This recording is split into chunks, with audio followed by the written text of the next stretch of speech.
sorry. Hi, you guys. Happy Friday. And what a Friday it is. I was in La La Land. No, I think we were waiting for the little. My apologies. I think we were waiting for the thing to pop up. The intro. He's like, oh, here we go. There was zero intro. We're all just sitting there like, well, we're going to start. Oh, happy Friday, everybody. Introducing our panel. Well, welcome to the PJR. Introducing our panelists for tonight. We have Lauren. Hey. Sam. T-Bomb. Cece. Hey. Team Della and Sir Rashawn. We have more guys coming in, but of course they are LATE, late. Usual men things, you know, that's how men are sometimes. So, but the show must go on. They will get in where they fit in. How's everybody doing today? I'm good. Amazing. It's been a long ass week, though. I'll have to say that. It's been a great weekend, though. It was a great weekend. You missed the ATL Live. If you guys missed it, try to get to the next one because it was fire. We had so much. It's supposed to be in DC, so that one's going to be, I know, even better. Yes. Yes. Lauren is finally back with us. Catherine's like, yay, Lauren is back. I missed you ladies so much. It was so nice to see everybody. Oh my God, it's so nice to be back. Yes, your energy was definitely missed. It was. Yes. It was definitely a great experience. I enjoyed myself. I'm glad everybody was able to come out. If you missed it, shame on you. We had a ball. I had such a did. And shout out to King Talk. We went on before King Talk. It was a little bit of competition going on. They said their show was better, but I think us ladies, we held it down. Absolutely. The ladies did their part and the men did theirs. We worked together and it was great all over. You know, everything was great. How about that? We were just cute at doing it. We definitely did. The ladies have one thing up on King Talk is that what they don't have that we have. That's that merch. Lauren, that was good. Lauren. Come on, T-Bomb. We got our black ones. They got the pink ones. Got pink and black. We got hoodies. Yes. So yeah, King Talk. Get your merch up. Get your merch game up. Step your game up. Planning on it. They're gonna bite off us. What? But no, shout out to them. They did amazing. Everybody looked great. I love seeing black people get dressed up, enjoy themselves, have a good time. Shout out to their wives, girlfriends, fiancés, because they got some beautiful ladies. Yes, they do. Everybody give a special shout out to Nurse Fancy. I'm gonna change her name to Nurse Dancy because she was doing it. Listen, turning it up. From the chat to real life, and it was the same energy. Okay? Yes. Nurse Dancy because she was dancing. I was looking for you. We gift a couple of our people, our normal people who hold down the chat for us. We gift them, and we were looking for you. So of course I will send you a tank. All you have to do is send me your information. You guys, we have an Instagram page, a chic_critique. So you guys make sure you follow us on the Instagram page. And Catherine, if you send me your information, absolutely will send you a tank top to show our appreciation. All right, you guys, let's get into the topic. We love chit chat. So today we are talking about this wall that half of my panelists didn't even know existed until today. I was like, we're going to talk about the wall. They're like, the wall? What kind of wall? Why somebody say you talking about the wall that Trump was talking about? That sounded pretty accurate. That was me. I think that was a valid question. I'm like, are we talking about wall is in your guard is up? Or are we talking about the wall Trump was building? What are we talking about? Right. It was hilarious. But we are going to talk about that wall today because, you know, I think a lot of people don't know about the wall. And I think we should probably, you know, I didn't know about the wall. Technically, I'm supposed to be over the wall.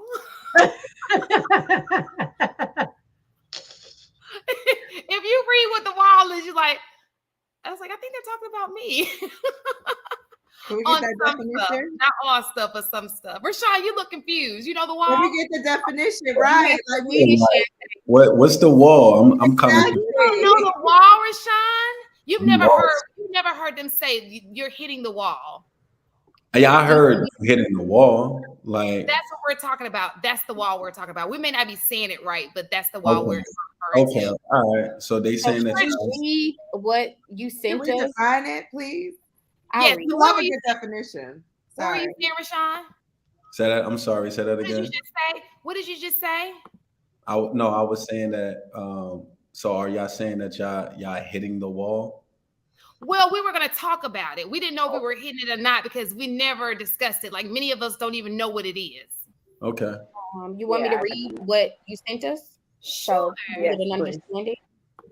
So according to Mike Massey, when a woman hits the wall, that means that she has reached the point in her life where not only is her physical appearance beginning to deteriorate, but her fertility windows have all but closed, meaning that this woman is becoming an increasingly undesirable choice for a potential mate. This usually happens to women in their late 20s to mid 30s. And if the woman in question happens to be single, hitting the wall makes it increasingly more difficult for her to find a man to date or for marriage.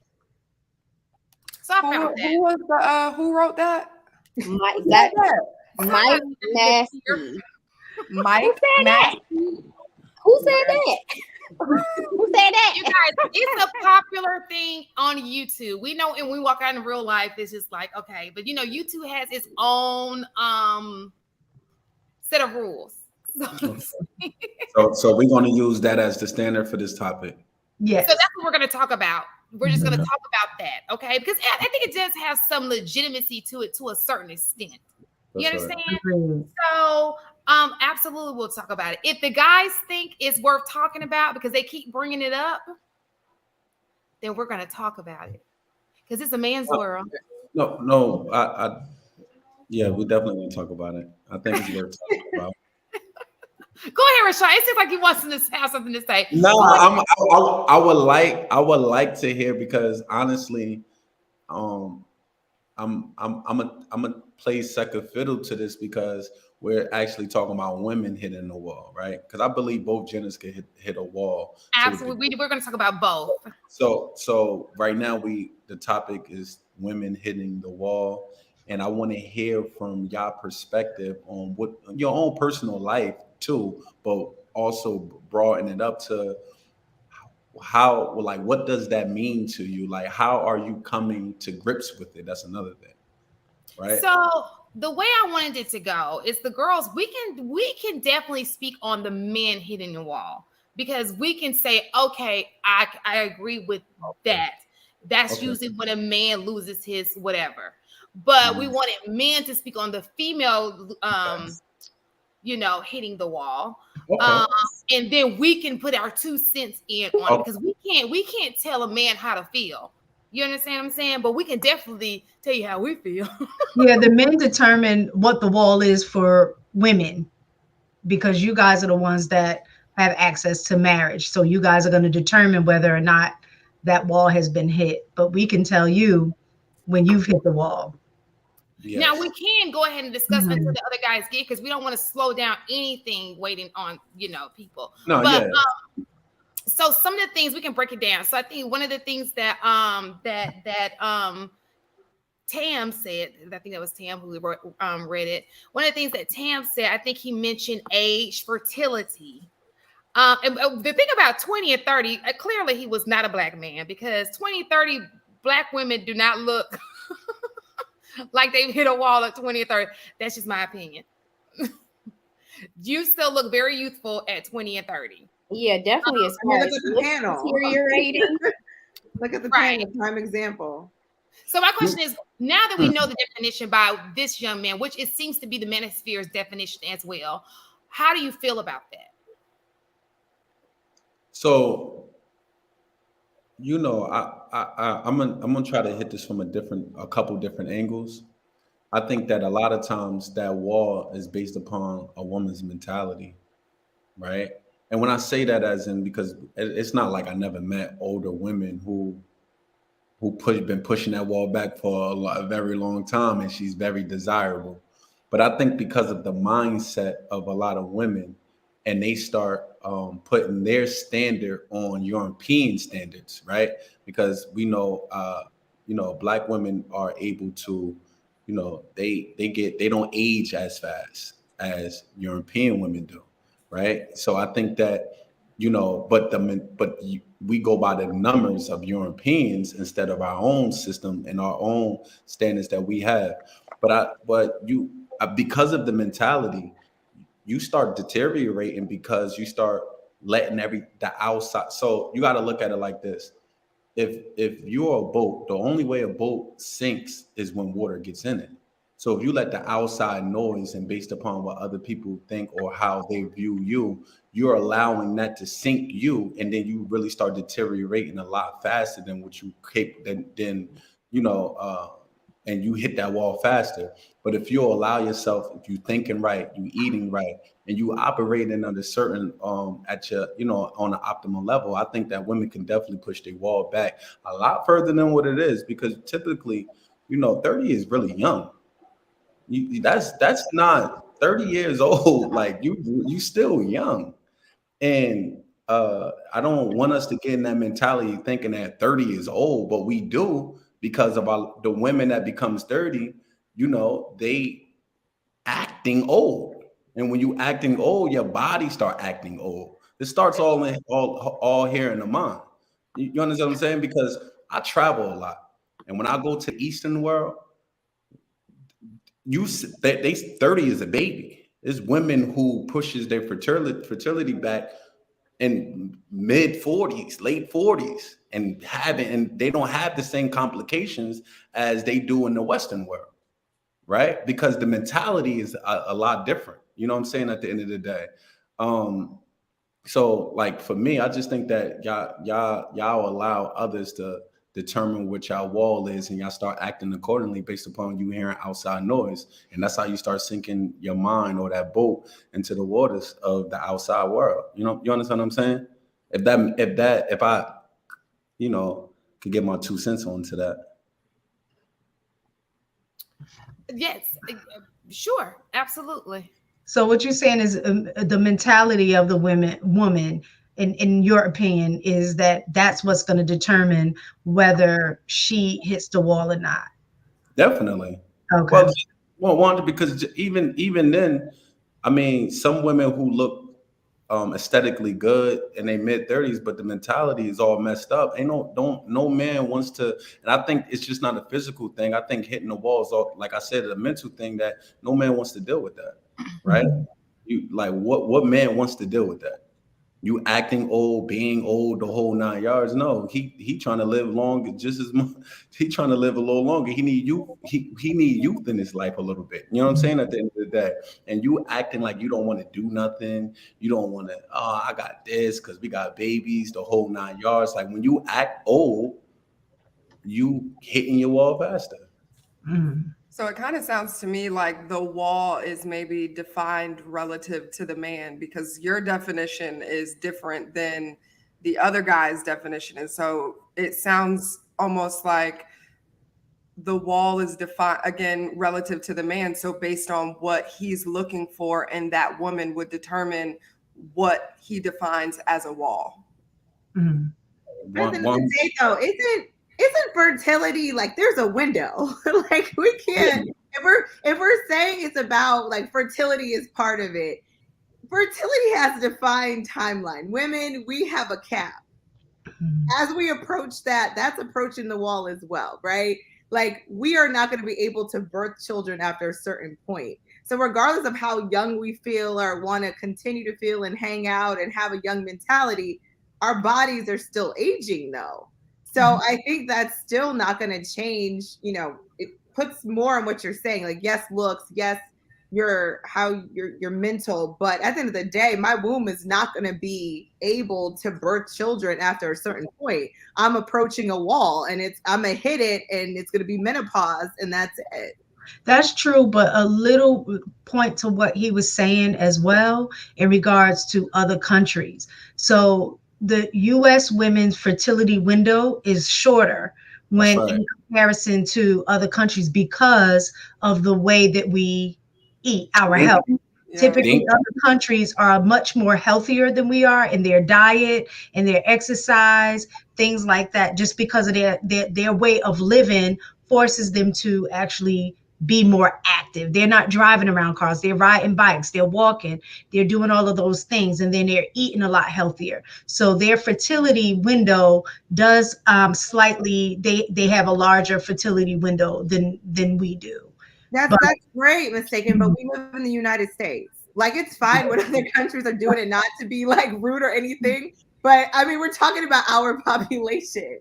Our population is window is shorter, so it's great. We could compare ourselves and say, yeah, we probably should eat more, healthier, exercise more to extend that window. But the reality is, the majority of we live in the United States. We can't. We could do comparisons all day. Our fertility window is what it is. So Mhm. see, Although let some me ask you people's a question, CC. fertility. I'm sorry. I just wanted to say, just to give you a little pushback, CC, and if I can, right? I I'm mean, not. push all you I'm not. want. I Listen, mean, I'm here listen, for I'm it. not. I'm here for it. You're right. I'm. I don't. I'm not really trying to compare and to a degree. I'm looking for advancement. What's the solution? Because we could talk about the problem all day long, but you're right. Let's deal with the reality of what's going on in America.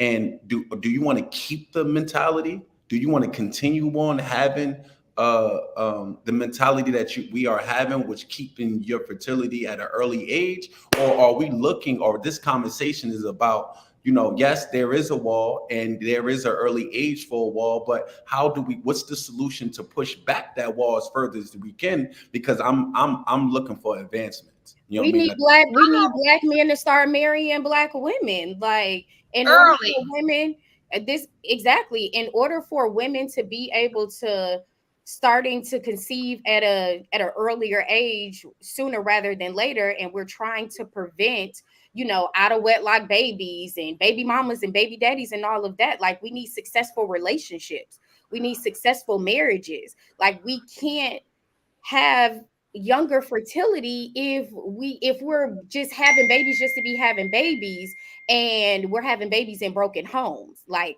that's not solving the problem either. So we can't solve a younger fertility issue until we solve the issue within the community, as far as like, why aren't we getting married? Why aren't we taking it back to being able to have stable homes, stable families? Why aren't people getting married? Like we have to start there.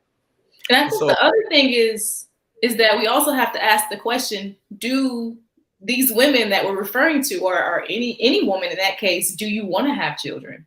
Like I think that wall is probably there because it's, I don't want to say self-imposed, but it's like a lot of women are just not interested in having children for whatever reason. It's their perspective or their prerogative, but there's a reason why a woman doesn't want to have a child. There's a reason why a woman may be waiting until she's well into her 20s, late 20s, mid 30s to decide to start thinking about having children.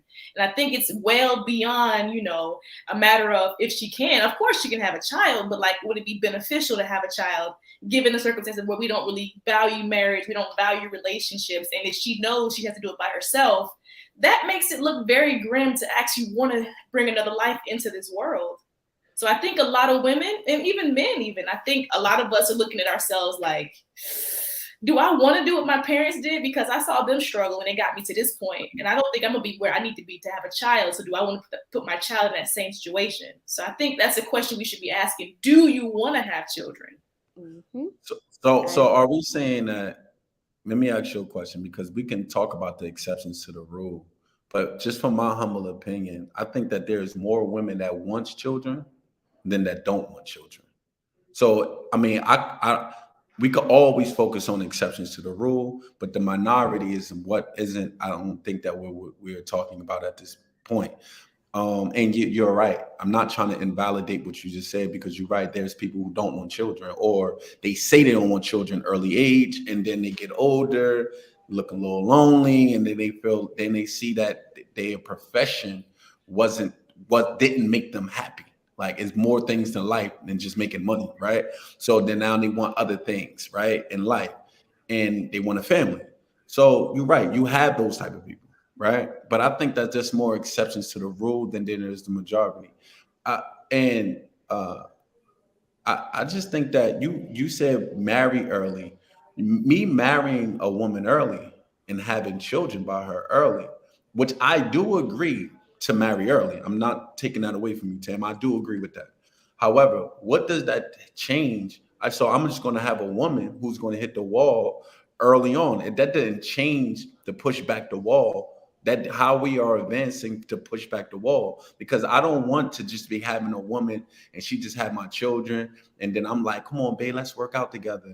And then she feeling all insecure. She don't want to work out. She don't want to do nothing. She don't want to do the things to keep her or uplift her, because she feels as though I got 2 or 3 children, is what it is. I got, like, she let herself go. And I think a lot of women do let themselves go by eating wrong and thinking wrong. Those two main things will keep that make you hit the wall faster. So I think that's It's your like- definition of what the wall is, because Damn if you do, that damn if you don't. isn't the definition of what we read what the wall is. So for you, your wall looks different. Your wall is like, the earlier we get married and start having kids, she's gonna tap out and hit that wall sooner, whereas you feel like she's gonna be lazy, not gonna want to. No, that's not what I'm saying. I'm saying no, that's not what I'm saying. I'm saying, what I'm saying is, we all agree, according to that definition, women are hitting the wall in like 30s, right? Right around 30 years old, right? According You to said that mid 20s to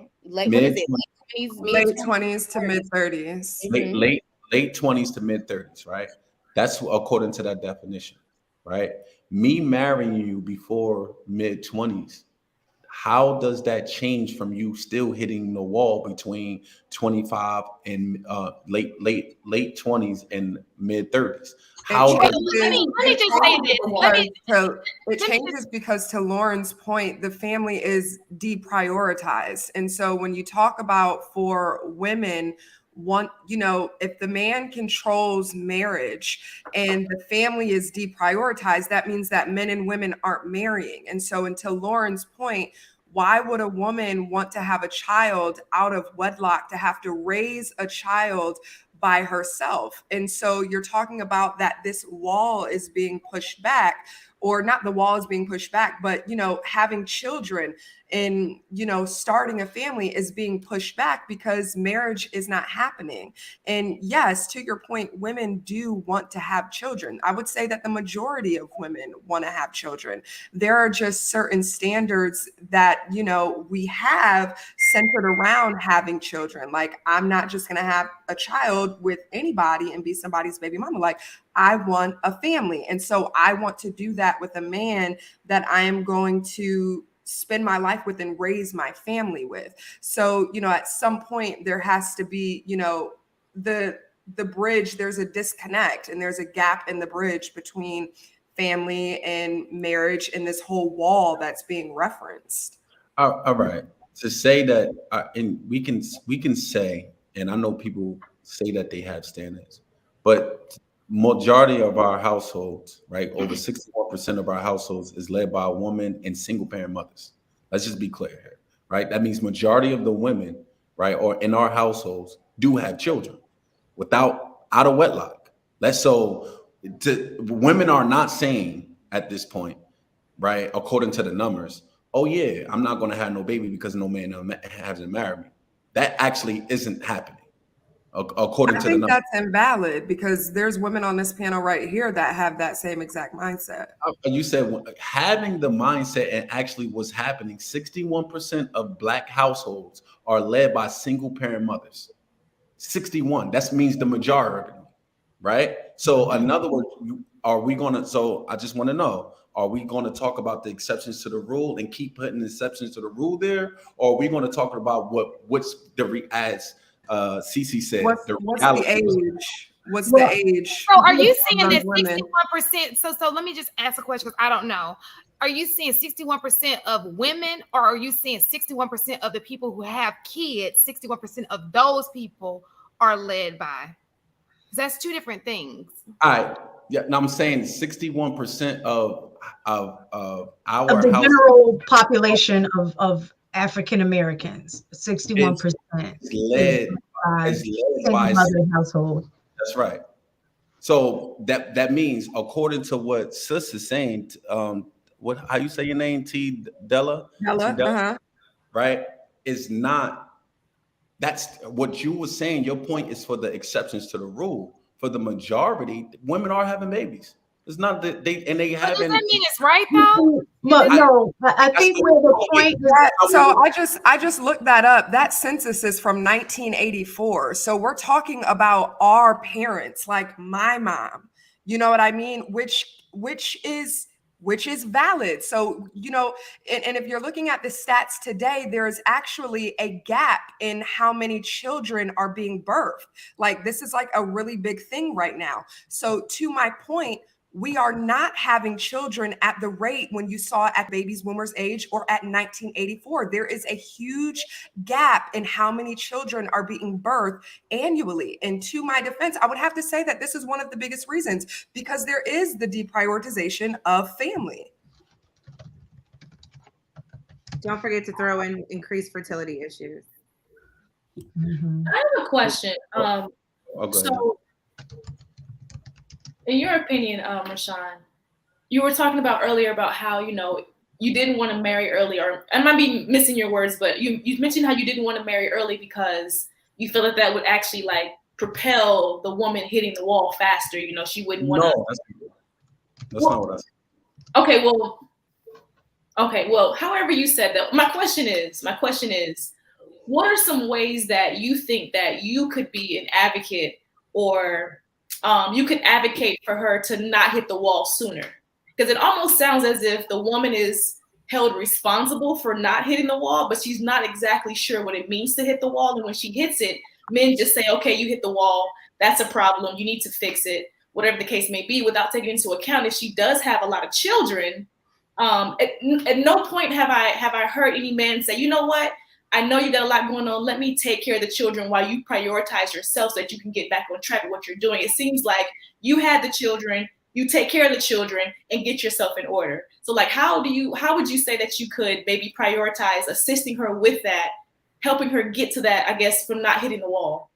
Well, first of all, let me be clear here. I think that the problems that we have, um, everything in the universe was has pairs to it, right? So I think that men can definitely assist, right? I think that, and I feel bad for women because there's not a lot of real men out here. A lot of these dudes that's running around who can help you, who is there. I do believe in marrying early. I got married when I was in my mid 20s, and I had started having children in my mid 20s. However, I think that the marrying early is good. I think because in America, people marry late. The average person that gets married is between the ages of 26 and 32 in America. So, and that's we the latest in the world. Everybody else marry early and everybody else have longer relationships. I think that when you have a man in the house and a woman, and which I'm a agree with you ladies on this, when you have a man that's there, right?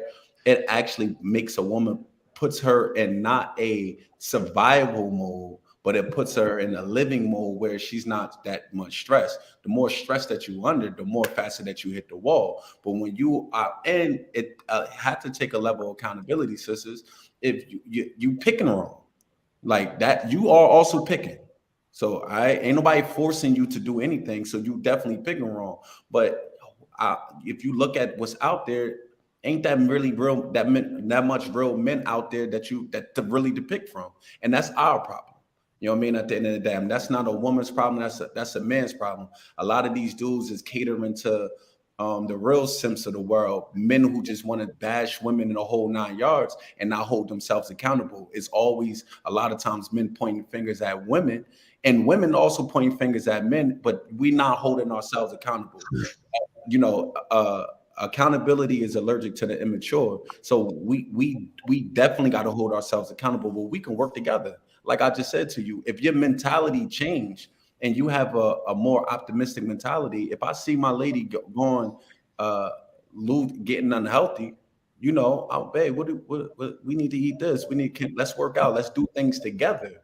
You know what I mean? At the end of the day, I think that is a two, like two people can help each other for both pushing, because men can hit a wall as well, and we can push back both of our walls back a lot further than what we hitting at our So age. what it Well, sounds like to me, give me a second. Okay. What it sounds like to me is he's basing it off of sexual marketplace, like your sexual value in a relationship. Because when I was thinking about the wall, I was thinking more if you're single, Right. I was you're looking not for- marketable to the opposite Right. sex. Like your value Okay. is to the opposite Right, sex. because I was a little But- confused. Yeah. But in his defense, men do want you to stay a certain, you know, some men, not all men do this, but some men do want you to still be attractive to them, even in a relationship. So maybe because we're listening to a man talk, he feels like the wall is also in the marriage, because if you fall off in the marriage, he married to somebody who is his wall sound real Right. it I was was based so on, confused like, when because you I'm have like, these kids, are you still gonna look like this after you have the kids? So one of the pros to getting married early, having kids, is to keep her from hitting that fitness physical wall, is that her metabolism is usually a little bit faster in her 20s, so she's maybe able to snap back a little bit quicker than if she started having kids in her 30s and or 40s. So from what I get from your definition is that the wall, it seems like the wall for you leads to more like physical things. So you want your woman after kids to still be fit, still be in shape, still like to do fun things, still, you know, you still want her to be your girlfriend that she started out with. So your wall definition is different from the definition of the wall. Yeah, because what it is the definition that you gave me for Mike. Most of these guys who ain't really men at all, they sexualize everything. So that's the only thing that they focus on. So I'm looking for long term. I'm not looking for something short term. Short term, you're not going to stay that figure forever. I know that. You're going to grow into a different type of beauty as you get older, right? So then what I'm going to do, right? Now that you get older, I want to divorce you because now the physical's not the same as you once were. And then now I'm chasing somebody else. Come on. I'm never getting nowhere. I'm looking for something long term. So part of me, if I don't base my mentality off of short term thinking, niggas, a lot of niggas just want these niggas ain't really men. That definition, just like what old boy gave me, is just really a sexualized thing and a short-term solution. It's really just a short-term solution. So pardon me if I don't think short term. Well, I think what Tam was saying is the solution about getting married. So I get your point where you were saying, regardless if you get married or not, biologically, as time goes on, you're going to hit the wall, period. Right. Mm-hmm. So I do get that part.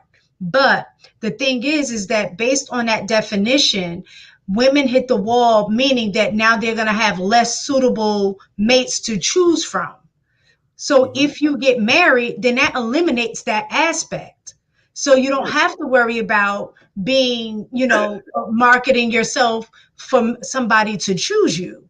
But so what if you get, so if you hit the wall in your marriage, right? Once you hit the wall in your marriage and you got somebody, I don't think there's a wall in a marriage. Based on that definition, the reason I say that is based on that. Sean said it's a wall in his marriage. Okay, there's a wall in his marriage, but I'm like, I think. Right. Well, I'm just saying specifically from that definition, it's speaking from a single woman being marketable to men so she can get married. The older she gets, the less fertile she becomes, the less marketable she becomes to single men looking for a wife. So to solve that issue, like Tam said, is to get married younger. Then at that point, the wall doesn't even matter in that regard.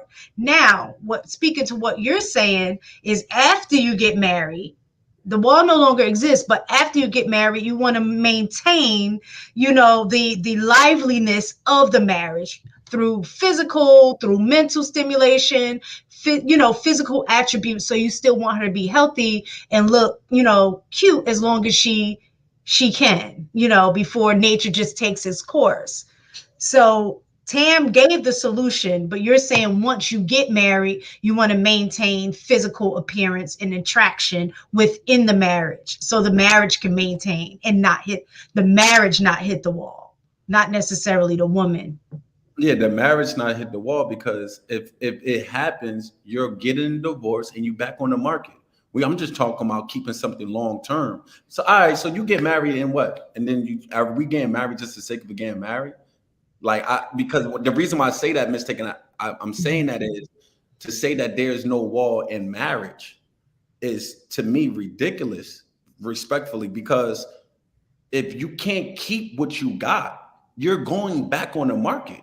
And when you go back on the market, you're older, you don't look as appealing as you once were, the whole 9 yards. So you got to continue on maintaining, so you won't, to me, my humble opinion, is hitting the wall and you married. While you're in your marriage. You understand? Do you kind of understand? I get what you're saying, but it still goes back to what I was saying. You just said that once you get married, you know, get a divorce or whatever, now you're back on the market. When you're back on the market, that means you're single, right?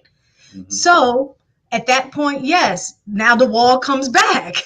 But when you're in the confinement of the marriage, there is no wall. Okay. You understand? I also think that the wall is relative. So like if a woman has gotten out of a marriage and she's had children and she's aged, the next partner that's probably seeking her is not looking for her to be in a fertile state. Like they probably both have children outside of each other. So I think that, to your point, you know, where you were saying before, like, you know, it can be like mentality or things like that. Like, I think that aspect of it comes into play even more because, you know, that man's not looking for just a woman that's, you know, feminine, friendly, fit, you know, all the things that they say, fertile, you know, she's already past that point. Eggs are gone. So it's like, now we're on to the next relative wall at that stage. I think what is relative is having children, like your point you made about having children out of wedlock. I think if that topic would have stayed in addition to adding to the wall. So now you do have a child. So right. They say that's less desirable if you have a child that's not mine, right? And now you're approaching this wall as a single woman. You have a child, so your body may not be where it used to be. You know, let's just be honest, it doesn't snap back 100%. But there are women who snap back, but you could tell some women who had some children. So you have that, then you have age. If you want to have kids again, maybe you're desiring somebody who doesn't have children, and that man who does not have children, he's seeing this woman who now has a child already, who's getting older, who doesn't look like someone in her 20s. That's more of the wall I think we're talking about. But the wall in your marriage, let's talk about that just real quick. So you said you were looking for something long term. So I imagine that. Are you still married? I'm sorry. I don't know. No, I'm divorced. Okay, so this is perfect. So you're like a perfect person to have on the panel. What you're desiring is someone who, is there a certain age group you're desiring? What's your age range? I wouldn't go. The youngest I will go under me is 7 years. That's the youngest. Well, I guess the question is, are you still trying to have additional children? So right. Yeah. So no, but so what age? So yeah. So what age? I want at least 2 more children. Okay, so you're looking for someone at least 7 years young. I don't know how old you are. How old are you? I'm not saying I'm looking for someone that's 7 years younger than me. I'm saying you need somebody within childbearing years.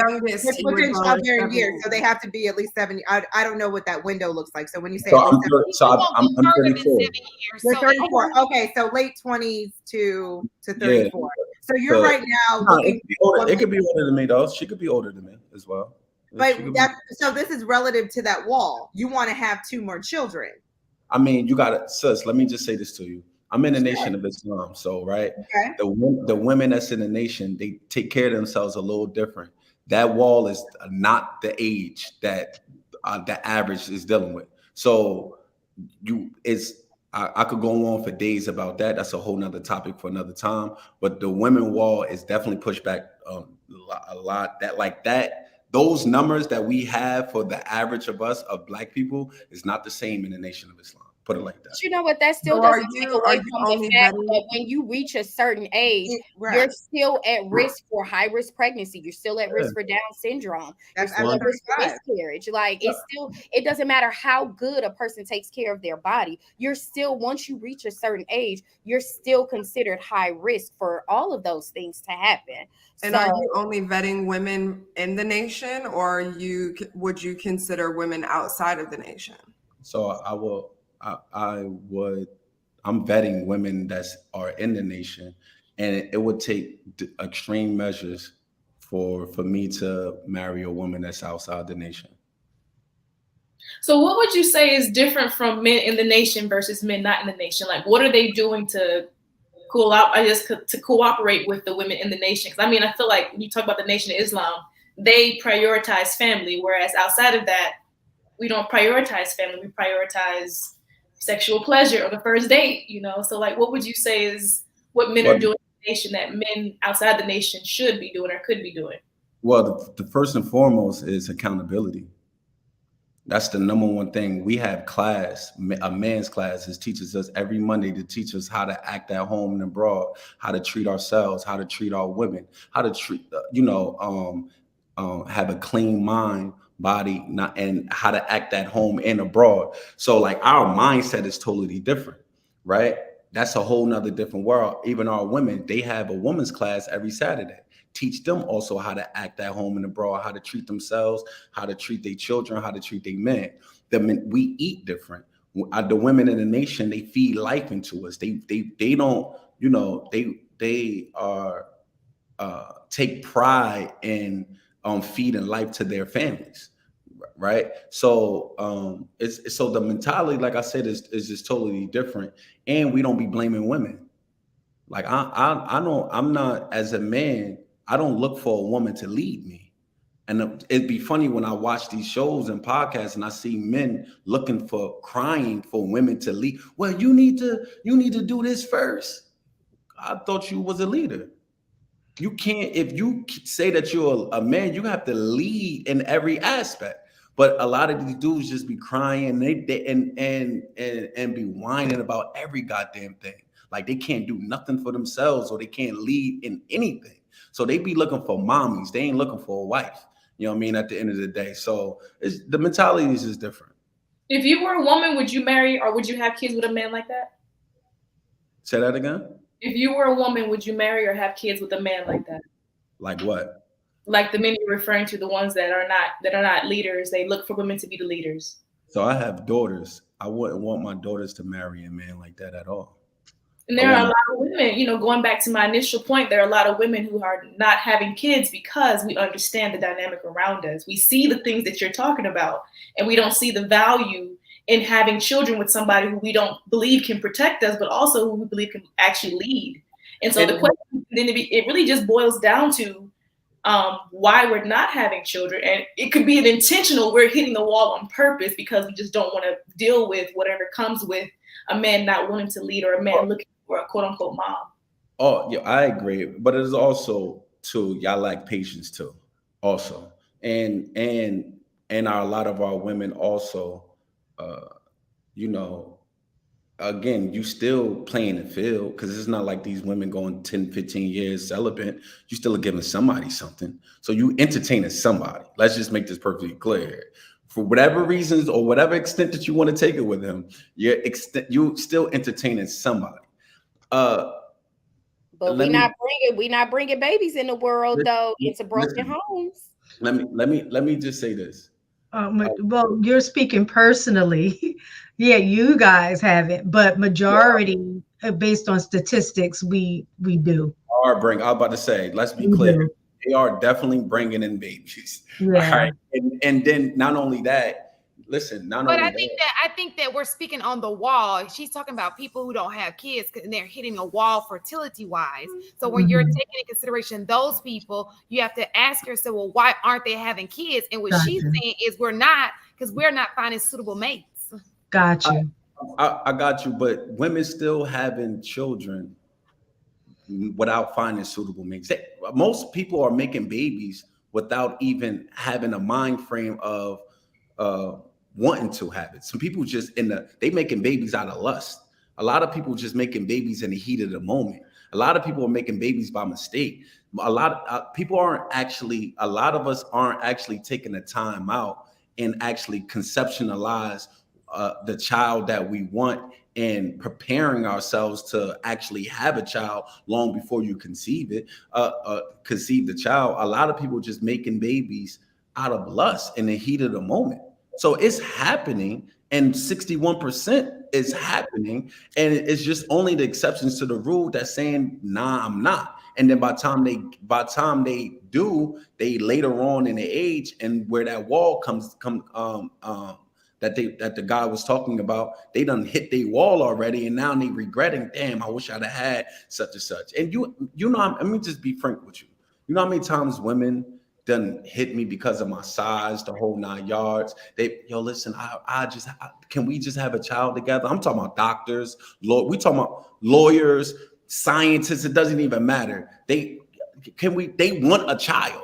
They've been focusing on a career, and now they want at least one child. I'm not the only guy. Now, it's only 40%, and most of these dudes that be complaining, they're part of the 60% of the men that ain't really out here. Let's just make this, when I say really out here, and they passed, they wasn't a shaker or mover, women wasn't after them. These is the dudes that was getting played. He was sitting outside in the car while she was taking 2 hours outside and upstairs getting dressed, or she's somewhere else and giving him the text, oh, can we reschedule for another night? Those type of dudes that be sitting there crying about women. Because the real men that I know, they not running around complaining about women and women playing them out in that aspect, like these other dudes that be crying and crying about women.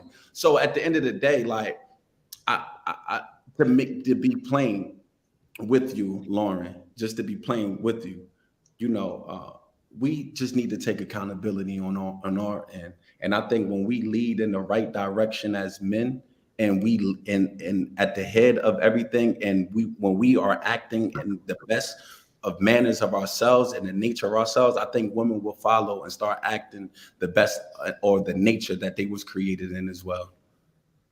So hitting a wall is a male issue, not a woman's issue. Say that again. Hitting a wall is it's a weak issue. I think it can be both. It can be both. Because I think that what we talked about how women they feel like they don't have a suitable mate, but there are women who will have a suitable mate and they'll be like, oh no, I want to wait it out. I'm not ready to have children. They wait until their mid-30s thinking that mid-30, fertility is the same as the 20s. There are women who, prioritize their career. Because I've heard that too. So it's both. It can be a little bit of both. Logic. Hi, Mr. Logic. Hey, I'm sorry. I had a headache from last night. What you do last night? He hit the wall. I did hit the wall. No, it was 3 terrorists on the Peep Network that actually had to throw to the wall.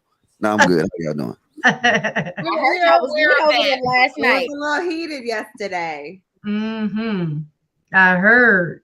So going back to this wall, let's not get too far off. Logic, I'm sorry that your head hurt. Did you take some Excedrin? No, and I'm on the water. I'm on the water fast too. Oh, well, that'll make your head hurt. Who are we? Oh, good. All right. Did anybody else want to add to the wall of females, actually? The female wall. I'm over the wall at this point. I'm tired of talking about the wall. I think I don't have a wall. I'm in Mexico at this point. We're all over the wall.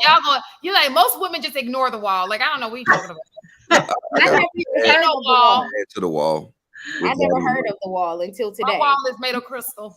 I got something to add to the wall, if you don't mind. Actually, there's a lady that put this in. She did it perfectly. She was talking about shopping for men at a store. And to me, women, they build a wall as they go. This lady, she used a perfect analogy. Like, she's at the first floor, you know what I'm saying? They shop for men. They want a man with a job. Second floor, they want a man in a job. Mm-hmm. And they want him to like kids, whatever. Then third floor, they want him, you know what I'm saying? All this different stuff, right? Until they get to a point where it's nothing but women on the top. And then if she only missed the analogy of time, I mean, she only missed a piece of time that as they go into these different floors, it's time is passing by. The men you left on the first floor, you know what I'm saying? By the time you get to the third floor or you get to the last floor, the men already married and moved on with their lives. So I think that when women hit a wall, it's more or less that it's a wall that you just ran out of all your options. It's nothing else left for you. You didn't pass everything possible, and now you there where it's nothing left but you and a dog. I mean, and Kevin Samuels didn't explain it this way, but I wish he could have when he was alive. I thought he left a lot of holes in his argument, but that's essentially what happened. Women think they have access and they think they deserve so much. And then once they figure out that you had a couple of good dudes right there, you know what I'm saying? The dude's gone and you still there looking like a terrorist. So, oh, my bad. Yeah. Ain't no terrorists on this panel yet. I'm gonna give y'all a clean terrorist pass. So, but I think that's how actually it goes with especially these women in modern day, because they see so much and they feel they deserve so much. And it's not about deserving to be happy, deserving a family. That's where women purpose used to be. I want to be happy. I want to have a family. I want to try to create some type of family legacy. But now they want all that plus a dude that's 6 feet tall. And plus did you see the LaPeep show when we was talking to Siobhan? And shout out to Siobhan. And she said as soon as Michael B. Jordan broke up with the little Laura Harvey chick, she was in his DM, right? Wow. That's about women today. Shoot your shot, sis. Shoot your shot. What's that? Shoot your shot. Shoot your shot, sis. But this is the problem. What you got to realize is that Black people the only one that don't understand tribes. Every other race, they understand tribes. And I told her, I said, Siobhan, you know what you need to do this, baby? You need to go outside your door and look outside your door and look at the men in your vicinity, the men you got access to, and then them the men you qualify for. But now these hoes want to shoot the space. They want to go to Beverly Hills. They want to go to Hollywood. You know what I'm saying? They want to go everywhere because they feel like they have access to these individuals. But I'm going to go ahead and fall back. We had a very interesting conversation. I think it was with Anton.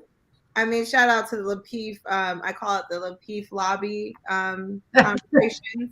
If you heard it from Anton, he was lying and he was. He made a valid point about this, about women who make a certain income and they strive to be with men who are in a different tax bracket because there's more security there. So what is wrong with seeking that man out? I think it's a whole nother conversation. But I think that what he's saying is a lot of those guys, because they don't have it yet, you overlook them because as men grow, their income's supposed to, a lot of times we overlook the nerd or the guy who got his stuff together. I mean, I get what he's saying. I absolutely get what he's saying, but I think we're talking about two different things. Like her jumping in the DM, why not try? Oh, sure. Okay, so this is the problem, right? And for you to sit here and co-sign this, right? This is why I can't do this no more, bro. I'm finna retire from this shit because I'm done. Like for you to sit here and try to figure out, oh, go shoot your shot, girl. Listen, if she was to get Michael B. Jordan attention, right? Mm-hmm. She's not in his tribe. So what's she gonna mean to him? Nothing. He gonna skeet all over. That's the only thing that she could possibly do to him. See, y'all don't want to hear it, but it's the truth. What the fuck can she offer this man that he already don't have in his tribe? But I've heard Trill say one time that he said that men do the same thing, like in terms of wanting a woman that's out their league. The difference is, he said, though, is that men are more realistic. They know that they're shooting outside their league, but they're going to try to shoot their shot anyway. So my thing is that then why is it any different from a woman to actually shoot their shot as well? Now, whether she gets wiped up or not, like a man is okay with, yeah, I'm gonna shoot my shot, whether she, gives me some or not, I don't care. But I think that's probably the same thing with some women. They don't mind shooting their shot. And if they end up becoming, skeet skeet, the skeet skeet woman, they'll take that, with the hopes of thinking that it'll turn into more than that. But, Most but is of that these not? women are shooting their shot because they probably just want to smash him. Like they don't care exactly. if he's or not. But would that not be wasting your time? And that's more years going. That would be a question for Siobhan. Yeah. No. If See, you're in your 20s, that's what goes to Lauren said. Lauren said that some of these women don't want no children or no looking something real because they can't find, or there's not a lot of pics out there. So they has the mentality of what? They just out here wasting their time. Because that's really what's happening. Well, hold on. I can't let Miss Taken get off the hook. Yes, If Trill told you that, Trill, my nigga, Trill, you full of shit, my nigga. I'm just saying, men are not shooting shots outside their league. Like, I'm telling you, name me one man that's shooting his shot outside his league. It's somebody in my inbox right now knowing damn well that he is not my speed at all. And when I tell you have been consistent for almost a year, okay, but see now, this is the problem. See, why do you classify him outside your league? Because I guarantee you he is. Okay, but what makes him outside your league? I want to know. He might be watching, so I ain't gonna even really put him on black. But just physical. He wouldn't even know you're talking about him though. I'm asking. You're not my physical appearance. Out of shape. We just gonna call a spade. Out of shape. Like ain't been to the gym in a minute. Not groomed well. A bunch of kids. You're not my speed. And do you know this is the problem? This is our problem with our black women that we don't see in other cultures. Is because what black women classify to be good men, it's all within the man. It's nothing about what he's doing. It's nothing about what he's gonna do, what he's gonna be. Black women can't spell the word plan, Plan. Every other woman in every other culture, they marry men for plan. Look at just give example. Donald Trump wife. Do you think she married the man or she married the plan? She married the money. Okay, so now you just don't want to say she married the plan, right? Plan money. She married the money. Only our women, right? And this is what's so sad. Only our women will go in these positions and put themselves in this position where they marry men, and then guess what happened? You hear this all the time when they break up. He changed. And then you'll hear when he started cheating, she changed. The ass don't sit up no more. Them titties ain't got that fluffy like they used to be. And guess what? How can you be mad when you picked him as the man and he picked you as the woman and naturally you changed? None of you had a plan. And guess what? The relationship is designed to fail. But that's what black women do. So you know what? Kudos to them. I mean, hey, it is what it is. But that's the problem with I'm staying. I'm sorry. So if that's your argument, then why would Siobhan be shooting out of her league? Because for men, a lot of the times, I've heard a lot of people say like women being financially astute like isn't a necessity for them as a man. So if she's got all the other, she's feminine, friendly, fit, faithful, fun, all of this other stuff, but she's not financially astute, what really makes her out of his league? Because she's outside. Go ahead, bro. Hold on, wait. Go ahead, you got it. He's Michael B. Jordan, sis. Who is that? It's Michael B. Who? He's an actor. Like what? Like I'm not talking. We're not. His image that he has, that everybody that's been feeling sorry for him It's this good guy image. And if you listen respectfully, if you listen to some of the things that Sis been saying from her mentality based upon that she's been saying on this on the Lapeef network, his image and her image doesn't match. So his thoughts or mentality, the way how he operate, and shout out to Jersey because that's where I'm from. He from North. But at the end of the day, it just doesn't match. It's not there. Now she could be totally different than what she presents herself on here. But a lot of times when you having enough conversations with people, that they kind of probably are who they say they are. I believe people when people show me who they are, I believe them.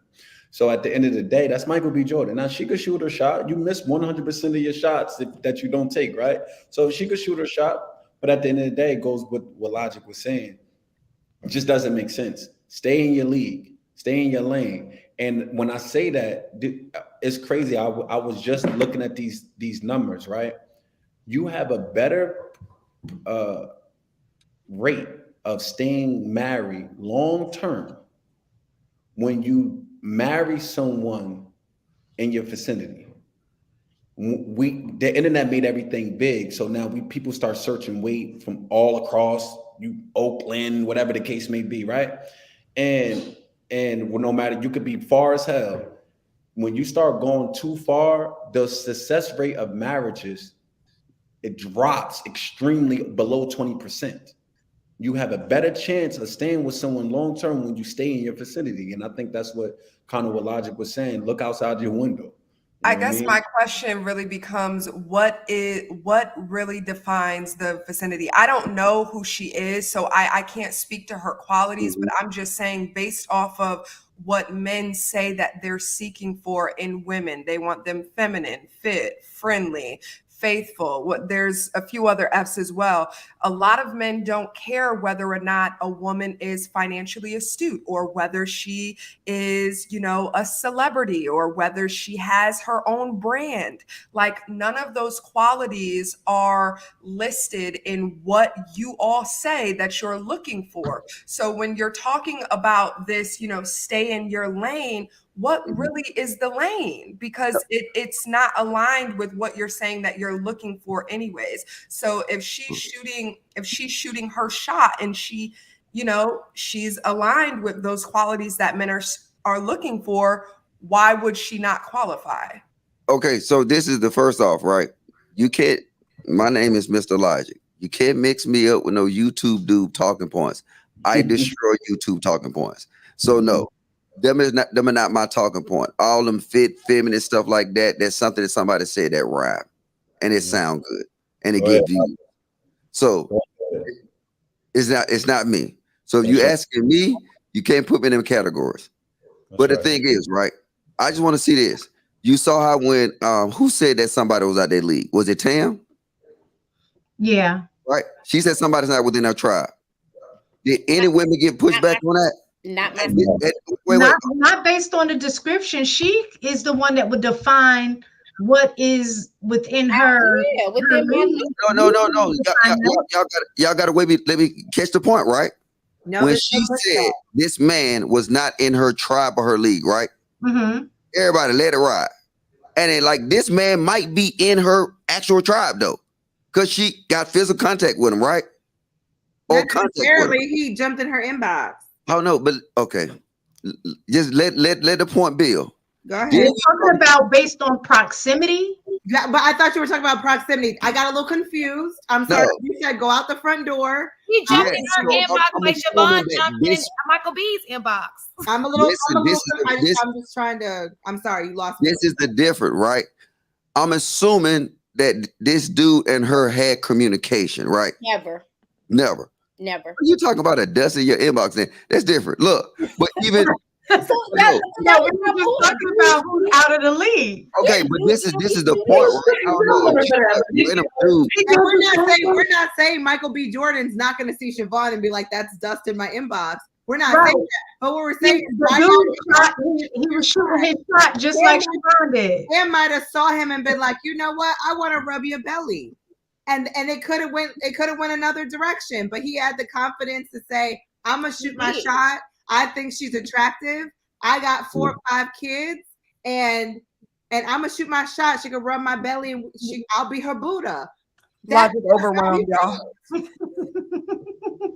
That's all I'm saying. Like, shoot your shot. I don't know Siobhan. I can't say nothing about the girl because the first time I even saw the girl was last night. So I know nothing about the girl to say, oh, she is not qualified enough.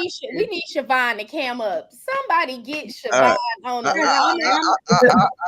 I hit up so she can get here. Logic is talking about you, Siobhan. No, I will hit up so she can get here. Because I said the same thing too. If y'all let the point build, right? Okay. Please Thursday night me. Let me go ahead and mute. All I'm saying is you're comparing, like when you look at it, you'll say Tam and Michael B. Jordan, right? Tam a nice looking chick, but she's not no Michael B. Jordan on the scale. You can't tell me that. I'm shooting. Okay, look, you know what? I'm not gonna be terrorized tonight. Look. You know, that's what he's saying. We're delusional. Listen, so check this out. But that's what he's saying. Sometimes we think that, you know, but I think that you got Michael B, because I've seen his, you know, besides Lori, I've seen his past, and I'm not impressed myself. So you may.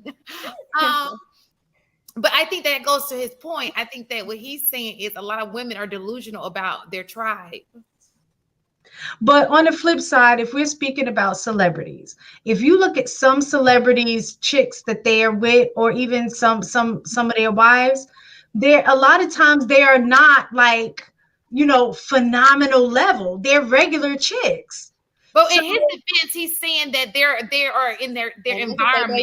Maybe it's a friend of a friend or somebody. See, you know what? Proximity. That's what we were talking about. This proves my point.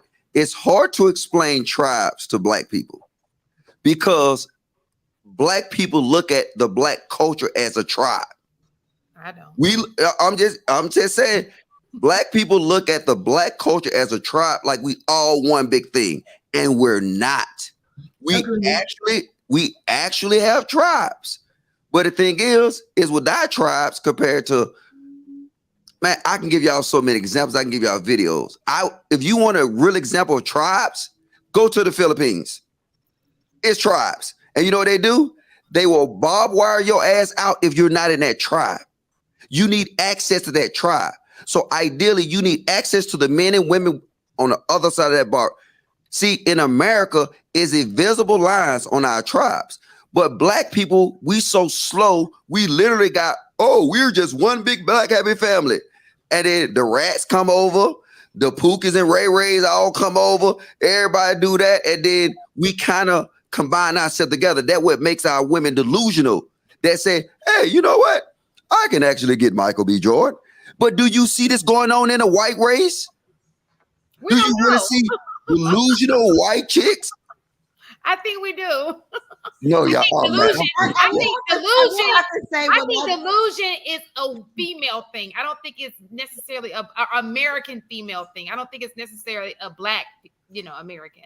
I think that it's an American thing. And just so everyone get the likes up, subscribe to the channel if you haven't already. Get them likes up. Chad Ninjas don't hit no like button. Ty say so. They better like this shit. Don't tell them not to like our stuff, Mr. Logic. Chad Ninjas don't hit nothing till I say so. Whatever. But I think we to Logic's point though, but to Logic's point, delusion is affecting the wall though. Like it really is strongly affecting the wall. Like, let's be honest. You could be delusional and think that you could get XYZ man, and the older you get, you don't change that mindset, and you still think you could get XYZ man. You know, you hitting that wall with a high expectation that you shouldn't have. And another way that you hit the wall that I think a lot of times is that kind of to what Logic's point was earlier is time. Like when you're young, you have a whole different conception of what time looks like. You think that you have so much time. Like when you're in your 20s, you're like, you living life. Like life is just fun. You know what I'm saying? You're trying to live your best life in your 20s. So I think the delusion, you have a lot of delusion about time when you are young and in your 20s. And then when you hit your 30s, you realize, damn, I'm not in my 20s no more. I need to start looking for a mate, you know, and now it's like this hurry to try to meet somebody, and that time is ticking, and now you have I think you come more into reality about how much time you have left once you leave, once you get out of your 20s, and you realize, like, damn, like that wall is creeping up on you. So I also think the delusion isn't just the type of man you think you're going to get, but also how much time you have to get that man. I think too, delusion can come into the whole factor when you trying to aim for a guy and he's breadcrumbing you, and you feel like you can change his mind by having sex with him, and you keep on, and now your feelings are involved, and he done spent 2 years of your life trying to catch this man who ain't about to be caught. Delusional. Having a baby, keeping a baby, thinking it's gonna keep a man. Delusional. Mm-hmm. Facts. We should call this the delusional. The delusions of a woman. Black women delusions. Exactly. Super chat. The delusions of a Black woman. Okay, let's go ahead and do these super chats, and then we can move on to the next question. Okay, so Congo, let me put him up there. Yay! Good evening, Shantae, Tam, Cece, Team Della, and Mistaken. Hope all is well. Thank you, Congo. Thanks, Congo. Oh, wow. Lauren, you're there too. He meant Lauren. Lauren was there too. There's an asterisk at the bottom, a small one, but you didn't see it. It's there, Lauren. Girl. Lauren back. The wall is when geriatric pregnancy. Is that how you say it? Yeah, geriatric. Pregnancy, because you laugh like I ain't saying it right. I'm like, damn, I know I'm drinking. No, he used geriatric. That sounds real cool. Yeah, you got old dusty eggs. Right. Pregnancy health issues start if you get married in your 20s to early 30s. The wall doesn't matter. You beat it. Yeah, but we got to get somebody. We have to have somebody to marry. I think that's what they're saying. Mm-hmm. They don't have anybody to marry. Oh, they lying if they say they ain't got nobody to marry. Y'all some terrorists. So you saying that it's 20-year-olds out here trying to get married? Nobody wants to date a 40-year-old. That's just a bad deal. So you're saying that there are 20-year-olds out here wanting to get married. That is not valid, Shantae. I would not say dating 40-year-olds is a bad deal. I think it's been, it hasn't been normalized for young women to date older. So let me ask you a question, because I think that Six the Guy has made a good point. If you marry a guy who is 20 years older than you, 25 years older than you, he gets older. I mean, unless he has money, something happens to him later on in life, and you're 40 now, 50, and he's no longer here with you anymore. You are at the wall. You're not getting another mate. Well, I think all young years. The whole point of dating older is because women's biological clock times out a lot sooner than men do. And so when you have younger women that are, available for, stability, the majority of young men are not in the place to where they can, foster and really create a safe space to, have family at a young age. And so, they're pushed out a little bit later. And so 25-year-olds dating 35-year-olds or 40-year-olds that are stable, that are, available. So I don't think 10 years is bad. I'm talking about when you get into your 40s. 10 years to me is a normal age. And I think most women date older anyway. Now, right. That gap, it may be different, but I think for the most part, most women date older. So I'm not saying that that's not the average age. I think that's not my argument. I said the gap is... I think the older is like 5 years. That's what I said. I think that's probably it's not like, because if you're 25 and 30, the ideal 30-year-old man isn't as established as the 40-year-old.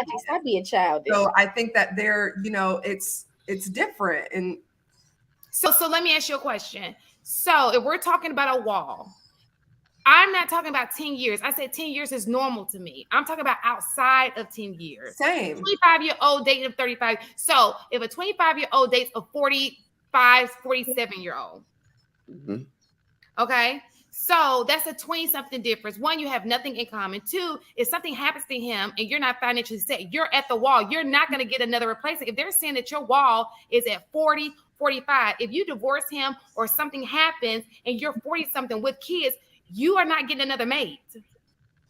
But do you women not understand? Children. Oh, but even already had children with that man. She's already so like when you talk about the wall, now the wall is at a different stage because the woman is at a different stage. She's no longer a 25-year-old woman. Now, when her husband has transitioned, she might be 55, 65. So she's not there's no man looking for a fertile woman who is 65 years old. So the wall is very different. So we're saying the wall is only fertility. It has nothing to do with sexual marketplace. From my perspective, the definition, the wall is relative to the.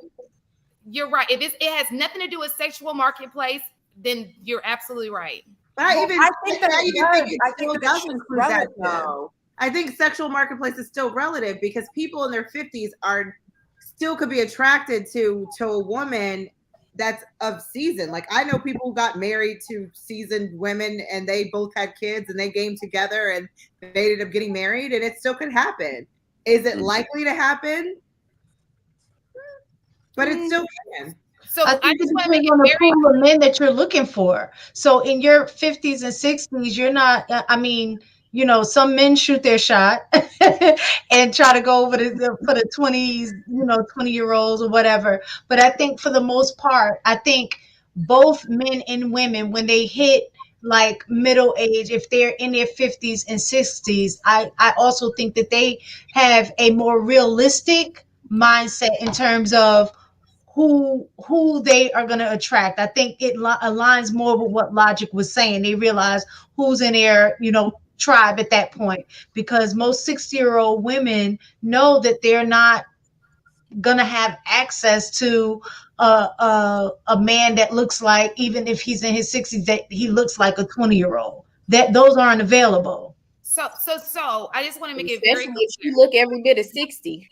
Right. So I just want to make it very clear. Unless you dated Pinkett Mama. I must make it very clear because the videos I've seen are women who are older, who've had kids, and they saying that because they're not married, they've hit a wall. Those are the videos I've seen. No. So it's strictly fertility. Okay, but this is what you don't understand. I think this is the real disconnect. We might have made this a breakthrough for me. What are y'all purpose as women? I want to know this. So maybe I can have the conversation with you moving forward.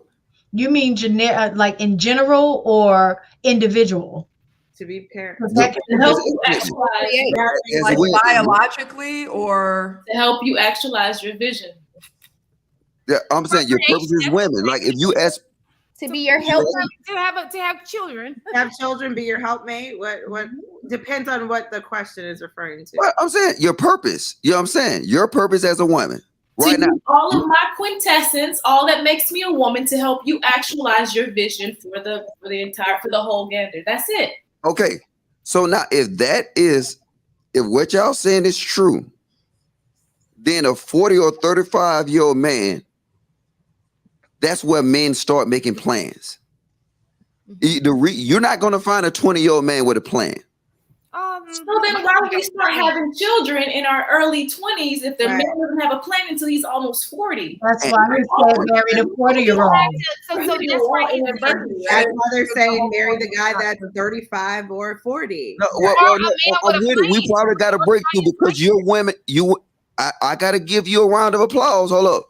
I ain't got my keyboard hooked up. I would have gave you a round of applause because at least you're the first group of women that admit to that. It's a breakthrough. Mm-hmm. Now, if you understand your purpose, where are the men at that will be able to provide that for you? That plan. You can't see right now when look, I'm just being honest. When you at a certain age, you're ready for everything. You at your prime, you know what I'm saying, to be mothers, to be wives. He's at his prime to find a wife, to provide for a wife, to provide for a family. But the real disconnect in Western civilization, they flip it around because they pair everybody in school together. Do you know? In most countries, they don't do that. Like, younger boys don't mess with younger women. In most countries, it's unheard of for this to happen. Because they know that, hey, she's 20. She's prime time for carrying kids. You know what I'm saying? She's prime time to being a wife. And then now she got a batch of 30 to 35-year-old man that's looking for her, that's ready to provide for her, that's ready to do everything. Only in America we have this. So it's a backwards formula.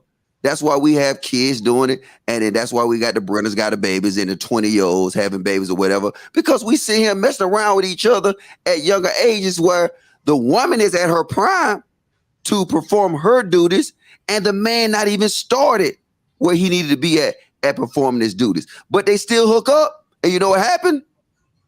It's messed up. It's misery. She can perform her duties, but he can't. So what she gonna do is she gonna bounce around. She might leave and find another man, but now she's wore out. You know what I'm saying? She's wore. Can I push back a little bit, Logic?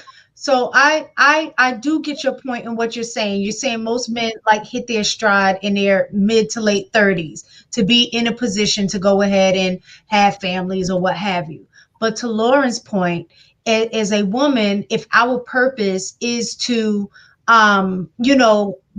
build or put into a man to help support what his vision may be, then in my 20s, I can meet somebody, another mate that may be a few years older than me, that like if I'm 20, he might be 25. So he hasn't hit his stride. However, he may have a vision of where he wants his life to go.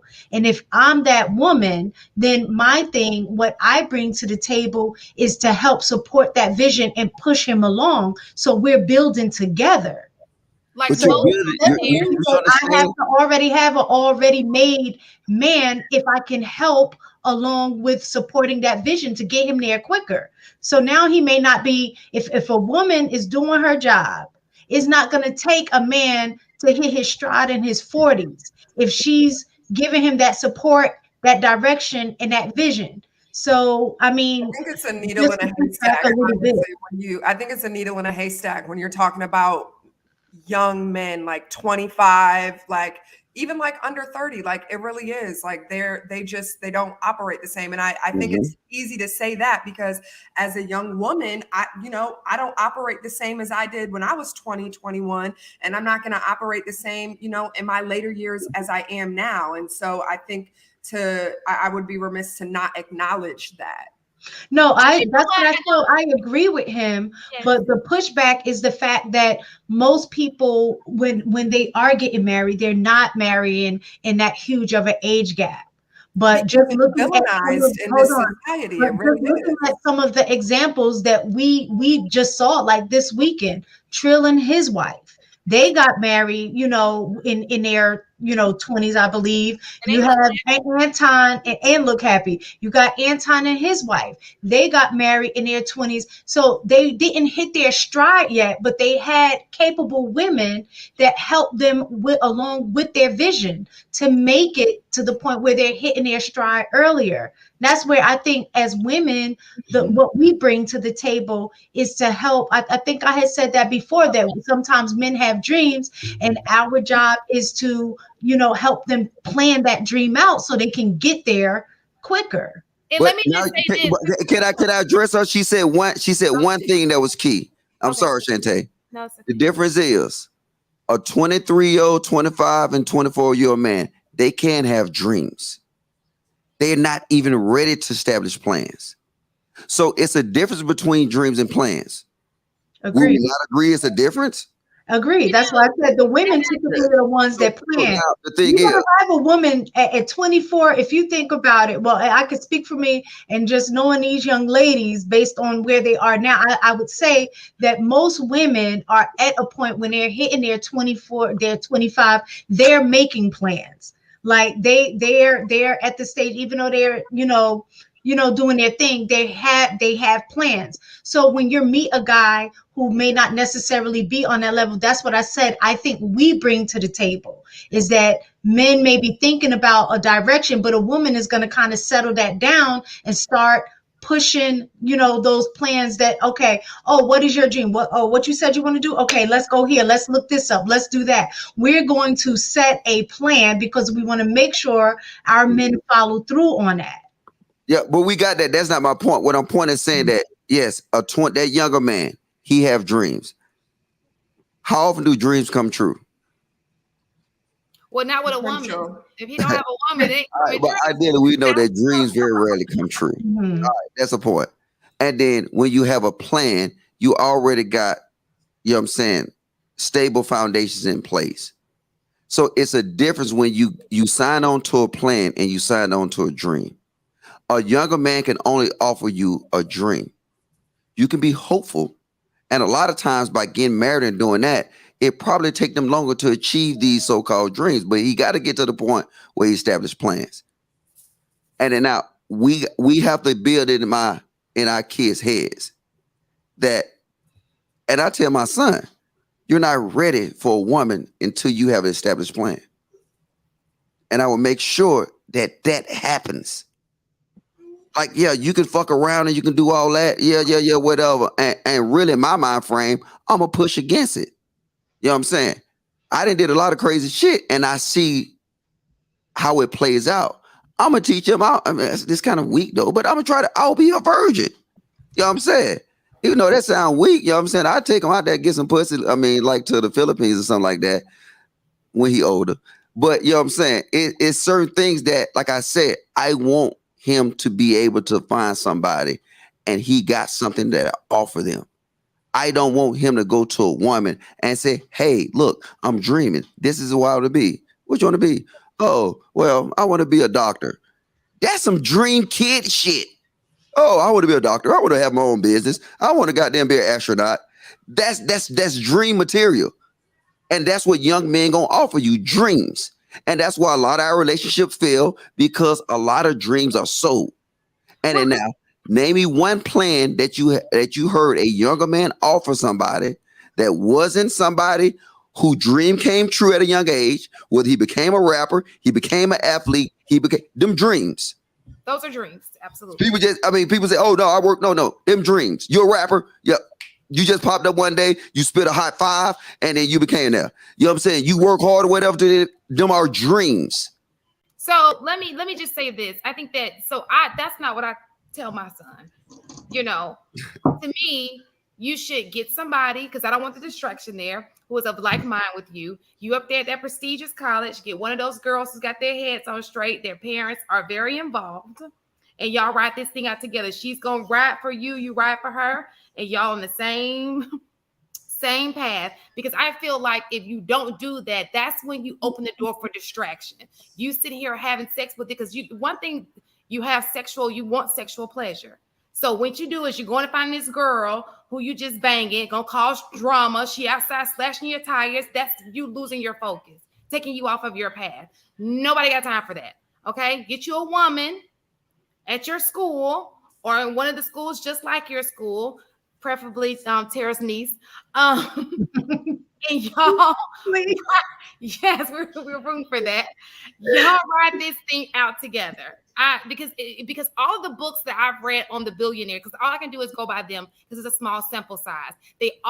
One thing they all had in common, except for two, the Black billionaires. They met their mates in college. They were on the same path. And they went through it, and only one divorce. And that's the one we all know, which is Robert Smith. The rest of them are still married to the same chicks today. You send your son up for failure. Okay. How?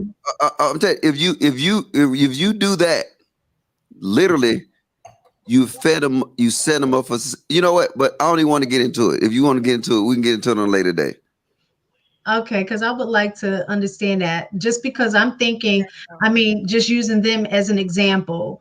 My niece and her son are both on a track, I'll say, to success in terms of kind of figuring out exactly what direction they're going, right? So they're on that path in terms of education wise and knowing kind of what job that they want once they, get out of school. So if both of them get together and they are moving in that direction, I don't understand how that would be bad for him if both of them are of that mindset of pushing towards success.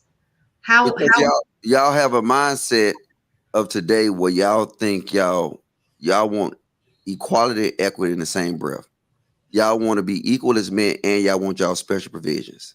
No, I think that her knowledge would assist him, like Tara said. You just skipped over everything I just said, though, right? And that was smooth. I hear what you're saying. I just know a woman's role. I want him to have a help me to get him where he has to go, keep him focused, and get him where he has to go. Because I know he needs a woman in his life, a real strong one who knows what she's doing, who has a strong background, which her niece does. To get him where he needs to go. Because we have a plan, he has a plan, and mom is just being a part of it, so is dad. And for us to get there, we need him to be focused. But why would you want your son to have a strong black woman? That's insane. She's not, no. She's not strong in the sense of she's dominant. She's very feminine. She's just about her business. Like, she's a smart girl. Well, feminine and strong don't translate together good. No. You can be strong and then feminine. Absolutely, you can. You can be a smart intellectual. Intellect and still be feminine. Absolutely. I don't. That doesn't have. And you can just dumb does not equate to femininity. Like, it does not. That's not how that works. Dumb does not equate to what? Being feminine. Just like you're saying, if you're educated or strong-minded or a strong woman, then that means you're not feminine. So being weak is feminine? No, you call being feminine is being feminine. Nobody, see, you got to realize men never say being feminine is weak or strong. I'm using the words that Shantae used. I never said weak. I just said, how does it equate to being strong? No, you said a strong, so you're setting him up for failure with a strong woman. Yes, because when when I say strong, I mean strong-minded, as in I think she's a planner. There's certain areas in which she's strong that he may be weak in.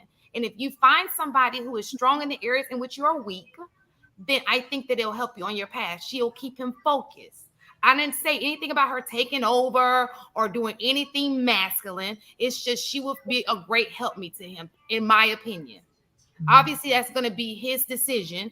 But in my opinion, I think that she would be a great helpmeet because she has a strong tribe behind her. And so I know that her family and my family will assist them along the way if that were to happen. So if I use the word masculine and feminine, right? Don't them kind of go along? Mm-hmm. Does masculine and feminine? If I use the word masculine and strong, does them two words go along? And if I use the words feminine and submissive, them two words go along, right? Yeah, I see what you're saying. Okay, so what I'm saying is that, like I said earlier on the question that Shantae skipped over, the problem is our women want equality. They want to be equal. They want the men attributes. No, so equity. Okay. Equity. I want her to be strong in some areas that are not masculine. She can be strong, like you can be a good mom, which makes you're strong in that area. But see, that's the thing that I think men don't necessarily get as well, is that when we're talking about yin and yang, if you look at that symbol, the symbol are complete opposites, but there's a little circle in each one that has that part of the other in it. And I think a lot of times when you find your mate, that's what it is. A man is not going to be strong in every aspect of who he is. Just like a woman is not going to be perfect in every aspect of who he is. or who she is. So when you come together, the idea is, let me pick somebody that where I know that I'm weak at, they're strong. So in that attribute being around me, I may build my own weaknesses and vice versa. You guys come in and say, like a man is supposed to have it all together before he gets married, and they're not. Nobody is. The goal is to build together, to strengthen each other together. I pour into you, you should be able to pour into me. And then that's how we grow. But if you're like, I'm the man, I'm supposed to have it all together, and you're just supposed to support me, that's not going to work either. Not in his life. All right, so let me go. Did you have anything to add, Mr. Logic? And I'm gonna go. No. I ain't gonna hold it up. Read them super chats before you go to the next question. All right, so Black Guy, Mr. Logic was right. It's a lot of oops, babies. Oh, it's a lot of oopsie. Fart. Jason. Oh, guys, thank you. I'm not saying people's name. Thank you so much for the super chat. Jason, the ladies of Chic Critique were exceptional, leading off the programs in ATL. Chat General Logic is about to keep it 100. Get those likes up. He really isn't, but yeah. Look at that terrorist shit. I ain't do never shut. Thank you, Jason. Dr. Logic, I want to ask you there are some couples who stay married for 30 plus years. They grow old together. They see each other's bodily features changing, yet 9 out of 10 love kept them together. Correct? Thank you, Dr. Steele. All right, Demetri.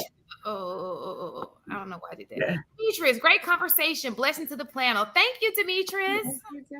Catherine, great conversation. I missed you ladies last weekend. Oh, girl.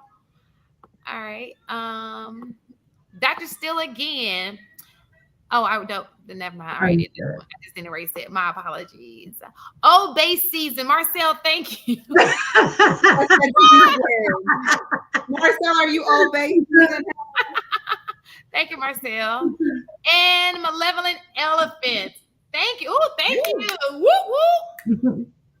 Thank you for the super chat. Whoop, whoop. Thank you, guys. Hey, Janae, you need to hit that super chat. We gave you $1,000 this weekend. So look, you better hit that super chat. You want $1,000. And I gave you the and she got some apparel. Janae, we love you. No, we don't love her. We'll love her when she hit that super chat. What's wrong with her? You give her money and you can ask for it back. That's okay, Janae. No, if I would have been a dickhead, guess what? She would have lost. So guess what? I was being a nice guy. You were. So you need to hit that super chat, Janae. I'm sorry, Shante. It's okay. That was a fun little game. You were real cool on that with Logic. I loved it. You were helping out a lot. All right, so this goes into my next question was, do you think that women should be more considerate of the wall in their younger years? But I think we kind of hit on that, right? Mm-hmm. Yeah, I'm over the wall. I'm tired of talking about the wall. Well, the whole conversation is about the wall. So the first 2 questions, I'm like, we don't answer. So do you think that so we're gonna go into the men in a second, but before we do you think that women are way too picky? Yes. Yeah. Which is leading to the wall. Yes. Yes. That's where that delusion comes in. Mm-hmm. Well, yeah, the delusion. But on the flip side, think about it this way. On the flip side, are they picky because the baby daddies don't be? I think it's a little bit of both. Because if you think about it, some women are picky and think that they can get X, Y, Z. I want this. I want the guy who's, the 666. I want the guy who is, handsome. I want the guy that's in shape. I want the guy who has this job. He has to do this, that, and the other. I mean, you could be super, super picky and be delusional at the same time. But I also agree with you that there are certain experiences in life that make you more, stringent with your vetting, that you're going to be more specific with who you vet and the things that you want. So I think it goes both ways. So when a woman is dating a man who is older, so she should just date a man that's older. She shouldn't be picky about the older man that she's dating. The hell she shouldn't. She better be vetting him too. In that sense. but not on normal sense. So I guess the question is, are you vetting defining process? Right. The vetting process still exists, even though the guy is 50 plus. Shit. Right, I guess the question that I guess I want you guys to clarify is the difference between having standards and being picky. Because I think sometimes we get that confused. But like, what's the difference between having standards and being picky? I would say like having standards is like, for example, if it's like I'm a trustworthy individual, I move with purpose, I'm intentional, versus, oh, that man meets those qualifications, but he's not 6'6", where it's like, you know, you have the delusion sets in, I think, also from like a lack of knowledge, where you become very, very picky because you don't have the knowledge of what you're actually looking for. We're not raised to actually vet for ideal mates. And so we're kind of in this whole mix, just doing whatever, looking for whatever feels good temporarily. Like there's no actual purpose with like dating for intention. And so then you start becoming, start nitpicking on things because it's like you don't even really know what you're doing to begin with. Mm-hmm. Okay, so would you say the picky is the standards is I guess the meat and potatoes, and then qualities, the values, the quality, the value, and then the pickiness is just the superficial stuff. The reason to say no when you know in all actuality that there's nothing wrong with that person. It's probably you that's the problem. Okay. So I got since I jump in then, since I'm the only guy on this panel. So what do y'all want the primary goal for y'all man to be is what? Is it to be a provider? Listen. I think in the Black culture, in any other culture is okay. In the Black culture, it is. Okay, so all right, maybe outside of nigga language, right? Like, what is the purpose of that man? I'm gonna keep it honest to protect and provide. Yeah. Mm-hmm. That's what I want. So now, is it fair to say? Honest. Is it fair to say if he can protect and provide everything else that you require, you're delusional? No, because it all depends on what we define as protecting and providing. Oh, really? Now we got a remix version of protection and providing now.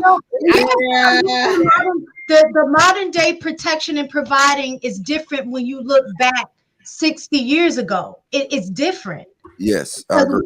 At that time, women depended on men for financial security. They had no choice. So now that's not the choice. So the provision piece has changed. So it depends on how you define what that provision is going to be. Well, no, because it's still the same. It's just the elements has changed. We live in a police state now, so that's why these women are so delusional, and you don't need men to protect you no more. And then society overall will protect you, women. So I need a man to protect me. See, yeah. Listen here, Have I got you disagreeing with what you're saying? I'm not trying to jump down your throat, but all I was just saying, all I'm saying is that providing and protecting has changed in modern times than it has back then. That's all I was saying. Yes, but ma'am, if we look at it, it has not changed. It actually is the same, but now provision come more in a form of resources. Where if you go back to the 1800s, you know what I'm saying, provision would have been more of a physical thing that protect the women in the tribe. But now you don't have that no more. So now ideally, if I can afford to put you in Buckhead. Well, Buckhead ain't even safe no more. Let me see. Northern Gwinnett, right? If I can put you in Northern Gwinnett, right? Mm-hmm. Isn't that not giving you provision? So what I'm saying is that everything else that you requires, if the man can do his role, provide and protect, right? All the other 666 stuff. Because what does the sixes stand for? 6 figures? 6 figures. I don't Height know. is 6 feet, and they have over 6-inch penis. That's Oh. little penis, but go ahead. All right. Look, I didn't know. I had to look it up. is So that they're over 6 feet. They make 6 figures at least. but do you see besides the 6 figure, that's provision, right? Everything else is delusional. Like that's something that if you get, you get. But if you saying you want a good man, and then the purpose of a man is to do them things, but the problem with women is they want the 6'6". No, they want a 6'6'8". And sometimes, depending on how wide they is, they want a 6'10". So, you know what I'm saying? Hey, it is what it is. But that's the concept of the woman nowadays, and especially dealing with our black women, that 6 is offering you everything else you need. That's what the man purpose is. But that means women want to go be of the purpose of a man to all these imaginary fairyland type stuff. Well, I think even saying the 6 figure, if going by your logic, is delusional too. If the stats show that most average men, which is going to be available to most women, don't make 6 figures. Black men. But you remember what I said? What must you do? If you see what I said, go outside your door and see who's around you. Mhm. Now, if you live in the projects, guess what? You would not go outside your door and see those 6-figure men. The men you deserve right outside your door in the tribe that you're in. So yes, that fits the whole point. That's to my point, is the fact that when we're talking about provision, it's different. Because if I go right outside of my door and I'm in a hood, and that means the dude that's outside my door is in the hood too. So what provision is he going to be able to give me if we're in the same area? He will be still able to offer you provision, and he'll be able to offer you the same lifestyle that you're used to. But I'm already providing that lifestyle for myself. That's my point. It has changed because women have access to their own finances. And if I'm going to look right outside my window and I'm in the hood, my goal, my dream is to get out of the hood.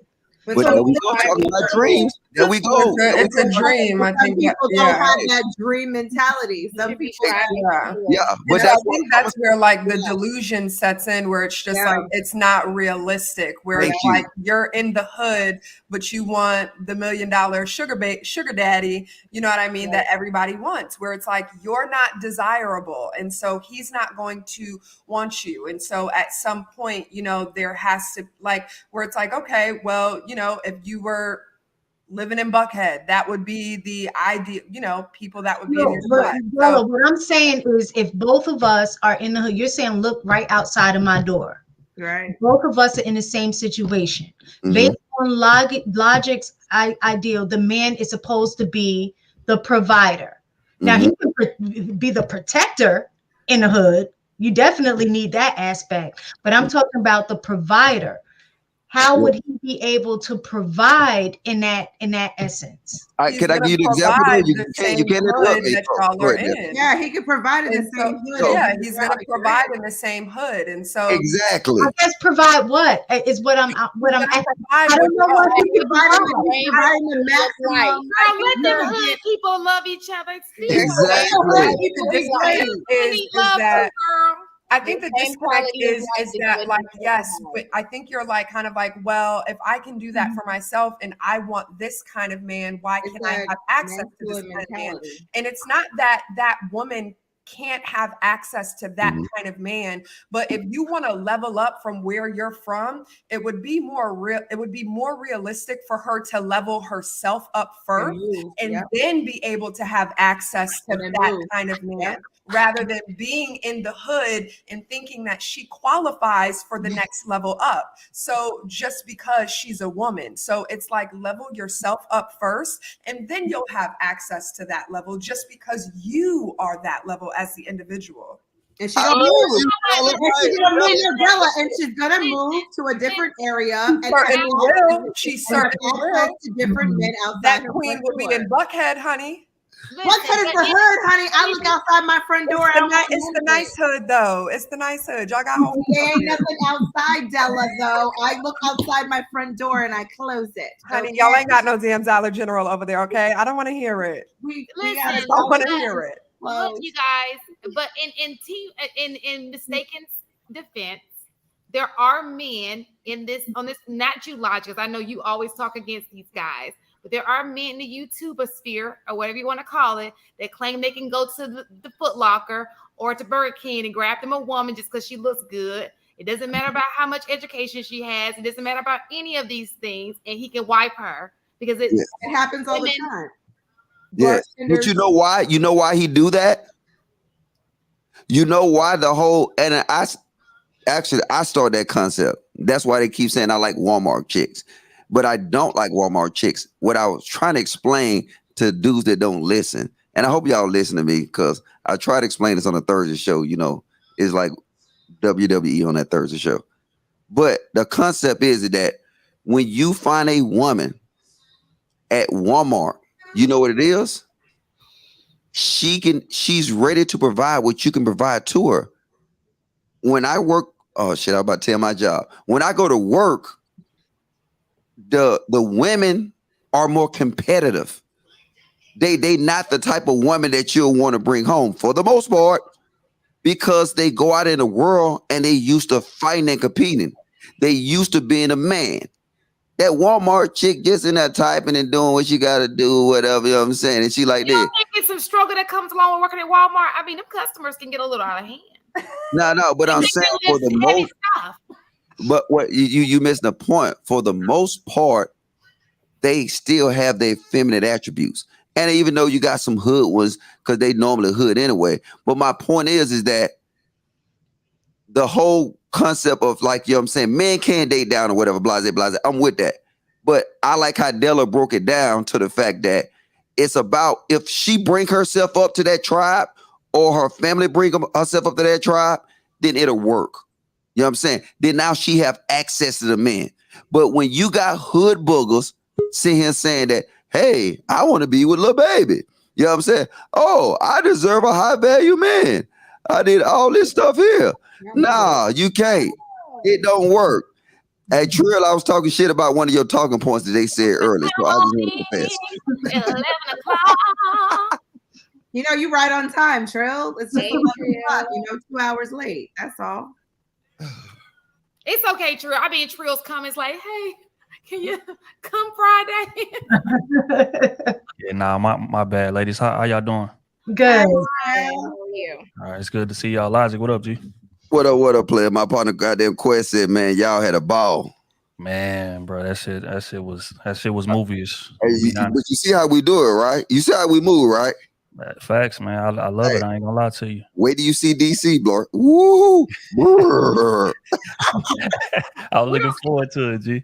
That will be fun. Do we have a date for DC now? It's you can't say it online anyway. Oh, we should put it in the chat, the private chat.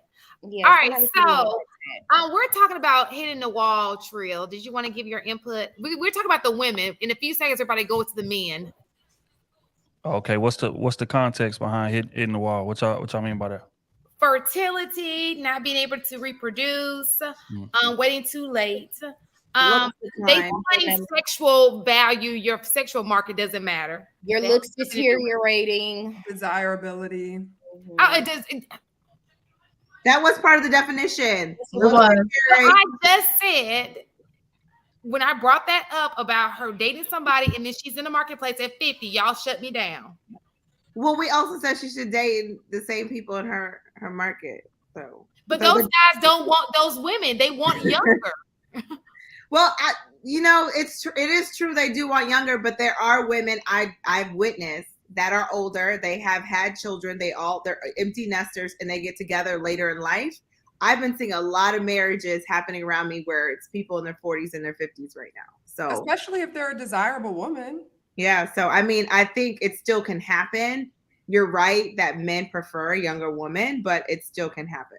Somebody said you're still young to a 7-year-old. Who said that? That's right. Get you a 7-year-old. No.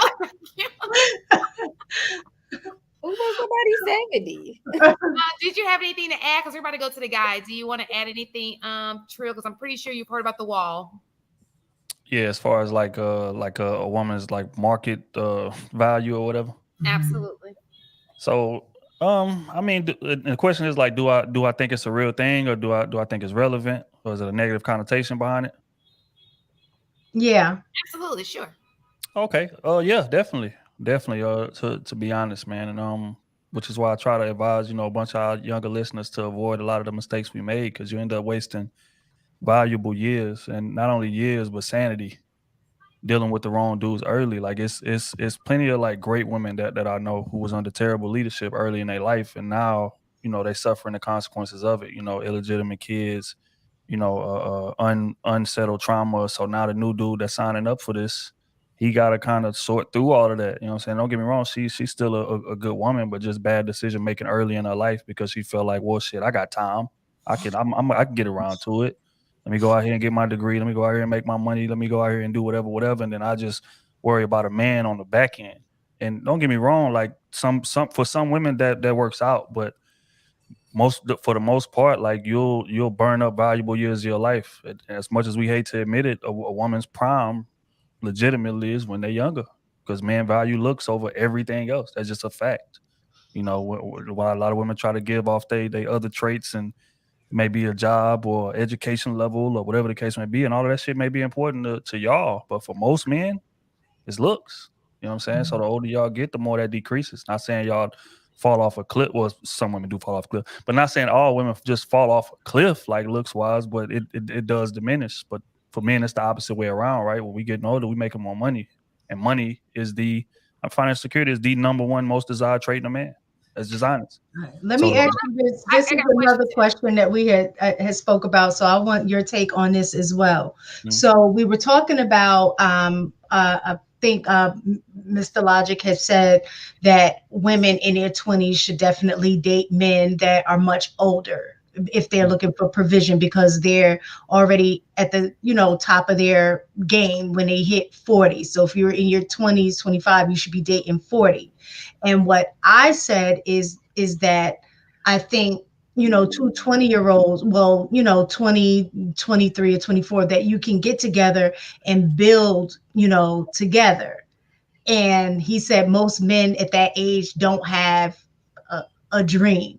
I kind of want your input, because you met your wife and y'all got married in your 20s. So do you think that would be advice that you would give to your daughter, to marry somebody that's in their 40s, because they already have provision? You must have forgot Trill already spoke on that when he joined the show to our No, first he live. didn't. And Trill said he is not advising his daughter.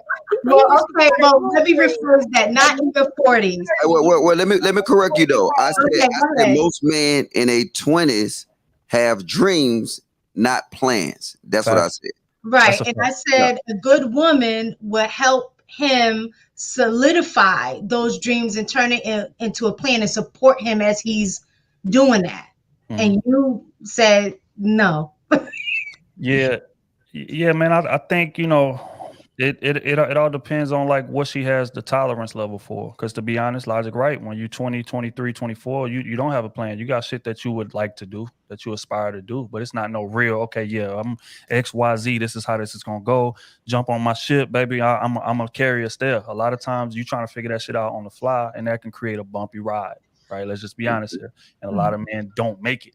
You know what I'm saying? Because of that, because that ride is so bumpy. He out here, still getting pulled by the streets. He's still getting pulled by, maintaining his reputation that he had before he got into the relationship. So all of that shit is a distraction when you're younger. But when you get a bit older, that rudimentary shit stops mattering as much. You know what I'm saying? You start thinking about long-term legacy, different shit like that.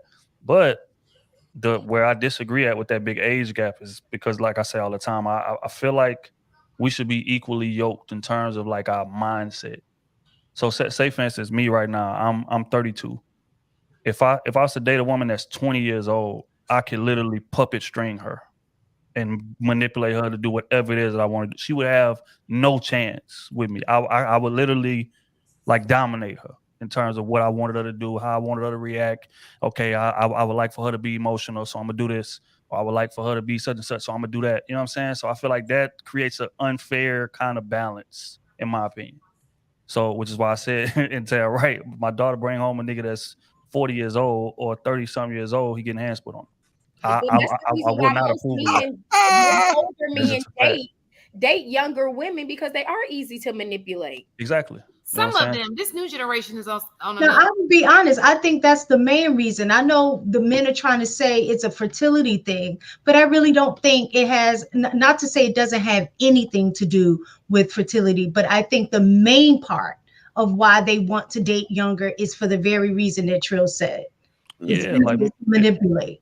yeah, like most of these men in this space will literally say it. Like I want to mold my woman into who I want her to be. Mm-hmm. You know what I'm saying? So like they're literally trying to finish raising a grown woman and like mold her into who I want her to be. Me, I don't necessarily have the patience for that. I don't really believe in that line of thinking.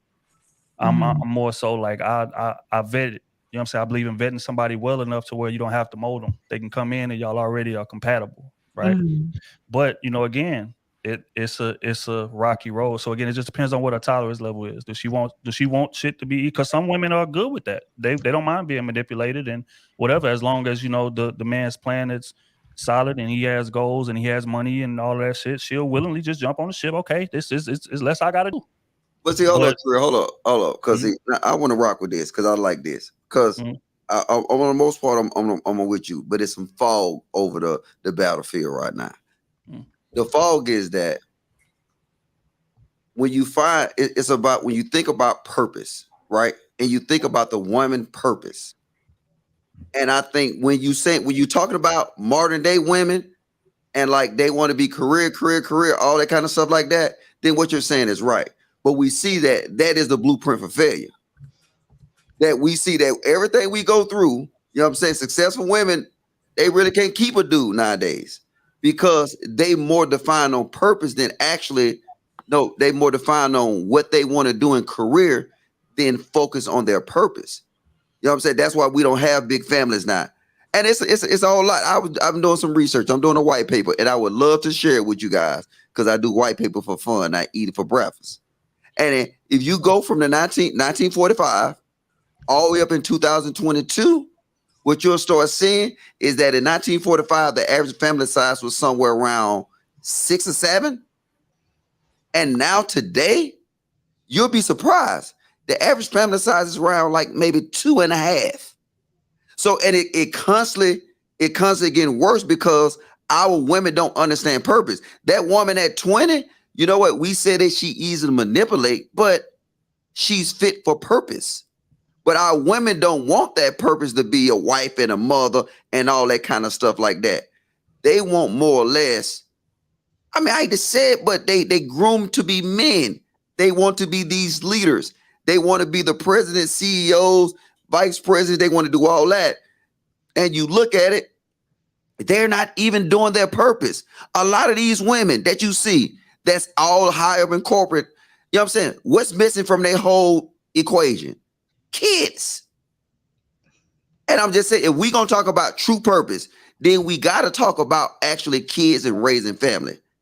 But if we talk about what we're doing nowadays, then yeah, I mean, we can shoot that, but it's not proven effective at all. So let me just say this. I know Tyrese came to the internet and said he feels like dating younger is like oil and water. They don't match. Did y'all see that? Did you talk about the same dude that got on the internet crying over some chicks? Yeah, he cried over this one. He Okay, said that. come on. Let's not do that, Miss Tagney. I mean, not Miss Tagney. He said he would never date another 25-year-old in his life. All right, can I use Stalin and Hitler as example too? No, they need Tyrese crazy. I don't know many men. I don't know many 40-something-year-olds dating 25-year-olds. So I got to go with the one I see, and it's Tyrese for right now. So Tyrese went to the airways and said that he would never do it again because it's like oil and water. Can I ask a question? We listen to Shade Room and listen to Tyrese. Okay, well, I'm listening to you. Are you dating a 25-year-old? I mean, I would love to listen to the men on the panel, but we know Trill is married to a woman who's the same age as him. So I want a real life experience. And they're so cute together. Thank you. I appreciate it. They Yeah, are. and you guys look So so cute. happy together. I think I hit. Who was that sitting next to me? Was it Lauren who was sitting there? I was like, they look so happy. You know what, low key, I thought Tria's wife was Lauren. When I saw her, I was like, is that Lauren? They look like They had nice skin. they look alike. Yes. I'm telling you. Yeah, she's beautiful. Both beautiful. Thank you. Mhm. Thank you. And they're like they have fun. You did together. good, They Trill. really You did enjoy good. each other's time. Like they're true companions. Yeah, Mhm. that's my homie, man. We like literally grew up together. I You know can what I'm tell. saying? So that's Mhm. yeah, for sure. That's why I tell people like don't necessarily try to emulate my situation because it's so rare. Like most people don't meet they wife or husband in 8th grade. Like that's just not a common thing, right? But like most people meeting they person when they grown. You know they didn't develop habits and traits and shit like that that didn't happen over that time. But we got to grow up together, so we really got the cheat code. Don't get me wrong, it was bumpy as shit He's a at part first. of your tribe. For sure. Logic said the tribe. I Yeah. just know one Similar person who I went to school with, and they married. They knew each other since the 4th grade, and they got married. That's crazy. Mhm. Logic, so you getting with that 25-year-old? Let's not Let's talk about get away Logic and from these that. 25 Uh-huh. year That olds. was Let's go y'all back to what we switch. were supposed to be You talking about. manipulating that 25 year Yeah, old. like we got sidetracked because Trill got a beautiful marriage, but that question was legitimate. Let's not. That question was legit. You getting that 25-year-old? Wait, Hey, I just saw it in the. Oh, hey, go this, ahead. this is what Let you him is right answer. now. Nah, let him answer. You was a Listen, motherfucker. that's why I got my slap Okay, on. hey. Why do y'all cousin want to terrorize men? Why we just can't have a conversation? Well, here's the Go ahead. question that I just saw in the chat. Well, it wasn't a question; it was a statement, but I would like to turn it into a question. Is there a difference, as we were No, we talking gotta about? answer We that got to answer his question. Hold on a second. Whoa, whoa, whoa. Whoa, whoa, whoa, whoa, whoa. I was trying to help Logic. No. Logic. I need you to come.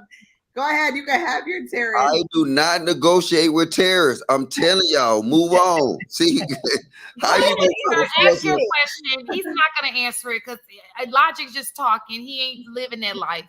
Oh my! Someone said that manipulation. Go ahead.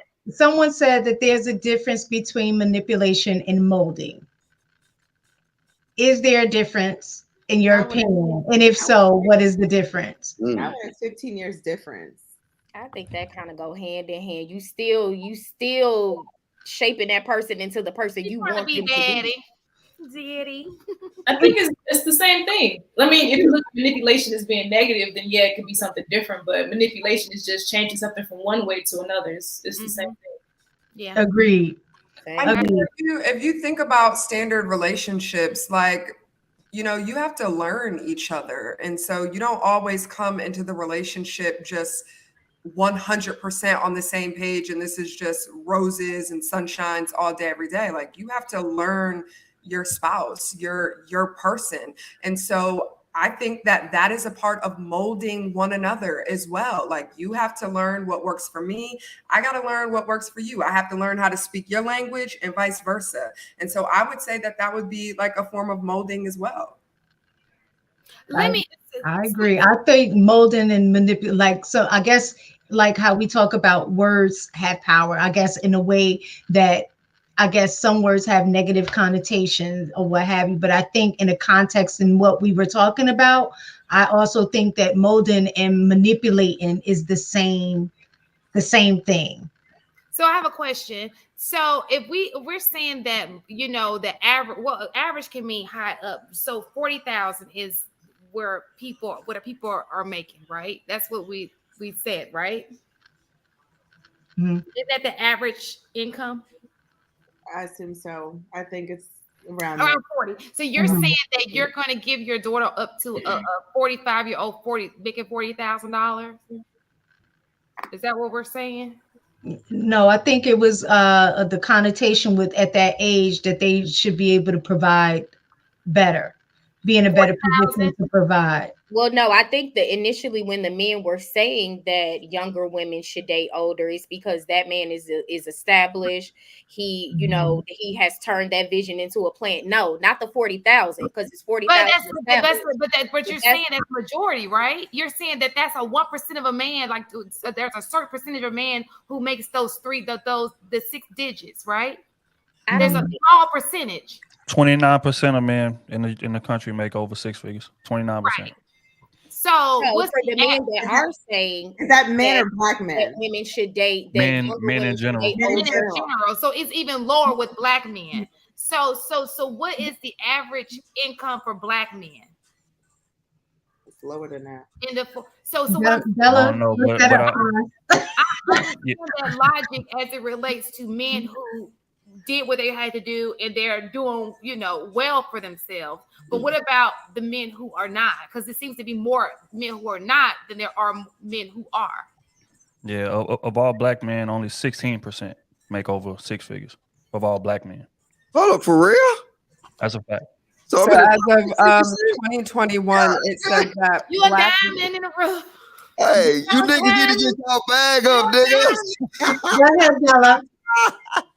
Is that a real stat or you just doing some YouTube shit? Bella's about to Nah, read it. that's a fact. Bella, what Google does it. it say?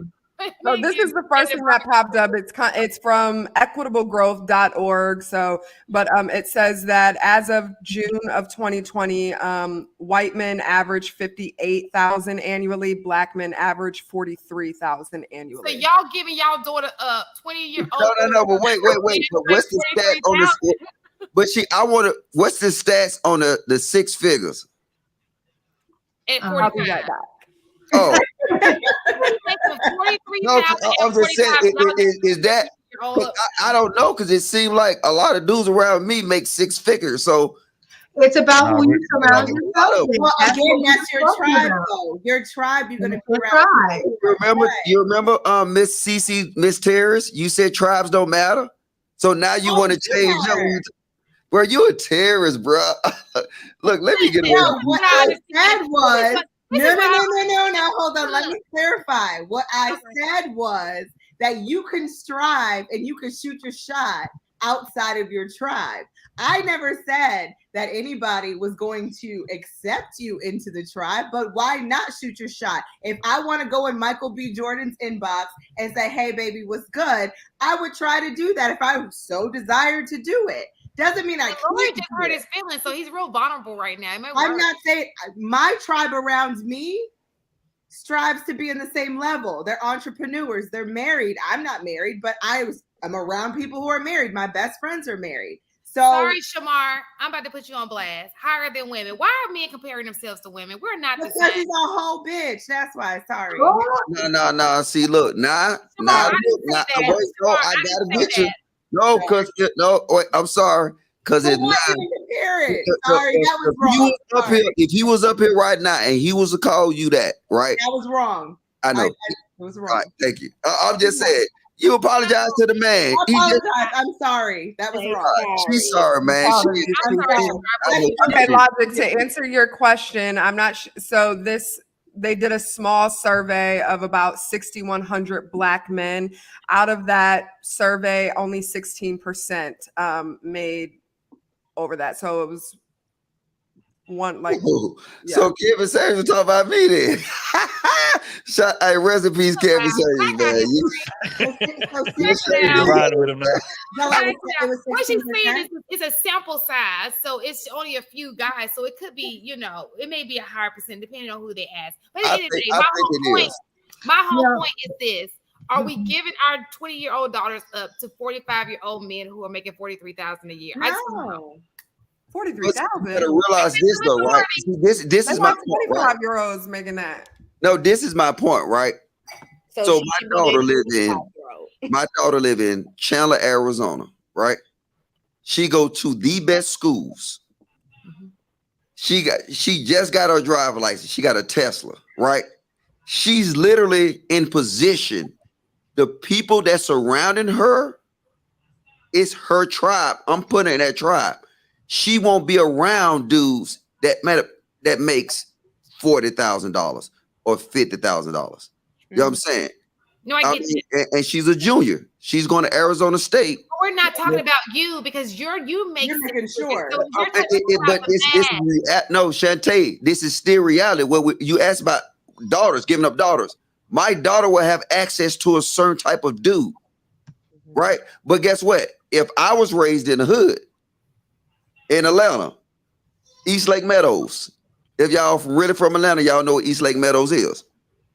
Not from Atlanta. I'm not really from Atlanta, so I don't know. Okay, yeah, because y'all not know true. Y'all just y'all. But the thing is that Gwinnett County.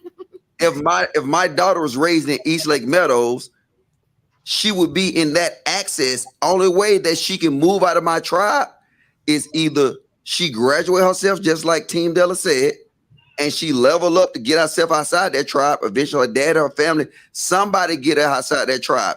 A perfect example would be the Fresh Prince of Bel-Air. And I hate using TV shows, but he was from West Philadelphia, born and raised on a playground where he spent most of his days. And then what he did is he went to Bel-Air and he elevated himself to a whole new tribe. That's the whole point I'm making. Okay, for 2 seconds, let me just put this in place. Mimi, dear darling, this is my first time drinking alcohol in several episodes, and wine is actually great for you, honey. It helps the cardiovascular system. Please Google it. Thank you. Get out the chat, Shantae. Cheers.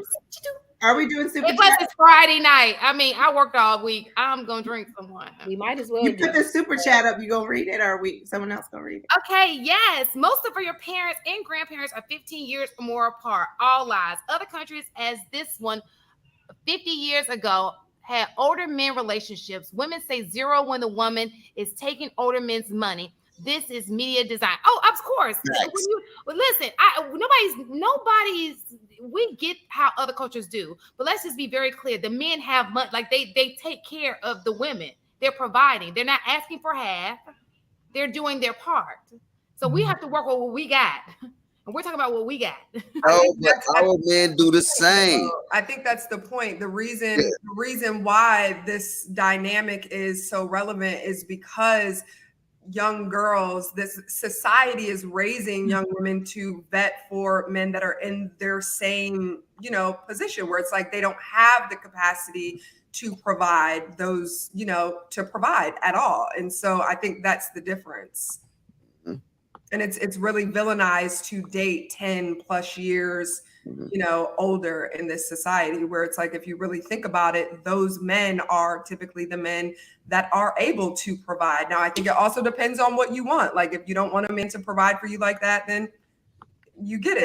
My question there is then probably not looking in the right areas at a 25-year-old man. But I'm just saying, like, what questions is an early 20-year-old? What are her vetting questions? I wouldn't say like an early 20-year-old, but 25 to like, you know what I mean? Like, yeah, I mean, an early 20-year-old who just graduated high school. So for me, when I'm referencing it, I'm talking about like 25 and up, like 25 to 29 to 30 years old. I don't know too many 20-year-olds that want to get married personally. Nah. True. I don't know many either. Some of them, you got those Scorpios. They're little lovers. See,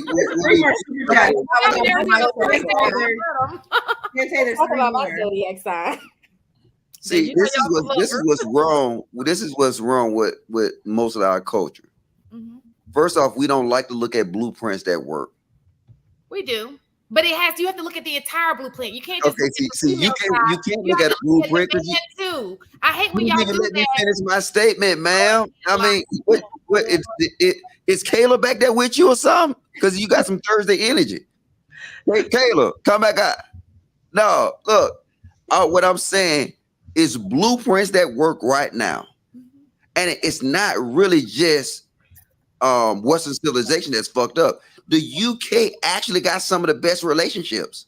You know what I'm saying? They actually have some of the best relationships. And then if you go further out, you'll start seeing that they follow a blueprint that we don't follow. And then their blueprint proves to be successful. We just have this whole, like I told y'all equal to men, and y'all have y'all special provisions. So like right now, the women are the one that's actually running shit and fucking shit up right now, because they can see and say, and then they'll hit that wall. And once they hit that wall, then it's like, it's no coming back. But then they want to blame everybody else. But through the whole path, you see and say, you're not good enough for me. You're not good enough for me. You're not tall enough for me. You don't make enough money. And then, like I said, if you simplify everything and say, I want a man to provide and protect, and you simplify these things that y'all made so complicated. And then now, if that man at 23 is able to provide and protect, just like another country where they have family legacy, guess what they're able to do? They're able to get married. Family legacy, that's when you see in other countries, that when you see younger guys get married because they have family legacy. Other than that, you don't see it. But our women are so delusional because they want to look outside the purpose of a man. That man's purpose is to what? Provide and protect. Your purpose is to what? Nourish and raise a family. Outside of that, you're being delusional. I want her with a fat ass and a fat titties. Oh, well, she can do her purpose, player. Oh, I don't care about that there. I see Meg Thee Stallion. I want her to look like her. That's how men and women are so delusional in America. It's crazy that when you go outside this country, you don't see it. Like you be like, oh, wow, I'm fucked up in America. That's why I got my passport.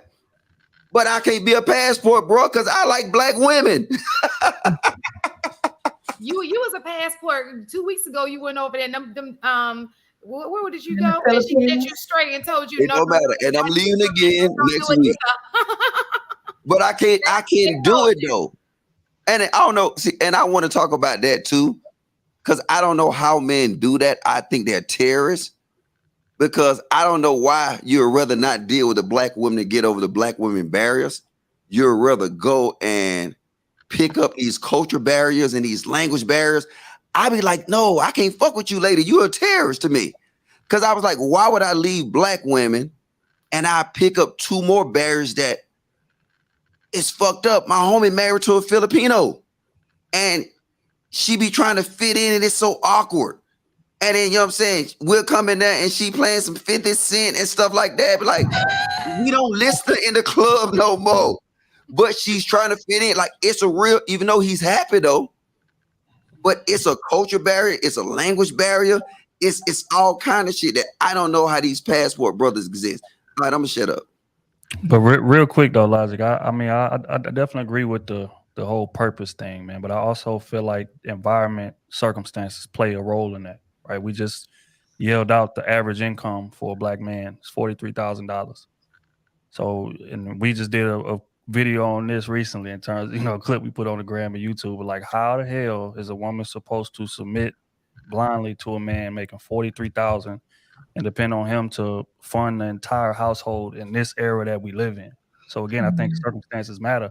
$43,000 is not going to take care of no family. As far as living comfortably. $43,000 is barely gonna take care of you living comfortably in terms of rent and your car note and cable and all that shit. Like most people got about on average about $2,500 in bills. You do the math on what $43,000 look like in a 2-week check.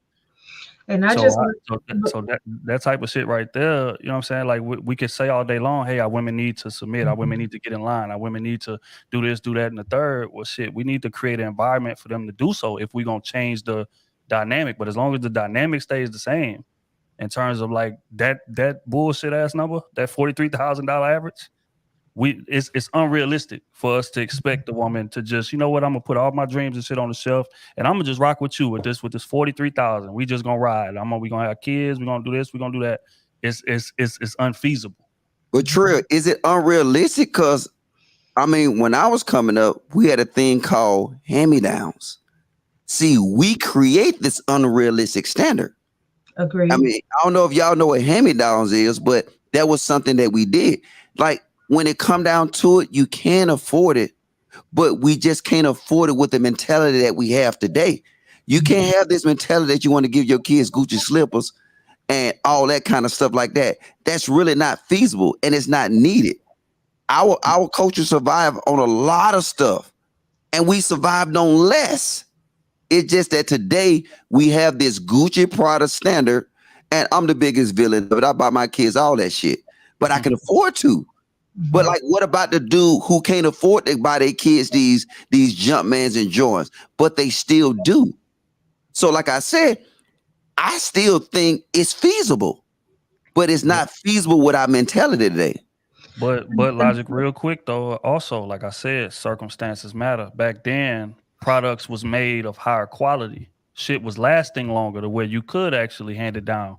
You buy a damn dining room table today in comparison to that dining room table that granny had for 40 years that's still solid, strong to this day. You buy one today, that should be over with in a year.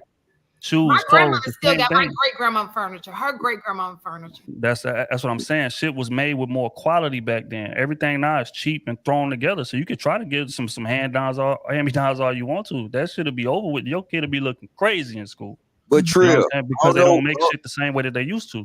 But I don't know how old you is though. But you remember when my sister first moved out my mom's house, she had things passed down to her.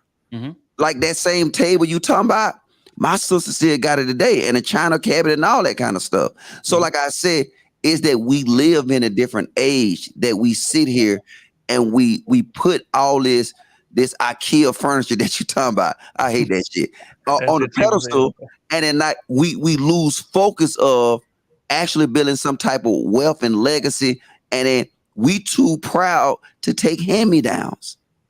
And I'm not. Let me just say this. What's wrong though to take hand-me-downs? No, he just said he buys our Gucci and Prada. But I just found it's not for Lodge's kids. He's talking about other people's kids. So Lodge will teach his kids to do this, but other children, you can go ahead and because Logic can afford to provide that for his kids. Because he falls in that percentage that makes over the 6 figures is what he's saying. So why not be the goal to tell people to men to stay on their focus so that they can make more than $43,000? Why is that not the focus? Because it's impossible. Because you see now I'm finna blow your Anton point up. Anton said everybody should chase a bag. It's impossible. You only have certain amount of positions that make certain amount of money. And look, a majority of the people in the world will have to do them 40,000 jobs. People were satisfied where they was at. This the internet age. Everybody want to be rich. It can never happen that way. Can you imagine if 50% of our society was making 6 figures? No, what I'm saying to you is, I would say this. It would be great to have more Black male doctors. It would be great to have more these professions that do earn, not necessarily just because they earn, but we just need more representation in these areas. It would be great to have them. But what I'm telling you, when we're talking about income, ma'am, it's delusional for you to even say that because it's not possible. You only got so many positions. And it guess what? But even that, even the guys in the chat are saying, "Oh my God, 43,000! I haven't made that since." It's not. It is if you live in a small town. Absolutely, we're not talking about small town people. But if you live somewhere, I mean, there are opportunities everywhere. Just like you had an opportunity to make it, Trill had an opportunity to make it. Most of the people on the panel, all these men had an opportunity to make it. There was something that you did along your way to help you get to where you are. There are people everywhere who are doing these things. If any other culture of man can get it done, Hispanic, and we're not talking about white people because we know where they got it. They had a leg in it. But there you go. It's the truth. We have to ask ourselves, what are we doing wrong? If you want us to look at relationships and look at other cultures and ask what we're doing wrong, why is it hard for us to look at other cultures to see what we're going wrong when it comes to making a living? Well, I think we reflect, especially Black men, I think we reflect a smaller portion of larger society because looking at the stats, most Black men are in white collar jobs. They're in white collar jobs. So it says that 46%, I believe it was 41% have white collar jobs, 36% have blue collar jobs, and then 23% are in like service industries. So that means even the job that they have, we typically are getting paid more at white collar jobs. So if majority of Black men are working those white collar jobs, there you would assume in comparison to the service jobs and the blue collar jobs that they're making a higher income. So even if they're making a higher income, if the average overall is still 40 something thousand, 43, 44,000, then to have the expectation, to your point, Mr. Logic, for most women, Black women, are looking for these men that are making six figures that just realistically are not there. They're just not there. I think it said 13% of Black men make over like 75,000 or more. So it's only 13%. So 80% of women are going after 30% of the men. Well, see, look, Shantae asked me how I did, right? I did it the hard way. I spent 22 years in the military and I retired. Only 17% of the military members actually retire. So now I knew at the end of my rainbow was a pot of gold. And then I strove and I did that. And then I had an opportunity to lever other things after I retired. So everybody's not going to do that. I get it. The path I chose is hard as hell. And the average, matter of fact, just not the average Black man, the average citizen won't even do that. So these are paths that's hard. Other people do it. Trill probably do it another way. You know what I'm saying? But the path to get there is hard. And that's the reason we can actually, you know what I'm saying, love life and do that, because I guarantee you, I got better wounds from what I did. I guarantee you, Trill got better wounds from what he did. And the thing is that the whole, everybody is not capable of doing that. And it's not realistic for us to think that way. You need Amazon workers. It's going to happen. They're not going away no time soon. So ideally, should the Amazon workers not be able to have wives? I'm just saying, why can't there be why can't there be a saturation of men going to medical school?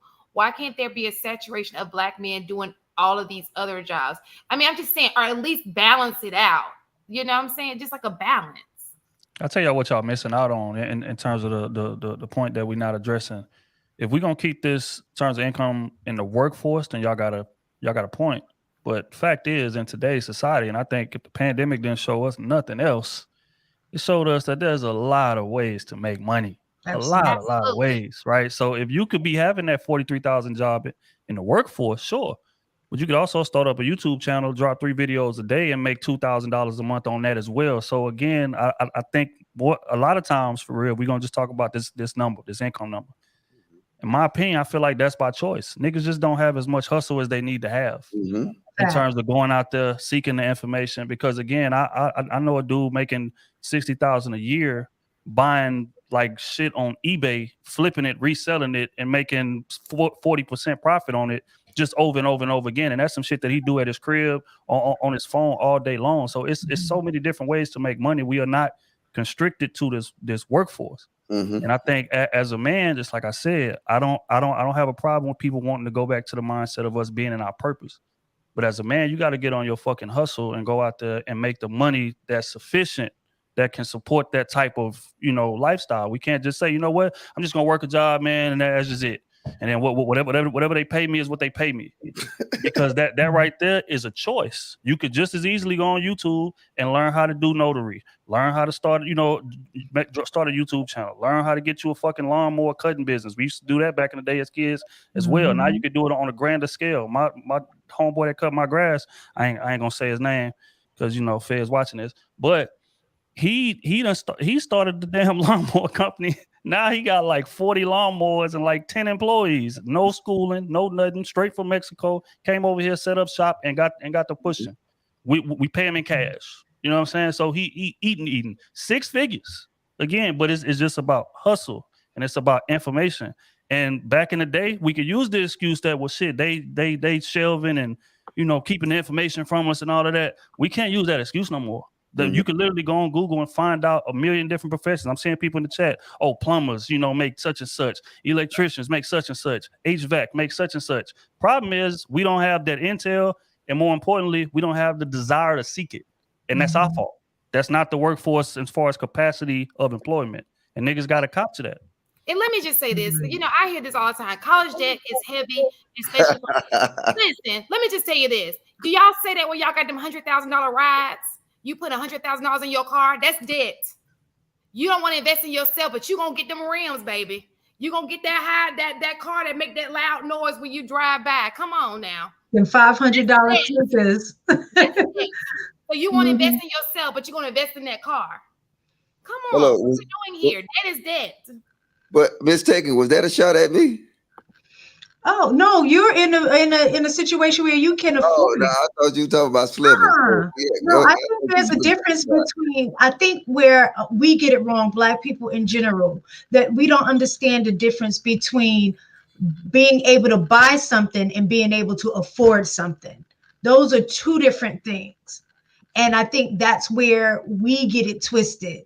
Like we're going to save up this one check to buy a $500 pair of sneakers, but then trying to figure out where we're getting enough money to pay the rent or get enough gas. So yeah, you were able to buy it, but you couldn't afford it. So, Mr. Logic, I'm definitely not talking to you. No, I'm talking Okay. But see, sure, I agree with you, but this is what Black people don't understand: supply and demand. Like right now, we oversaturate everything. I mean, let's keep it funky. Everybody named Mama learned out about YouTube 5 years too late, and now it's an insurgency in YouTube right now. We saturate everything, just like we saturate the barbershops and hair salons. Like here, go to Atlanta, West End. You'll literally see 100 barbershops right across the street from each other. We saturate everything. We don't understand supply and demand. So with a lot of this new stuff, it comes out. It's like we always a day late, and then now since they'll do a YouTube video on it, hey, you just like you said, you can do notary, right? Hey, you can make a note.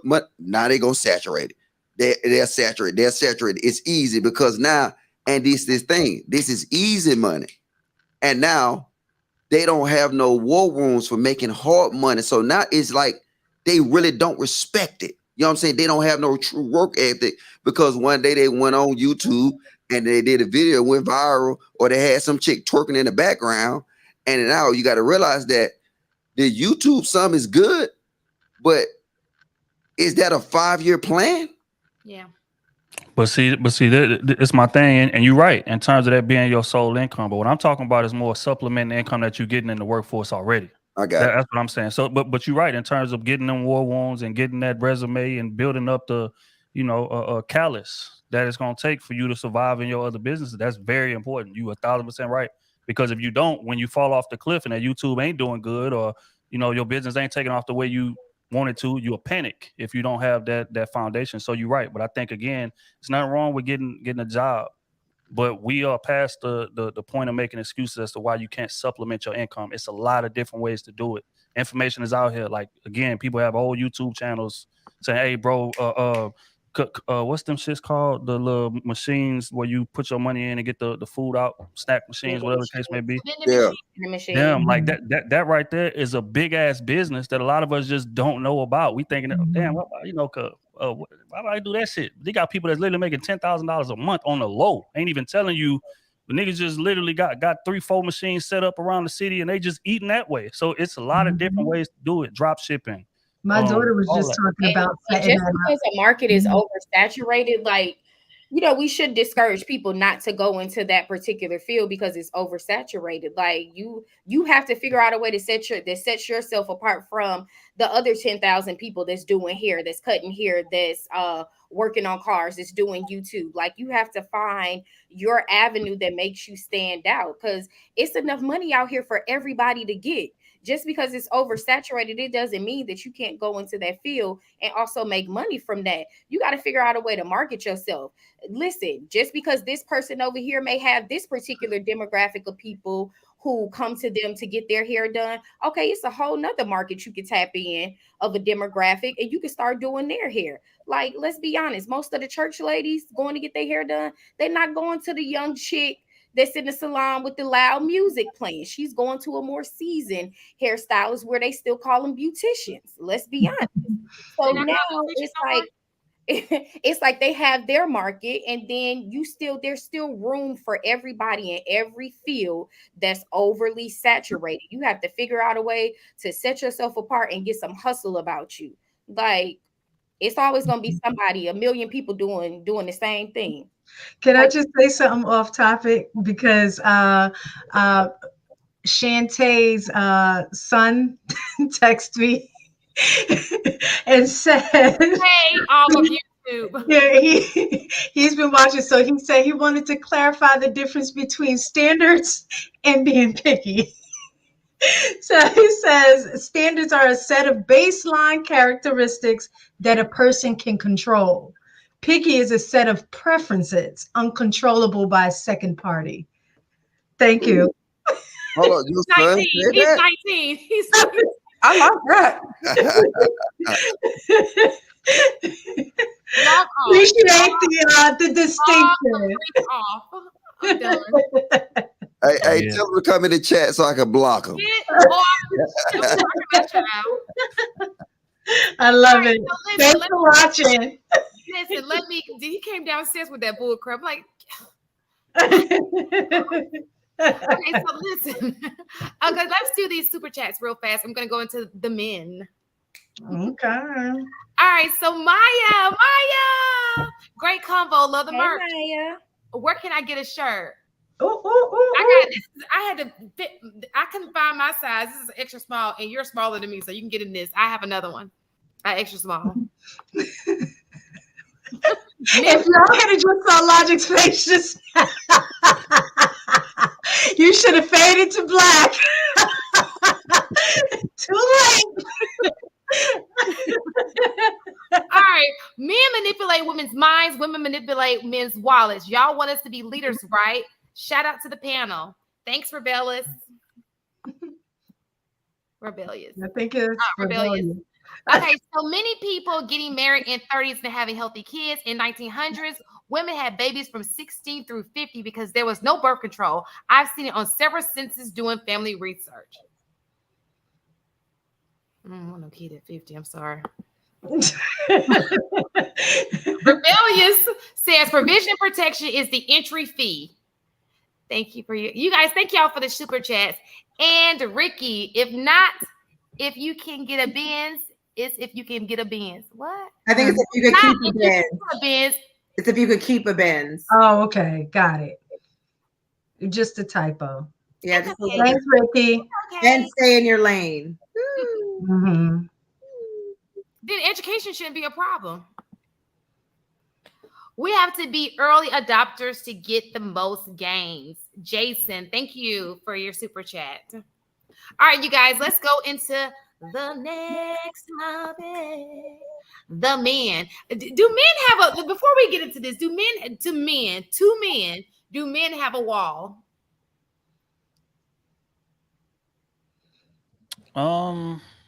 I would say yeah, but I'm not. I don't think necessarily a relationship. I mean, unless you just like super old, you know what I'm saying. But in terms of like wall being more so like energy, effort. Like Tupac said something one time that like stuck with me.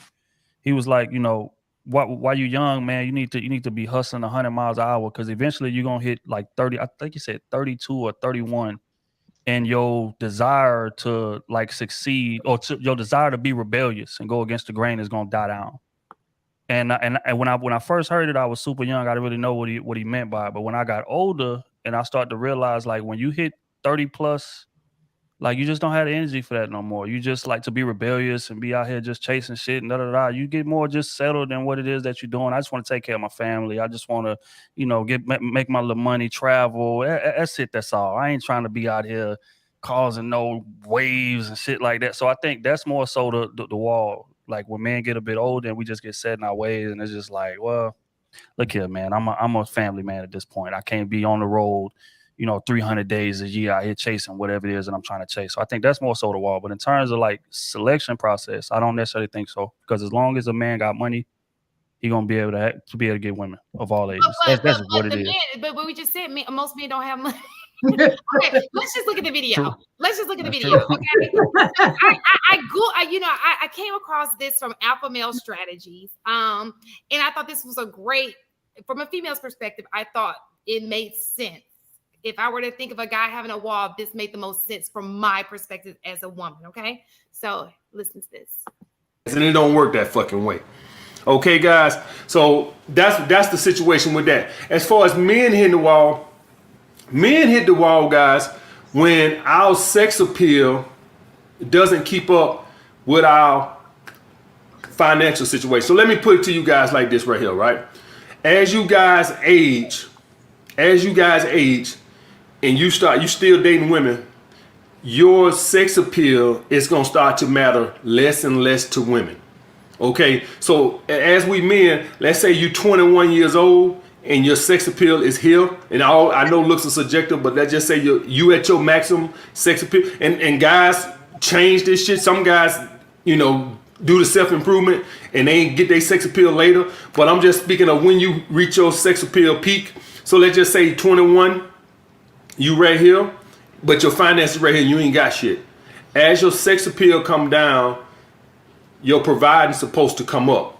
Okay, if this don't improve, so let's say you're a 21-year-old guy, and I'm just gonna throw some numbers out there. Let's say you making 20 grand a year working a job. When you 30 years old, if you making that same 20 grand, now that your sex appeal done came down a lot, you gonna struggle in the dating market. Point blank period. Because now at 30 years old, you're gonna start dating women. Usually you're gonna start dating women that now they're starting to mature and their maternal instincts are starting to kick in. They're not gonna consider you. You're gonna be null and void. You're gonna struggle. All right. When you're 21, you can get away with that. Hey, he cute. And beyond that, right? Beyond that, when you're 21 years old, women will give you a break. You 21 fucking years old. What does the bitch expect? You 21 years old, you just got out of school. What the fuck? I'm supposed to have a big ass house and a nice car and a fucking fortune stashed away. Hell fucking no. So women will give you a break. You're 21. Hey, whatever. They start to expect more out of you as you get older. Okay. So if I'm a 40-year-old guy, and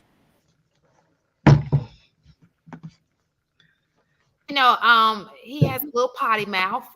So sorry. Guess I should have warned for like a little disclaimer. Why you cut him off? I wanted to hear what he. So basically, he was just saying, if you're 40, you're not making money. You don't hit the wall. So, what do you guys feel? How do you guys feel about that? I agree, 100%. I think when you're young and you're handsome, you can get away with a lot of shit. That's just honest. That's why you got a bunch of young dudes that's handsome, 4-5 different kids. He's sleeping on girls' couches. He driving their cars when he drop them off to work. He doing a whole bunch of just toxic shit, and she's still gonna rock with him. But when the older you get, just like you said, you're not as handsome. That 6-pack leave, you got a gut now and all that type of shit. Like you're not as attractive as you was. So now the money got to compensate for that drop off in looks. So he right. And if you start getting old and you broke, you ain't getting away with the shit you was getting away with when you was young and handsome. So he right 1,000%. Yes, I agree. I agree totally. He's on point. I mean, he's talking about that whole thing that we was describing earlier. He just put it in a different way. You know what I'm saying? It's like, and then I like the way he put it that, you need to be able to provide. And then, what I'm saying, as your ability to provide up, what I'm saying, your needs for all that other stuff, what I'm saying, is go away. So, what I'm saying, and then now they have that established, they're establishing the plan, they got all that other stuff. So now the actual man, what I'm saying, you can diminish the man because the plan gonna always be bigger than the man. But at a younger age, what I'm saying, women will prefer the man and not the plan because he's at his peak, what I'm saying, in his look. And what I'm saying, his beard is long. He's tall, he's slender, and he can sling dick for probably about 10 hours. So yeah, women gonna like that. So he's at his prime when it comes to actual like physical and sexual, just like that woman is. But at the end of the day, once he get older, he gotta actually start supplementing some type of way. And a way the man supplement is through his income. So based on that definition now, do you think most men are delusional about their wall? For hitting a wall? Yeah. Well, I think most men gonna naturally hit the wall because we just explained. He explained it right. If they can't provide, then right now you're not slinging iron no more. You're not looking how you used to. So pretty much, what good are you? I'm just saying. Or you got to be able to find somebody at that point. So now pretty much you just living your life. But as far, I'm thinking he's saying on the dating market. Right. But the reason I asked that is because if we, because we're called delusional for, wanting a man or thinking that we have access to men once we get a certain age, right? Because we lose our, markability. So I guess the question is, do men ever think about the fact that they lose theirs? Because I don't necessarily see it. I think a lot of times when we're talking about the wall is only looked at as women losing their marketability. But these men are like, oh, I'm 50 and I'm gonna pull me a 25-year-old. But a lot of the men that are saying that are not in the position to do so because they've also hit a wall too. But they're Well, I delusional mean, though. You answer your own question. They actually, look, a 50-year-old man that can't provide and protect, that's saying that he wants a 20 or 30-year-old, that's delusional. I mean, my standards say the same. How Very could much he? so. He don't qualify for that. But go ahead. I'm sorry. no. I was just gonna say, like, he's delusional, but kind of not. And this is the reason why. Because the older he gets, he always has a lifeline. He got that money as a lifeline to compensate. Women don't have a lifeline. When y'all get older, y'all most desired trait starts to diminish. But there is no lifeline. There is no, okay, you know what? I don't look the same like I used to no more. But I'm getting to that fucking bag, so I don't have to. I'm a millionaire. I can still get any woman I want. But women don't have that type of lifeline that can compensate for that decrease in look. So I mean, I wouldn't necessarily say that he's delusional, because he could turn it around. He could run into a But- motherfucker and get Yeah, some but advice. she And get a said bitch He for is making money. she delusional. didn't have the bag. Based on She what didn't you're have the money. saying, based on what we just got finished saying about the stats, he Mhm. is delusional. You're speaking on the opposite end of the bell curve, because most men at 50 is not making that kind of money, especially as they get to the age where they're about to retire. Then they're making even less. So if the average black man, and I know that age gap is big from 16 to, I guess it was like what, 50 or something like that. But let's say that at the peak of the average man's career, he's making $70,000, right? Right. So let's say he retired at 65. So now he's making even less than that if he has a pension or what have you. So how does he fit in the equation of not understanding that he's hit the wall? Because again, I think like delusion speaks to the fact that I believe in something that cannot happen. I think that's what delusion is, right? But again, like I said, even if he's 50 years old, he always has a lifeline. He could get in a wreck and get a big ass check, or he can get an inheritance check, whatever the case may be. Money. He could run into a lump sum of money, and now I'm capable of pulling the younger, attractive woman That's just with my not money normal, alone. though. No, 'Cause no, no, no, wait. No. But what I'm saying is the possibility is there. So it can't well, be then it delusional. won't be referring to him. Then it won't. Okay, but let me just say this. Then in that case, are we really going to say that old women don't have an Earl down the street who's interested in them? Are you saying that just because she's old, she's not going to be able to get somebody? I understand she may not get a high value man, but there is going to be a man. No, right. What I'm saying is that as that man that we talking about, if he runs into a lump sum of money, he can get any woman he wants You're with saying that money. But if women, just like you said, are gonna have to accept the Earl down the street. She can't be 50 years old, looks done fell off, and say, okay, there's a possibility for me to get a man that looks like Michael B. Jordan, because there is no lifeline for her to grab onto. Compared to that man, he can be 55 and he can fucking get a new job or develop a skill in tech or something like that, start up his own business and start making more money. And now I can go get me a woman that look like Rihanna. That's a fact. I can have any woman on that scale because I have money. Women don't have that lifeline. It's unfortunate, but it's true. I agree, and I would even say the Earl down the street. He has the lady or he chooses that lady not because maybe she looks good or whatever, but I think because his mortality is in the rear view. At some point, he has to make sure that there's somebody going to take care of him, and I think that's the other part that would help a man, even if he doesn't have much else. He can still it's. For us, I think in this regard for women, we don't have anything other than our love. We don't have that lifeline, like Trill said. We're stuck. But who are we? Okay, so let me ask you a question. So I understand. Listen, I get it. I'm just gonna be devil's advocate. I understand for high value men, but I just saw on 600 pounds, Tammy got her a man, and she can hardly breathe. She literally has a tube going out of her nose. And I'm not trying to make fun of her, but this is the truth. And a black man, has stepped into Tammy's life. Okay. So what I'm saying is, yes, she may not get the high value man, but let's just be honest. There are men. Tammy got a check. He there for the check. Tammy ain't got no check. Same real. I literally watched something today that spoke to that. That was actually no, it was what the guy was saying on the thing about that a woman will always be able to have access to a man. She may not necessarily have the relationship that she wants or the marriage that she wants, the commitment, but she will always have access to that D no matter how big she gets, no matter how bad she looks, because there's always a man that's willing to smash. That's a fact. I would agree. I think it's the quality of the D. There we go. Yeah, but that's the go. same thing. I mean, but that's the quality of any. I mean, that goes both ways. But Hold it on, don't, the Shantae. It quality of don't. the dick or the quality of the man? So what? Never two different things. Okay, so that is different thing. And broke D, they say it's good D. So sure. Listen, yeah, they say that.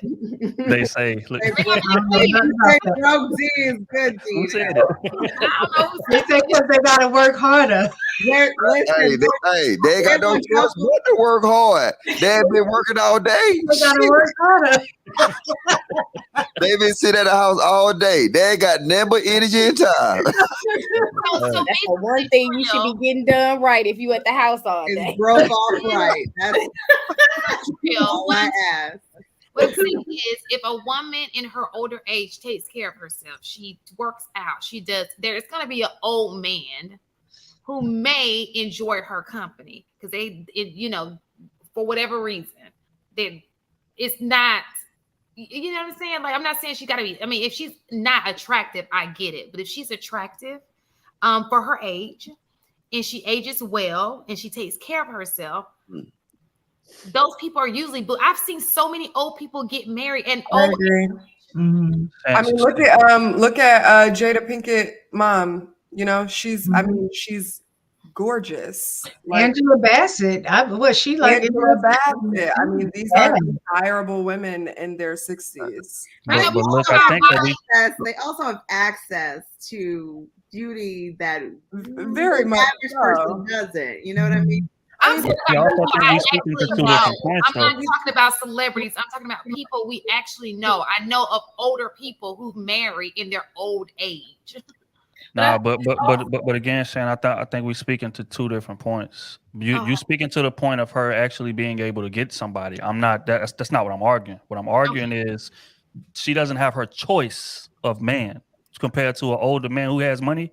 He has his choice of woman. I can get any woman on the scale because I have money. That's what I'm saying. You saying Earl down the street, she has to settle for Earl down the street. Sure. Is it possible for her to be in a relationship? Sure. I'm not arguing that. But what I'm saying is that woman at that age and who's fell off in terms of beauty, let's just say she ain't fell completely off, but she done dropped some. She doesn't have a choice of man. She does not. Yeah. So you're saying, so let me just get this very clear. You're saying that old men who we're not talking about millionaires. We're talking about men who just do decently well for themselves, have a choice of young women they can choose from. They choose any young woman they want. I don't think so.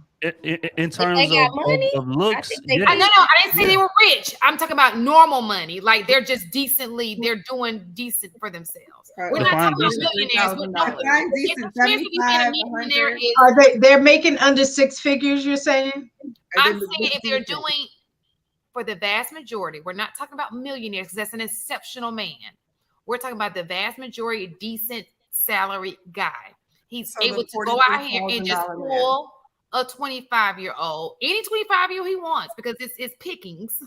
Because that's what you're saying. It's not going to be it's going to be the good ones. That's not that's not what I'm saying. You keep missing my point. Okay, what I'm saying is that I'm sorry. No, it's all good. What I'm saying is that older man has the opportunity to reach for a lifeline in terms of being able to get any woman he wants. So what I mean by that is, as he gets older, right, he can come into money at any age at that anytime at that age, and he has renewed access to every woman on the look scale. That woman on the other end, there's nothing she can do when she gets older to have her choice of man. That's what I'm saying. So the possibilities are drastically different. You know what I'm saying? Because I again, beg to we differ. just spoke.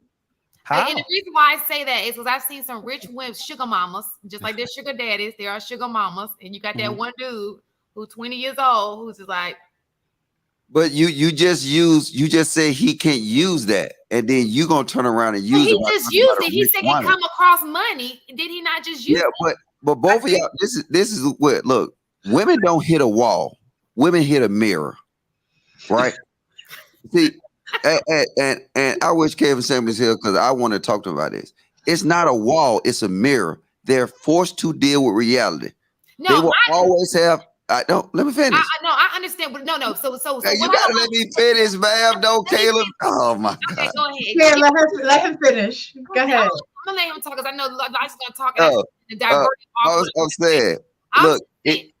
When I talk on this show, I know that there are people that things happen, but we're talking about the man. Because what happens with men is they'll take what you say and they're like, "That's me. That's me. I won't hit that money." No, we're talking about the general. We're not talking about if he hits the lottery. We're talking about for the vast majority of the men here. Let's talk about that. Yes. So I'm not talking about the millionaires. Okay. I'm talking about the average woman. It's not a wall because a wall is something that you're looking into nothing and ideally you don't supposed to climb. Okay. What it is, it's a mirror and it will reflect on her. Going up, she's farther away from that mirror and she don't look at reality. At that point, when she start hitting that wall, when she start getting old, she gonna actually start getting the guy that she actually deserve all along. That guy still gonna be there to dick her down. He's not going nowhere. And if she really pay attention to the mirror and open her eyes, she might get in a relationship with that guy. But a lot of times when they get to that age, they don't want to see where they're at. So that's what you're dealing with. That's why they still will be able to get dick all the way up until they, you know what I'm saying, they pass out. Ain't no older woman that wants some dick that can't get dick. I don't care if you're 40, 45, 50. Go to Walmart. They always hiring. You'll be able to get some dick. A dude's passing out dick like goddamn Halloween candy. They can still get dick. And then now, depending on them, they're dealing with reality at that mirror. It's not a wall because it's not over for them. You're going to still have dudes there. Same thing with men. They move up to that wall. They actually see it. They actually deal with reality. But guess what's going to happen? Is that now they looking at where they're at in life. Trill is right. If he happened to get lucky, you know what? He might get some bag and then now his reality changes. But it's really a mirror. They really seeing where they're at in life. And then now any kind of circumstance that change that reality, then guess what? It'll change their position in life. You get money at 50, you know what? You start doing it. And then I agree with Shantae. A 50-year-old woman can get a whole lot of young dick, but she got to pay for it. The same thing with a 50-year-old man. He can get a whole lot of box, but he got to pay for it. But in them prime years, that's where they probably could have got somebody that was really beneficial for them to actually start a relationship. But at that age, you know what? I'm done. I'm tired. Well, let me ask you, make sure I understand you right. So basically what you're saying is that an older man will basically have more options to choose from than a woman. No, I ain't said that. No, I said Trill. Oh. Is that what he was saying? Okay. Then yeah, I can agree to that. I don't think that more. The problem is, I don't think a lot of men have a lot of options. I think a certain amount of men, a certain different men who have options, absolutely. But are they the vast majority? Absolutely not. That's why they're on the internet griping about women. I don't think that that's the majority. I think that the men who get women aren't the ones griping. They have women. It shows. But there's a large group of men who they can sit here and be like, oh, I mean, they want you to hit a wall so that you can hit it and maybe date them. You understand what I'm saying? They want to value you. Oh, she got too many kids. So you can feel so low on yourself that you will finally date them. And I'm not saying that people in our chat, because our men, the men in our chat are successful. You know what I'm saying? No, you're right. But that's the whole purpose of this whole thing is to shame women. Into devaluing women, making them feel bad. So eventually they just hope that she will feel so bad about herself. You can't get a man that eventually she's going to say, you know what, I'll take this man. Because he's a good guy and he's right. I'm not gonna ever get Chad or whoever the guy And that's is. why that 43K man becomes the high value man, right? Like that's exactly what happens. You need to date that man that's right there and available to you. And Hey, but see what y'all gotta realize, just because the agenda that look, I agree with Shantae. I think their agenda is to shame women out of their draws. Look, I'm just keeping it funky. But that does not mean the data and the information is not correct. You motherfuckers is still walking towards a dead end. You motherfuckers is still getting old. You know what I'm saying? And she would rather die with her cat. I'll tell you what, look, I ain't coming to no give more. me a moo number 2. No, I'm telling you, your box is still drying up. No, everything else is true. Like but I can see what you're saying. The overall agenda is to put a scarlet letter around you guys' neck to make you feel to give you shame, and I will give you that. But that doesn't take away from the message that your shit is drying up, and then your eggs is cracking, and all that shit down. That's true. That's true. That's it. So so you can't fight it. You know what I'm saying? That's all. But at the end of the day, even knowing that there's a wall, it's never going to shame women into wanting you. Not you, but I'm just saying, as a man if a woman doesn't want you, she can hit a wall. It can be a brick, concrete, under the ground wall, and she still, when she wakes up from that concussion, she don't want. What she say? She will take the dog for 300, Alex. Yeah, but you know what? Hey, when her box stopped working, she's okay because at least she don't got to go to the gynecologist as much. No, hey, when a box start working and them eggs freeze up, I mean, look, you probably don't have no sex drive no more anyway. Listen, there's hormone replacement for that. She don't have a sex drive. Go get some pellets. She ain't gonna have no sex drive anyway. Go get some pellets inserted. And them titties start looking like goddamn pancakes. Hey, she gonna start acting right. Everybody likes syrup on their pancakes, though. The titties start looking like flapjacks. I'm telling you, she gonna start acting right. I like that. So this is my question. Titties look like that after one baby, and they ain't even reached the wall yet. Hey, when them nipples start pointing south, she gonna start acting right. You're so silly. But this goes into this goes into my question. If there are, we all know that there are not a lot of highly sought men, except for my chat, because my chat, they're all highly sought. Because we're in the same, we have the same tribe. Our vibe brings our tribe. Okay, but we want to believe that. So, but my question is, if there aren't enough highly sought men to go around, what's really the woman's motivation to be this fit, friendly chick that you want to be? Because she's like, shoot, I had to sell up for this dude, like. Why not just fall off? I mean, shoot, he chubby. I'm gonna be chubby too. You know what I'm saying? He ain't lazy. I'm gonna be lazy. I mean, what would be the motivation? I know you should want self-love. You should want to look good for yourself. Absolutely. But it does help to have a partner who is about his business. And if we're saying that we don't have enough of those, then why does she have to be on point if he ain't on point?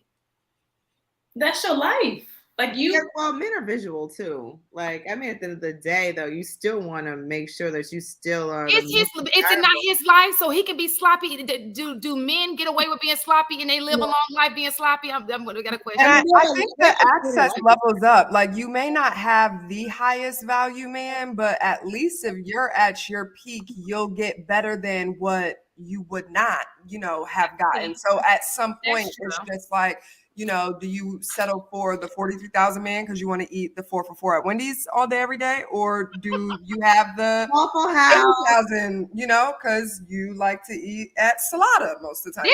This is a legit question, not for me, but I do see a lot of people fall off because, let me just tell you this. When I see people who got their shit together, they be in fit. This chick be like trying to, because she knows she got to keep that man. You know what I'm saying? But when you ain't got to keep her, you know what I'm saying? You feel like you ain't got to do all that. You may fall off a little bit. Y'all ain't never seen it. Well, based on what Trill was saying earlier, I don't think the standards for men have to be the same, especially if they got money. Well, we're not talking about money. It's the whole question. The question is if he doesn't have money. So if he doesn't have money and she settled for him, that she shouldn't have to keep up her appearance? No, I know she does, because it should be by herself. Absolutely. But let's just face it. Just like they say, when they go out in public, a lot of Black women are not doing that. They fall off. Do they not? It's a lot. And there are a lot of fit Black women. Don't get me wrong, but there are women. I can understand where Rashawn was going in the beginning, saying Lauren is fit as hell. huh? Lauren. So yeah, Lauren is one of those. She is fit as hell. Oh, absolutely. But I've seen it where it's, the married woman ain't fit sometimes. You know what I'm saying? She gets married. You're not, please take yourself into this question. She's like comfortable. And you be like, oh, what happened to her? What happened? I mean, if that's how And they that's what rock, her that's how husband they is. rock. If her Like, husband is okay And with that's why her. her husband if is she's okay with that and he's okay with that, then who am I to be like, it's a problem? Obviously, it's Right. not. But what I'm saying if he's is, really if you're gonna okay with say, it. if your answer is what Lauren's answer was, you should want to do it for yourself because of your health. He should want to do it for himself because it's not his health too. Of You can't course. say she has to be healthy, but he doesn't. I mean, I think this is also one of those double standards, right? Like, I feel like men, because men are visual, we're less visual. We could deal with a person who's not like 100% fit. They could have a daddy belly. They could be a little bit sloppy. But men, they're more physical. They want to see something more in shape. And I get what you're saying. You're saying they shouldn't have a right if they're sloppy, right? No, I'm saying if he's not doing his part, which is to provide security, all of those things that we said women want, he should not be mad if she's not doing. I mean, you understand? Like I just feel like, If he has to be out there working, being, also providing, this is 50-50. I definitely understand your standpoint where it's like,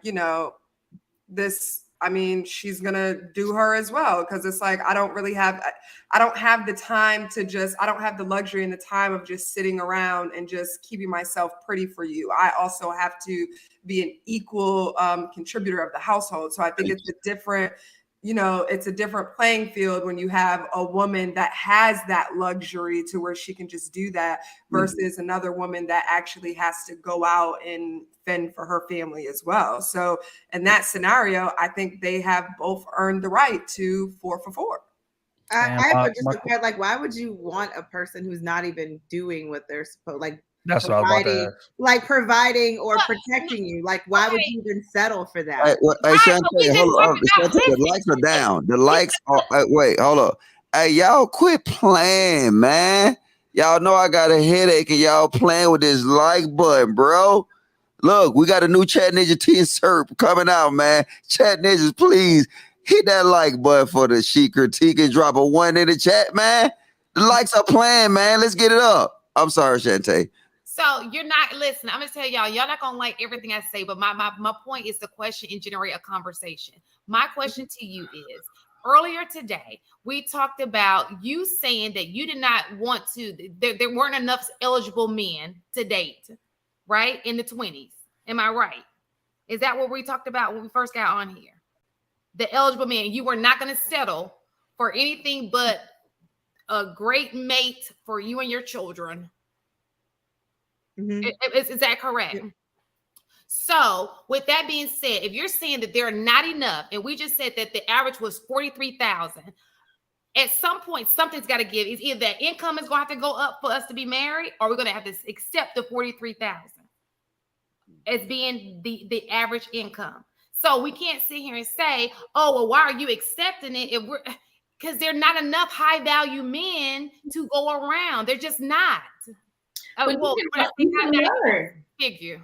You can learn. Similar to Trill's point earlier, you can learn how to work out. You can if the woman is fit and the guy isn't, she can teach him and help him. It may be just a disconnect there. Maybe he doesn't want to. That's one thing. But if he doesn't know how to, go ahead. That's not important to the female. I don't care about I was just bringing that out, just saying, oh, he's fat and he's not doing the providing. I'm just making it a bad guy, okay?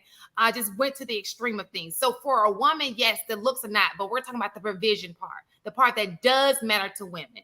The But part that that is a makes part, it me, your health is a part of you being a provider, you being a protector. If you're not healthy, you can't protect anybody. So okay. that's important, right? Mhm. And you won't have longevity. You won't be around to protect and provide if your health isn't up to par. And it's not, and it's also like, it's not like she's out here making $60,000-$70,000 dating the $43,000 man. She also doesn't have access to anything more than that either. So, you know, that plays a part too. It's yeah. And if he's black, I know this sounds bad, but he's gonna die earlier anyway. What the fuck? Damn. That Lord, it is I'm well. not joking, but I was life joking. expectancy is I'm not joking, but I was joking. But for real, No, you was not joking. You was dead ass serious. I mean, that is an unfortunate So you reality. know what? Y'all might as well go ahead and marry them older men. Yeah, Go but ahead and re- marry them older men. But you Hey, know what? But okay, go ahead, Trill. Sorry. nah, I was just gonna say real rap though. I mean, I definitely agree with the like staying in shape for yourself, but also, man, like when you're in a marriage with somebody, and I say this all the time, you owe it to that person to show up to the relationship your best self every day. Like Yeah. there is no excuse for you to get out of shape. There is no excuse as a man for you to no longer one day be able to provide. There is no excuse. Now we all fall. Don't get me wrong. You know, I you know, hustlers is ups and it's downs. But for you to be down and be comfortable being down or be complacent being down just because I got this person, that is egregious to me. You know what I'm saying? No, we owe it to each other, and that me included. If I get to falling off, I owe it to my wife to get my ass in the gym and present my best self to her. Money wise, the same way, and she owes it to me as well. We took vows. We took an oath to each other to show up as our best self. Now we're gonna fall sometimes. We're gonna fail sometimes, but to just stay down and be comfortable, there is no excuse in that. And if somebody's choosing to do that, walk. That's my take on it. If they don't want to, again, it's all about will. And you know, Lauren spoke to that earlier. It's about want to. It's about like understanding like what your obligations in this shit is. Like when you sign up for a marriage, we ain't boyfriend and girlfriend. We ain't just dating and having sex and no, we are married. We are a union. We are one. Right. So we both need to be, you know what I mean, like trying to push this thing forward and trying to build this thing. And part of that is staying in shape and staying desirable to your partner. You owe it to them. So I just want to say that.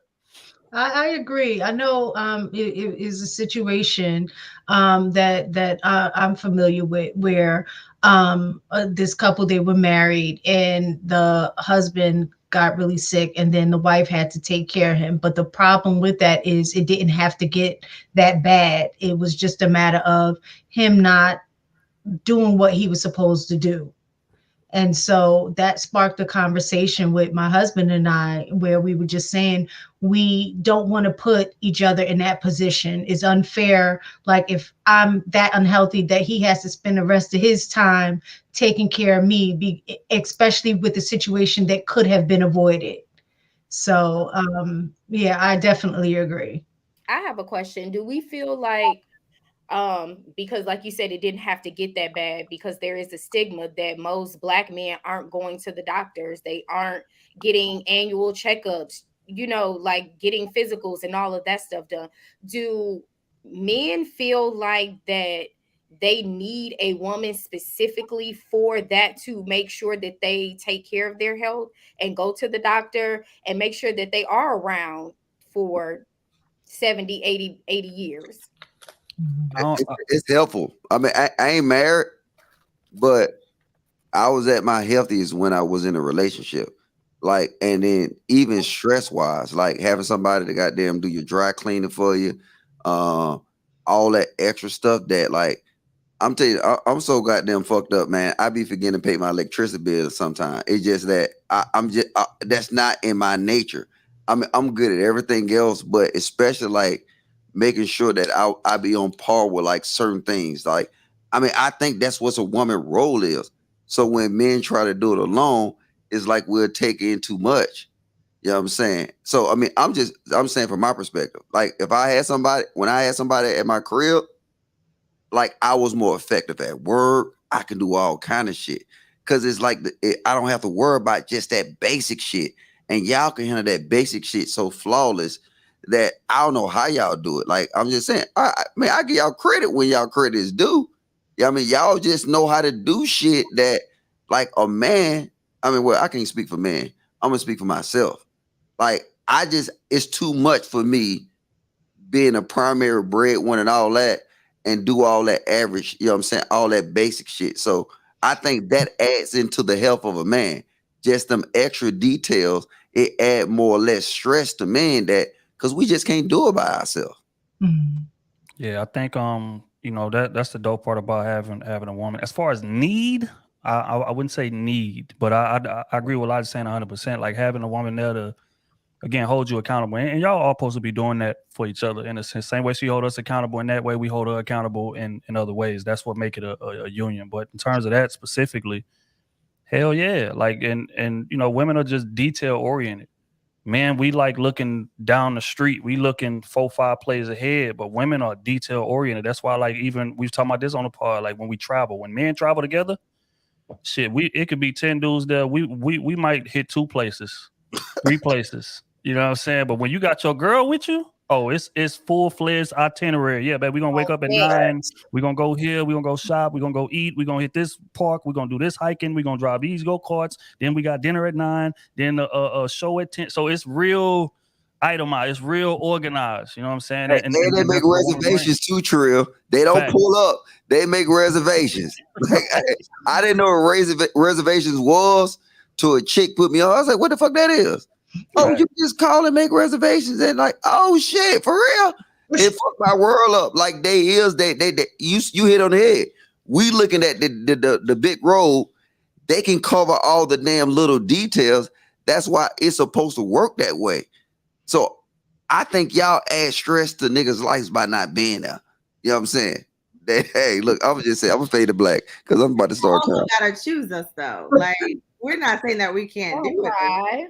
But that was my whole point about women being able to solidify the vision that the man or the dream, take that dream that he may have and then create an environment in steps, because we are that, detail oriented and stuff like that. So that's why I was saying, like, having to marry an old guy, just because you want to be secure, and have provision and be provided for, that can occur. You don't have to marry a 40-year-old. You can meet somebody that is near your same age range and assist him along with that, help him get more organized, help him get more focused, and do those things. That's possible. I've seen it. I'm living it. Trill, you're an example. Anton, he's an example. So it is definitely possible. I just don't like this idea of just saying your best bet when you're in your 20s is to marry somebody that much older because he's established already. It just don't rock with me that way.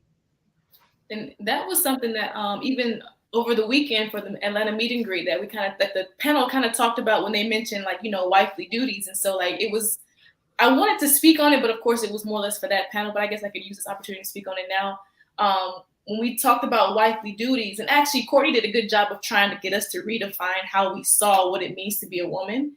And when we talk about, being able to organize and itemize things and just make a man's life simpler, that's a part of being the helper. It's a part of him knowing that he doesn't have to think about these little nuances around the house or the day-to-day basis. He can focus on what he has to focus on, so that all you have to do is just show up in your feminine self and do what you do and let him do what he does, because you have an understanding of what your role is. And so I guess what I'm saying is, when we redefine what it means to be a woman, we look at it outside of it being, oh yeah, you wash dishes, you clean, you do this. Yes, you do that, but you understand with your intuition that you're doing this because big picture, he shouldn't have to focus on doing that. So he can focus on the bigger picture, which is making sure the family is taken care of.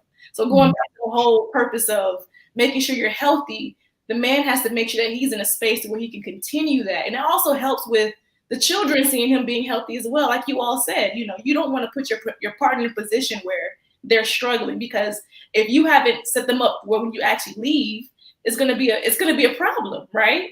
But that's all I'm saying. That was it. That's all I'm saying. I think men have to stop sitting around waiting, well, not necessarily waiting, well, yeah, kind of waiting on a woman to come into your life to help push you towards a more healthier lifestyle, as far as going to the doctor yearly, getting your prostate checked, and all of that. Because most men, let's be honest, they're not going to the doctor. Most men has over, when you supposed to be getting your prostate checked, after 40? Most men haven't even had a prostate check yet. Most men aren't going and getting regular physicals. Most men, and you wondering why black men are dying from heart attacks at 55. So Mhm. you can't sit around and just be like I've heard men say like, oh, I don't go get annual STD testing or every 6 months. Like, you be surprised how many men say that. As long as my girl say come back and she good, she ain't got nothing, I know I'm good. Mhm. Ew, no. Yeah. Like, no, you should be getting yourself checked out for your own knowing that you are good, you are safe, you're not putting her in danger, let alone she's not putting you in danger. But it's like, you got to start doing better. You got to start taking your health more serious than going to the doctors and finding out what your cholesterol levels is, what your BMI is, like all of that. Like, you got to be more accountable in that area so black men can be around to be providers and protectors and live long, and they can have that legacy with their children. Like, we shouldn't be burying our black men at 55. We just shouldn't. Yeah, man. I think like a lot of that comes from programming in terms of like the men of previous generations. Like, and I say this all the time. Like, men got to stop taking so much pride in just dealing with hardship and accepting less than. Right, like just like think about your grandpa or your daddy back in the day. Man, I ain't going to no doctor. I'm good, man. It's just a little cough, or I just broke my arm. I'm good. It's gonna heal on the side. I'll be all right. Is that, you know what I'm saying? So when we seeing that growing up, we thinking, okay, that's what being a man is. That's what being tough is, like accepting less than. No, I don't want you. Don't buy me nothing. I don't want nothing. No gifts. No nothing. You ain't got to do nothing special for me. I'm good. Just take care of y'all. So again, what that does is that programs us to just accept less than, and not only accept less than, but take pride in accepting less than. Take pride in, man. Hell, no, I don't got to go to the doctor for that shit. I'm good. Like, and I remember doing it when I was playing ball. Like I had broken ribs in a game and a concussion, and coach tried to take me out. Hell, no, don't take me out. Like, I'm good. Wrap this shit up and put me back in the game. Like, because again, what I seen, we don't really see our dad's cry, our grandpa's cry, just so weakness at all. So when I hear any like going to the doctor is a sign of weakness. Like what? Like you a man, walk that shit off, get your ass back on the job, and do what you got to do. So that's where it comes from, and we got to break that. You're right. And a lot of times, like it takes us running into a woman that sits us down and be like, "Baby, you are fucking stupid. Like, get your ass up and go to the doctor and get that taken care of." And after hearing, and even when she tell us at first, we gonna, "No, I'm good, I'm good, I'm good." But women have a way of just being in your ear like a fly at a goddamn barbecue, and then it's like, "All right, you know what, man? Fuck it, man. I'm just gonna go. Fuck it." And then you go, and that be done added 10 years to your life. So, it's that man got to get out of that mindset of just accepting or taking pride in accepting hardship and accepting less than. That's what's ruining us, to be honest. It was saying so. I think it was Anton one time. I can't remember. Actually, I think it was at the live show that y'all did on Thursday, where he had said something about he felt like men nowadays are weak because they don't go through they don't go through stuff. I think he said he saw somebody died and that's just the norm and blah blah blah. And that was, I think for me, that was part of what I was seeing is the issue is that we have the fact that we're saying black men should normalize trauma is a problem. Like seeing somebody die, oh, that's just the norm. It's not normal. That doesn't make you a man because you're able to just not have any feelings over that or feel some kind of way about it, or something happened and you're just like, oh, oh, that happens. A lot of stuff that we say is normal or have normalized is not normal. No, but ma'am, the point is that it is normal for a man. That's an attribute that makes a man a man. But that's what I'm trying to say. You're normalizing trauma. The fact that everybody up here can name somebody that has gotten shot, know somebody that has gotten killed, that even though it's normal, what I'm saying is we should not normalize that because it should not be normal. But that's different. Seeing somebody shot is different from a man going through something physically and pushing through it. Because I'm telling you, if you take that away from a man, society gonna fall. If every time a man get hurt, he go to the hospital, I mean, I'm just saying. Like, I mean, look, I'm with Trill. I used to jump out of airplanes for a living, and one time I had 2 broken ankles. Right? Well, no, it was broken. It was fractured. And I used to wrap them up and run and continue to jump. And then it took a chick to say, "No, bro, that ain't right. Go to the doctor." And I went to the doctor and said, "Hey, man, I don't know how you been doing this, but your shit fucked up." Because men will push through shit. So like being seeing trauma in your neighborhood, that's different from men going through physical things. And men will always do this. Trust me, we will continue to go ahead. Everybody know that a man then had a broke rib. Every man then got a broke rib before they push through that shit. You know what I'm saying? Every man then had something broken, they push through it. But that's when you need women. Like women would be that voice of reason, more or less, to see and say, you shouldn't push through this. Or you getting headaches all the time. Some ain't right. Like a normal man be like, you know what, I'm gonna just drink some water. I'll be all right. Because I mean, we got the military mentality. I'm telling you, because in the military, I got soldiers. When they say, "Oh, I'm about to pass out," drink water. You know what I'm saying? That's our excuse for everything. Drink water. And that's a man mentality. We will always do it. The only voice of reason we have in our life is you guys. You guys are that glue that see and say, "Nah, I'm not gonna let you hurt like that." You know what? You need to go get yourself checked out. That's what I'm saying. The trauma in the neighborhood, and until they saw nobody get shot, quit capping, man. I don't know why y'all. What? Look, I'm fading to black. So let me do these super chats real fast, okay? So Jeff Washington, I enjoyed you guys in Atlanta. Much love, Chic Critique. Shout out to Trill and Logic. Thank you, Jeff. Women are in a 304 fantasy. They think that We can't see the chat. women are in a 304 fantasy. They think it's their idea, knowing zero about mass psychology. They refuse to believe they've been tricked. The snake goes to Eve, but he calls you a strong Black woman, and the men have not charged him. Listen, let me comment on that with the snake goes to Eve. So first and foremost, just speaking to that, right? Speaking to like the whole devil interacting with Eve. So even though Lucifer became the devil, we know Lucifer means light, right? And so basically means that he has knowledge and wisdom and everything, and then he got beside himself, cast out, whatever have you.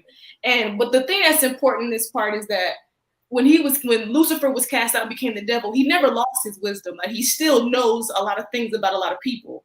And the reason why it's important to be very careful is because that was very strategic. Because in the garden, Adam, we don't know how long Adam and God was like chilling and parlaying before Eve came along. So like when they were in the garden chilling, talking and everything, it could have been years upon years upon years where he was getting a lot of information from God. Eve didn't have that information. And so the reason why the man came first was because he was the foundation. It's not about being more superior. It's about being more responsible. It was his responsibility to take whatever God was telling him when he was in the garden to pass it down to Eve. And she passes it down to the children. Now, the reason why Eve was able to be susceptible in that situation was because the devil knew, well, Eve doesn't really know any better because Adam wasn't in position. This is why God even asked Adam. He was like, when he ate from the tree, did you notice when Eve ate from the tree, nothing happened immediately. Like nothing happened. But as soon as Adam ate from the tree, something happened. Like God was like, yo, where you at? And the question of where are you was not a question of position. It was a question, or not a question of location. It's a question of position. You're not in position, meaning your woman is over here being manipulated. And she doesn't know where she's supposed to be standing in this space. And you have people out here that can pick and pull and get at her. And you're not in your position to teach her about who she is so she can make sure that she's being a good counterpart for you. So the only reason why the devil went after, or the snake went after Eve was because he knew he couldn't go after Adam directly because he wasn't going to fly. So he went for the most vulnerable thing that was under Adam's protection, which was the woman.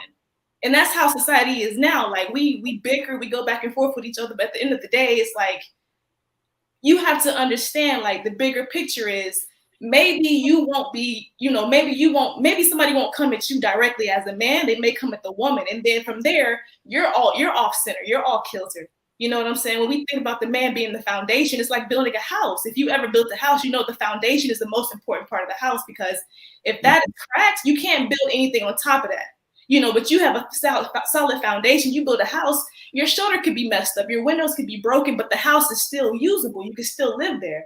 And so if everybody else is all out of whack, when you think about it, nations are made of communities, right? Communities are made of families. Families are made of married people. Married people are made of single men and women. And then from there, you have a source. You have your, whatever you want to call it, whatever you subscribe to. If you ever want to understand why something is not working, if the marriage isn't working, if the man or the woman is malfunctioning, if the communities or the nations are not working, you have to look at the very beginning of that source. Again, going back to the beginning, there was a fellowship between man. There was a spiritual fellowship between man and God, right? He was talking to having whatever. They were talking to each other. However, when that is severed, then we have a problem. Everything else begins to malfunction. The woman malfunctions, the family malfunctions, the marriage malfunctions, the community and the nations malfunction. So we have to be able to have that conversation also. But see, I want to address something that you said, right? Because I think this is important. Oh man, just pay attention to me. Shantae, don't interrupt me. But I know how you is. I know how you is. So that was a lot. You're right. Eve, just say Eve wasn't privileged to the conversations that God and Adam had, right? But when he made Eve, what was the first commandment God told them both? Be fruitful and multiply. Be fruitful and multiply.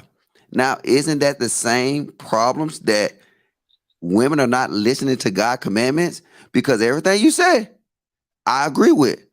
But women are not being fruitful and multiply. So they're not even understanding their basic purpose. See, the reason Eve was able to get manipulated is because she was not focused on her purpose that God gave her. He didn't tell her nothing else. He didn't tell her to go build no houses. He didn't tell her that. He said, be fruitful and multiply. He gave her one. You're right. He talked to Eve. He talked to Adam forever. He gave her as one commandment. And she couldn't even do that shit. And you want to look at our society now? Women don't understand their purpose. God told her her purpose. And didn't I say this earlier? What is your purpose as a woman? But going back to being the whole don't remix. Come on, you got to address remixing. But going back to the whole be fruitful thing. So the idea behind being fruitful is to be productive. Meaning you have an idea, like to have an idea. When you think about a fruit, what does a fruit have that everybody knows a fruit has? A seed, right? Yes. What does a seed have? A fruit, right? Yes. And if you have enough seeds and enough fruits, eventually you have like a forest, an orchard, a tree, whatever the case may be. Uh-huh. So when you're producing these things, it's not necessarily just synonymous to having children. It's being productive as a member of society, having ideas. And then from there, it boils down to for being productive, you have to multiply. That means reproduce something. So when you have that idea, this is business 101. When you have an idea, you have to make it come into fruition. 3D model, right? Something, an item, a product. But the problem that we have within our community is that we have great ideas. We can engineer a lot of beautiful things, but when it comes to the distribution, similar to what you were saying, the supply, the logistics parts of it, we fall to the baseline, which is why it's so easy for other communities to come in and take our ideas and make millions off of, because we fail to be able to produce something and have the ability to market it and to actually make people want to come to us just for that thing. But man, why would you turn a simple commandment of be fruitful and multiply and turn into business when he just said, take that dick and have babies? See, because it wasn't just for that, because here's the thing. Here's the thing. So this is the problem, right? This is how the snake was able to manipulate you, right? Because you took something that was a simple concept that he told you, that be fruitful and multiply, and you took that simple term and you turned it into business and building houses and boats and all. But no, that's what it's about. But he just was not. He said, he literally said, what was man and woman created? What was the purpose? Why was a woman created? Why was both man and woman created? No. It's why was because man was created first, and he went. Why was there a woman or a man to ever begin with? Why? Well, I don't know. We got to ask God that. Because the reason it's literally there. Basically, get God on the line. It's like having a business, right? No, God just saying that. I know. You try to. Hold on, let me call God real quick. Hold on. When you have a product, right? Let's say you buy a God on the line. You buy a MacBook and you open it up. What's the first thing you see? Do you see the product or do you see a manual? When I open up a MacBook, God, they down here arguing about why piece of paper created first. Right. You see the manual because the manual tells you how to operate the thing you just purchased, which is the MacBook, right? Oh, wait, ma'am. Why would we take something? See the snake. Don't let that snake bite your ass. God said, be fruitful and multiply. I'm getting to that point. Damn MacBooks, ma'am. I'm getting to that point, if you allow me to finish. So I'm trying to relate it to what you do because I know you. Basically, Adam and Eve both was out of order. That was the problem. So what I'm saying is, what I'm getting at is, when you open up that product, you have a manual that tells you, you have directions that tells you how to be successful. The commands to be fruitful is a command on how to be successful as a human. Yes, reproduce, have children. Yes, sure. But also when you are reproducing, you have to reproduce other ways too. God's not going to tell you to have kids. Like, we're not going to sit here and tell a woman to have kids just because she can have kids, which women are doing that. And that's a problem, right? We have broken communities. You have to be able to provide for that family. Mm-hmm. So that means you have to provide in other ways aside from just having sex. Like, that's not the only reason why you're being fruitful. That's all. When you first open up the MacBook and you cut it on, what do you see? Before you cut it on, you got to look at the manual. No, most people don't. But I'm just saying. Most people are not. Most people are malfunctioning. I'm entertaining you. When you first open up a MacBook and you cut it on, what do you see?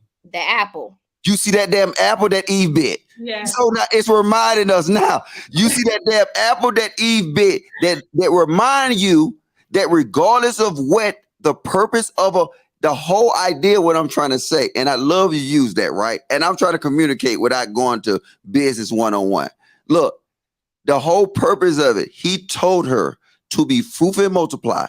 That was her purpose. It wasn't just her. He told them. Well, hold on, let me finish. I'll let you finish, man. I want to fight with me tonight. I like this, Lauren. Yeah. Look, he said be fruitful and multiply. You know what? The same, even in 2022, the woman have the same purpose. But you guys want to develop everything else but fulfilling your purpose. That's the problem with civilization today. Women cannot fulfill their purpose. You want to take your purpose and turn yourself into a businesswoman or president of the United States. Everything you said, you want to build boats, make Apple computers. He just told you to be fruitful and multiply. In other words, I'm gonna give God this is what God just told me. He said, take that dick and have babies. And you still don't listen. Well, that's part of the problem. Doing that, we're malfunctioning. My God didn't say that. We're malfunctioning. Literally, we have we're doing that y'all were just talking about like Adam. The problem was both of them were out of order when what happened. The problem that we have today now, both men and women are out of order. Women are being fruitful, multiplying. The problem is they are doing it outside of the confinements of family relationship. They're not with the men that they're having babies by. So that is out of order. That's why our communities are out of order. We're having babies. We don't have husbands. Like, all of that is out of order. And God said that ain't what he meant by be fruitful and multiply. Yeah, exactly. More to it. Yeah, it's more to it. So wait, let me know. Hold up. Tam, what do he mean by being fruitful and multiply? No, I'm using relax. It's on the calm down. I want to know this. It's on the calm. She said people are out here having babies. That was not the context in which God said be fruitful and multiply. You just having babies out of wedlock and all of that. Was that God's interpretation? Because that's not the interpretation I got from it. It's just go out here and just have unprotected sex with multiple baby mamas. We ain't got no families. People ain't married. That's not the interpretation I got from it. That's But not man, marriage wasn't even established. See, now So this you why I like y'all. saying- One man, one woman. No, see, if you want to get into it, marriage was not even established. If you want to be honest, marriage is a government thing. Like, Agreed. do the research earlier. Go back when the first development of a marriage certificate, Mesopotamia, right? That's the first marriage certificate. Because the moment that Adam saw Eve, he was like, and for this purpose, a man shall leave his family and cleave to his wife. A woman doesn't leave her family, a man does. And he brings her into his family. He makes a family out of them. Okay, but see, what we believe marriage is today, it was not even developed. Mm-hmm. If you do your research, Mesopotamia was the first time that marriage came upon earth. And then you know what it also was? The first time we started having a 3-tier government system. So, like, don't get into me, because guess what? I do research too, and I read the Bible. So now, based upon that, the logic, what it was covenant. It was covenant. It was covenant. It was not marriage. You're right. You're absolutely right in terms of terminology and aspect of what we call marriage today. Trill, let me go get mine. Trill, let me go get mine so we can read it together. All right, you guys. Okay, you guys. Look, that's all I'm saying. It was called mine too, Trill. No, this is a good conversation. The Old Testament Trill. Trill, you got to go back to the beginning. Adam and Eve was in the beginning. You got to go back to the front of the book. Back to the front.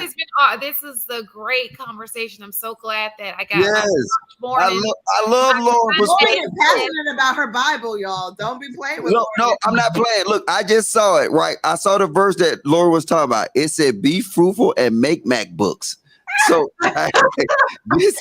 that's it in First Logic 101.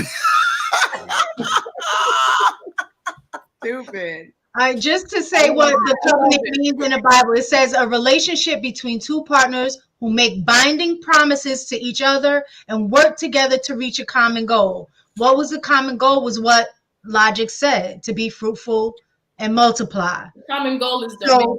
Right. So it was a covenant. We won't call it marriage. It was a covenant. Yeah, the government will let you were so close, Shante. Yeah, it's still a union of two people and not having baby mama here. Exactly. The idea wasn't to have babies out of wedlock, is basically what or out of covenant. No, but we were out of order. Wait. See, because y'all ain't gonna play these word games with me, because I got degrees too. Just because I don't talk like it, I got degrees. Don't make me start pulling my shit out. Now, what is the definition of covenant? Oh, I just told you. Listen, it's a binding promise to each other and work together to reach a common goal. Yes. So now if I get with a girl and we decide to have a baby, that is a covenant by definition. You people on here, you've been dealing with the government. That's why Mesopotamia fuck y'all up. And you don't believe me? Look at Mesopotamia. That's the first time marriage certificate was existing. And then now you didn't marry the woman, you married the state. I don't want to say it. Advocate for baby mamas. And having kids out of wedlock. I can't deal with no tears. I'm asking.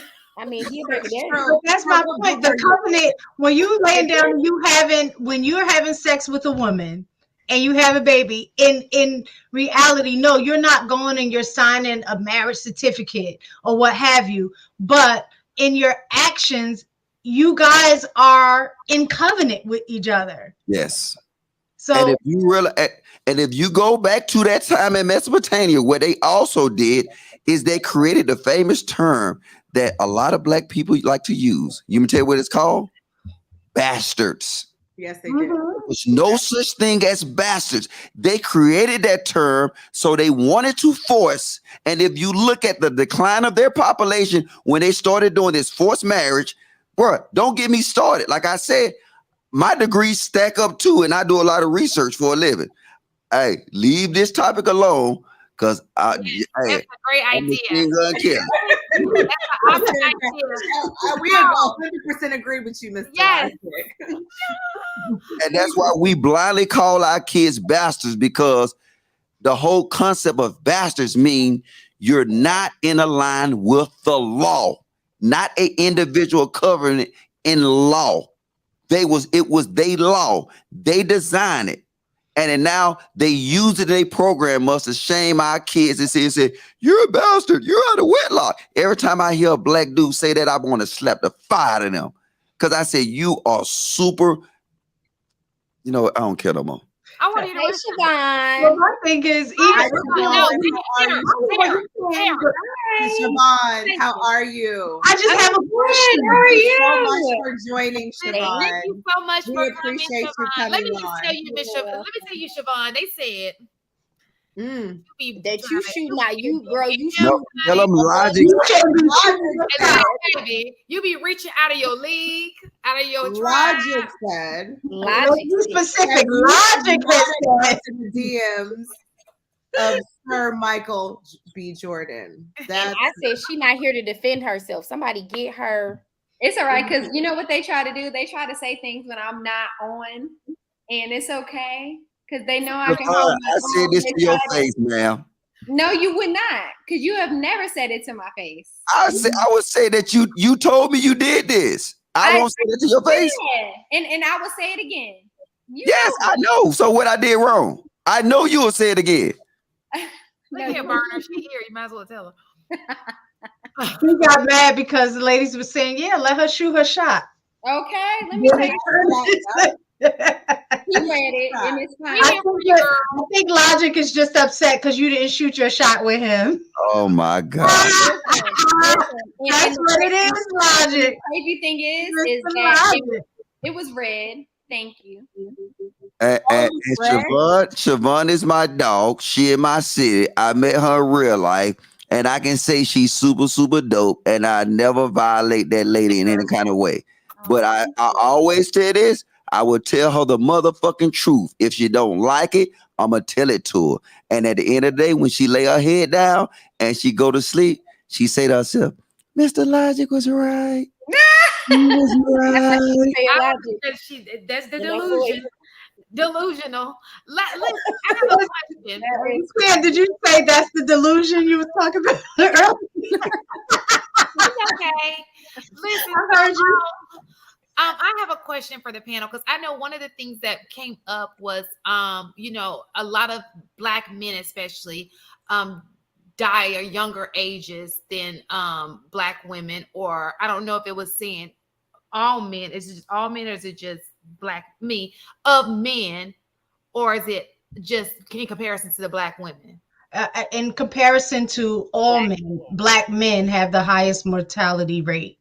They don't die at a younger age. So my question is, would it be wise to have kids so old if the life expectancy is one or two questions. One, would it be wise to have kids so old, 50s, if the life expectancy is not, Well, I mean, a long life. And in two, let me finish.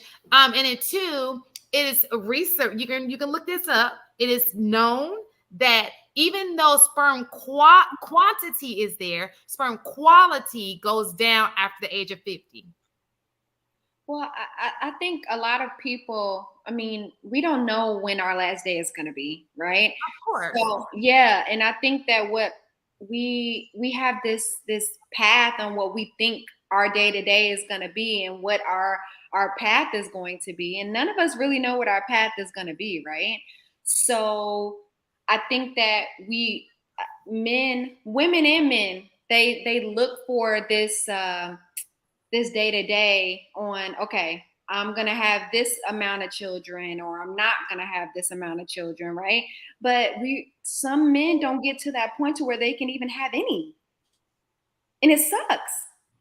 It sucks. And so many of our Black men die before they can even have any. I think age shouldn't have nothing to do with when you have kids. I think it should be when you are in a position to actually take care of them from a financial perspective, from a time perspective. I mean, I got a daughter. I'm not sure who has kids on this panel, but that is a full-time fucking job. So and you can't be, yeah. So, it's especially with a man, like we talk about the man being the, leader of the family and this, that, and the third. And what that means is that we got to be in a financial position. So if I'm 21, 22, we all just admitted that men that young are not in financial positions enough to take care of a family. So why would I bring in a whole nother life into this world that I'm responsible for?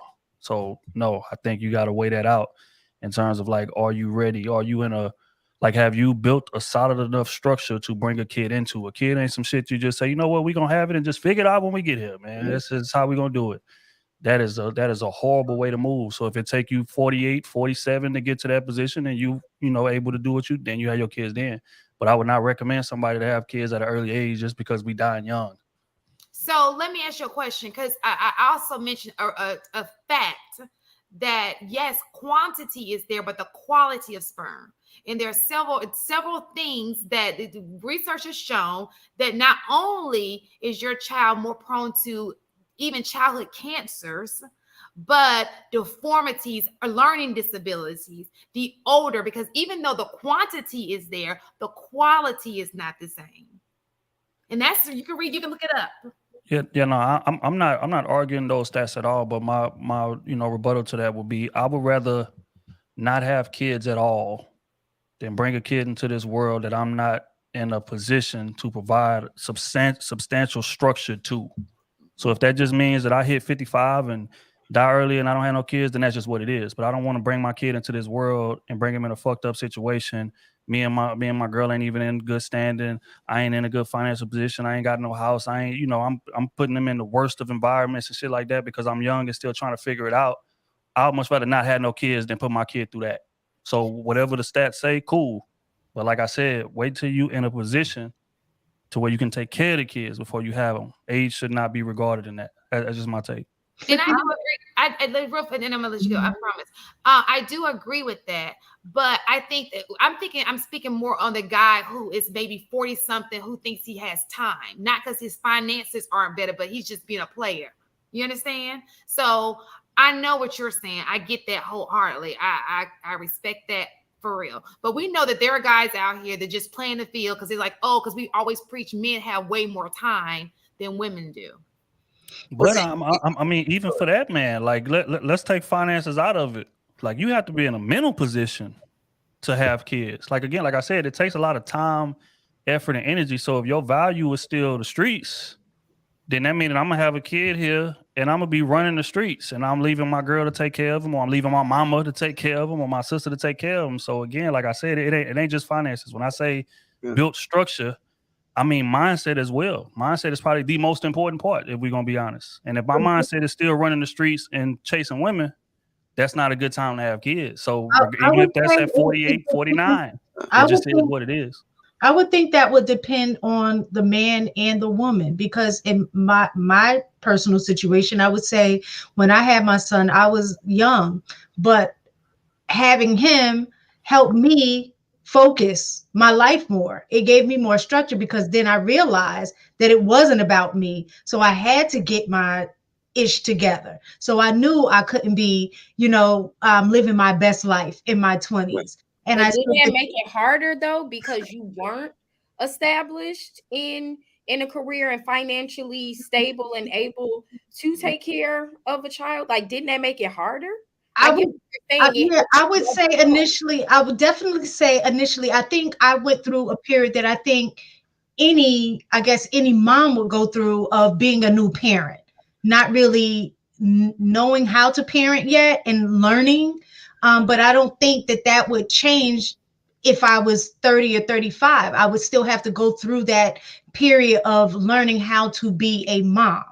But I can definitely say for me and my husband both at that time that it made us get on I would say even for me more so, that it made me get on my grind harder. It gave me more direction and focus because I knew it was no longer about me. So I'm like, I got to make sure I finish school. I got to make sure that I get this job. I got to make sure. So for me, I know if I didn't have a kid, I know I would have been living my best life up probably like, most modern women do now, like living their best life in their 20s and then being ready to settle down in my 30s.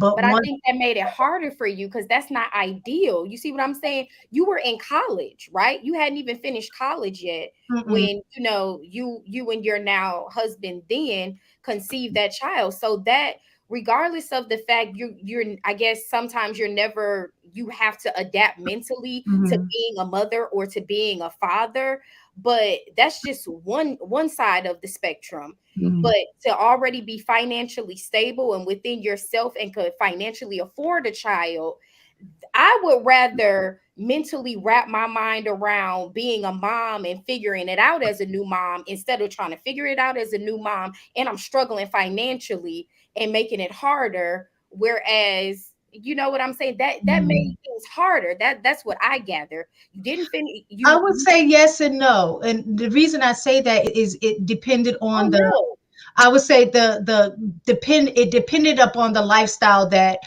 I wanted. Now, I wasn't one who felt like, I had to have all of these like luxuries. Oh, I want to make sure I dress my baby up in the finest. I got to have this. I got to have that. So I think if I was operating in that mindset to give my child the, name brand, everything, the best of everything, I think then yes, it would have made it that much harder. Not to say I didn't have any hurdles. Don't get me wrong. Yeah, because respectfully, you spoke publicly on the platform that you did have to seek public assistance. Yeah, that's what I was going to say. That the name like that makes it hard. That still makes it harder. Yeah, no. What I was going to say is I definitely did. That wasn't the issue in terms of having public assistance. That was for a few months after because I got pregnant my senior year of college.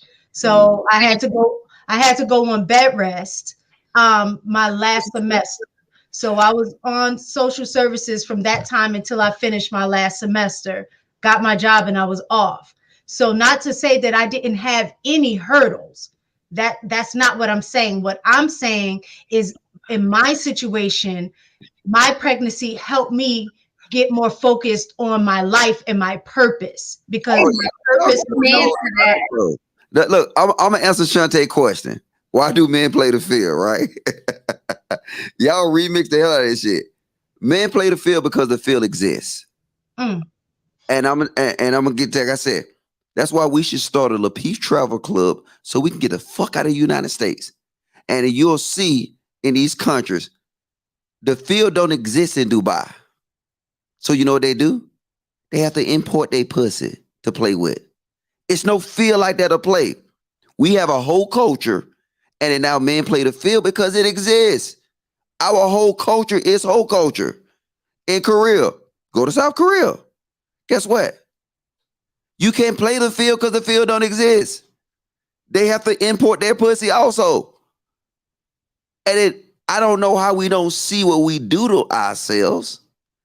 But like we'll sit here and say, we'll support the whole culture that we live in. Support the goddamn crazy shit, the baby mama culture, we'll do all that. And then we'll turn around and complain about it.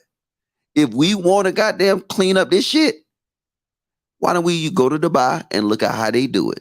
It's no whole culture out there. So guess what men not going to do? They're not going to be hoes. Because who they going to fuck with? Let's import our pussy like they do. It's so easy to say that though, Logic. It's so easy to say that. And I know like to some people it might it might seem like a joke, but like to other people it's not. It's really not a joke. What's not a joke? Just in general, just everything that was literally just said and what you just said. Like it's real life. I know a lot of people look at things and they, it could feel so you're saying it's real life for our women to be hoes? No, I'm not saying that at all. No, that's not what I'm. Well, I'm lost. I mean, because if you got pushback, tell me something I said that's incorrect. If you remove the whole culture out of America right now, can men play the field? Field. I agree. The field don't exist, right? And then now I gave you two examples of culture that don't have whole cultures. So men can't play the field. So if we really talking about solutions and all this fixing family, why don't we remove the whole culture from it? But can you really do that though? I mean, Yeah. can you? Can you? I think both He's just saying if parties you are close their legs, responsible. if women close their legs, it wouldn't be men can't go around in between the legs because the legs is closed. Well, that's what I was saying. It would take both to truly get to the point. It would be because a woman could close the legs, but at the same time, it doesn't refrain from men having, self-discipline. Do you understand? Self-discipline as You can't well. fuck hoes if hoes don't exist? What happened? No, You they can't exist. fuck hoes if hoes don't exist. No, they exist. No. I You're not understanding what I'm saying. I'm saying I agree with you. I agree with you. You can't play the field if the field isn't there. But what I'm saying is if we're talking about trying to improve the culture and make things better and get married and stuff like that, it would take both of us. Just because the field is there does not mean you have to play in it. That's what I'm talking about self-discipline. If the bigger picture is to build families, get married, it would take both people to have self-discipline. Women keeping their legs closed and men saying that I'm going to marry and not have kids out of wedlock. It takes both of us. I get what you're saying. We both need to be responsible, but you do understand if women have closed their legs, they wouldn't. I mean, unless they rape you or something. Right. There's no way that if her legs are closed, he can't. It doesn't matter what he thinks because he can't get it. We control. I know. I agree. Control. I definitely agree. I'm not disagreeing with y'all at all, but I just hate the part of the culture. What Logic is saying is they're responsible for the way the culture is too, and so everybody has their equal part in playing that. Is all I'm saying. How's it possible if we control sex? So if we cut off sex, then they can't. They have no part in it.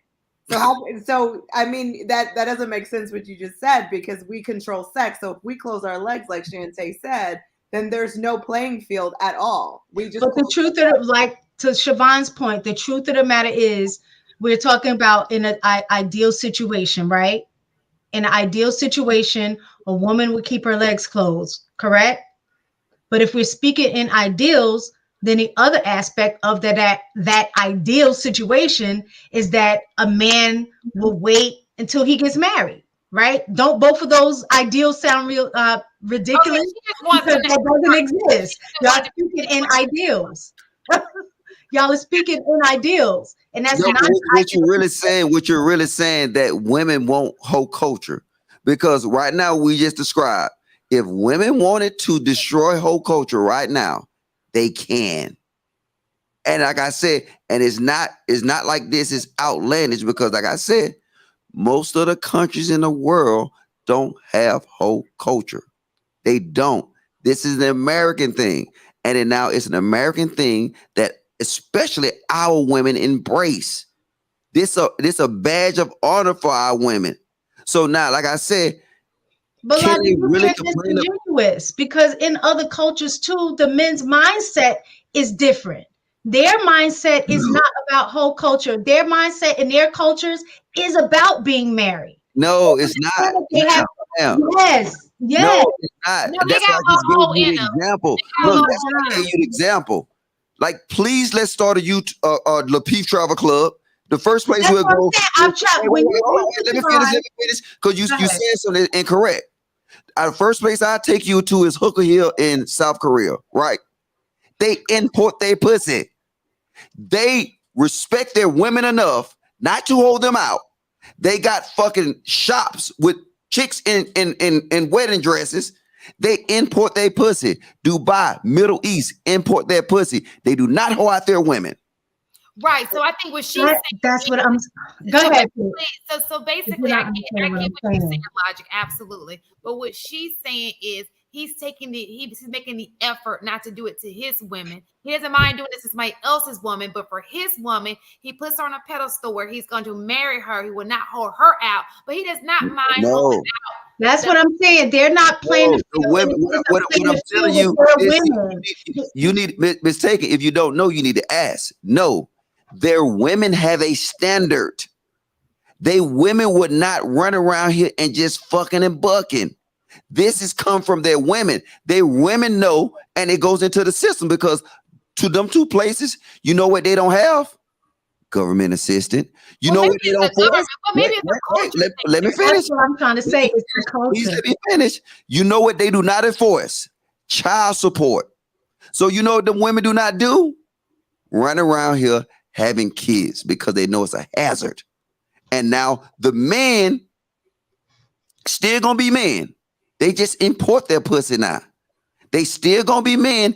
And it's not that the men don't want to do it to the women. The women don't allow it.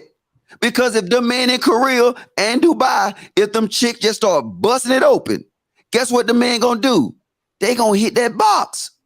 Yeah, I just It's saw the that women. had children out of wedlock in Dubai. That was kind of interesting. I didn't know that. I think I What shared happened? it's against the law to have children out of wedlock in Dubai. But that's my point. It's the culture.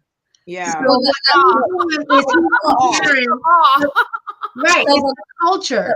The law has definitely lessened over the years. So now, I think back in the day, you couldn't live with a man. If you weren't married to. There's a lot of, yeah.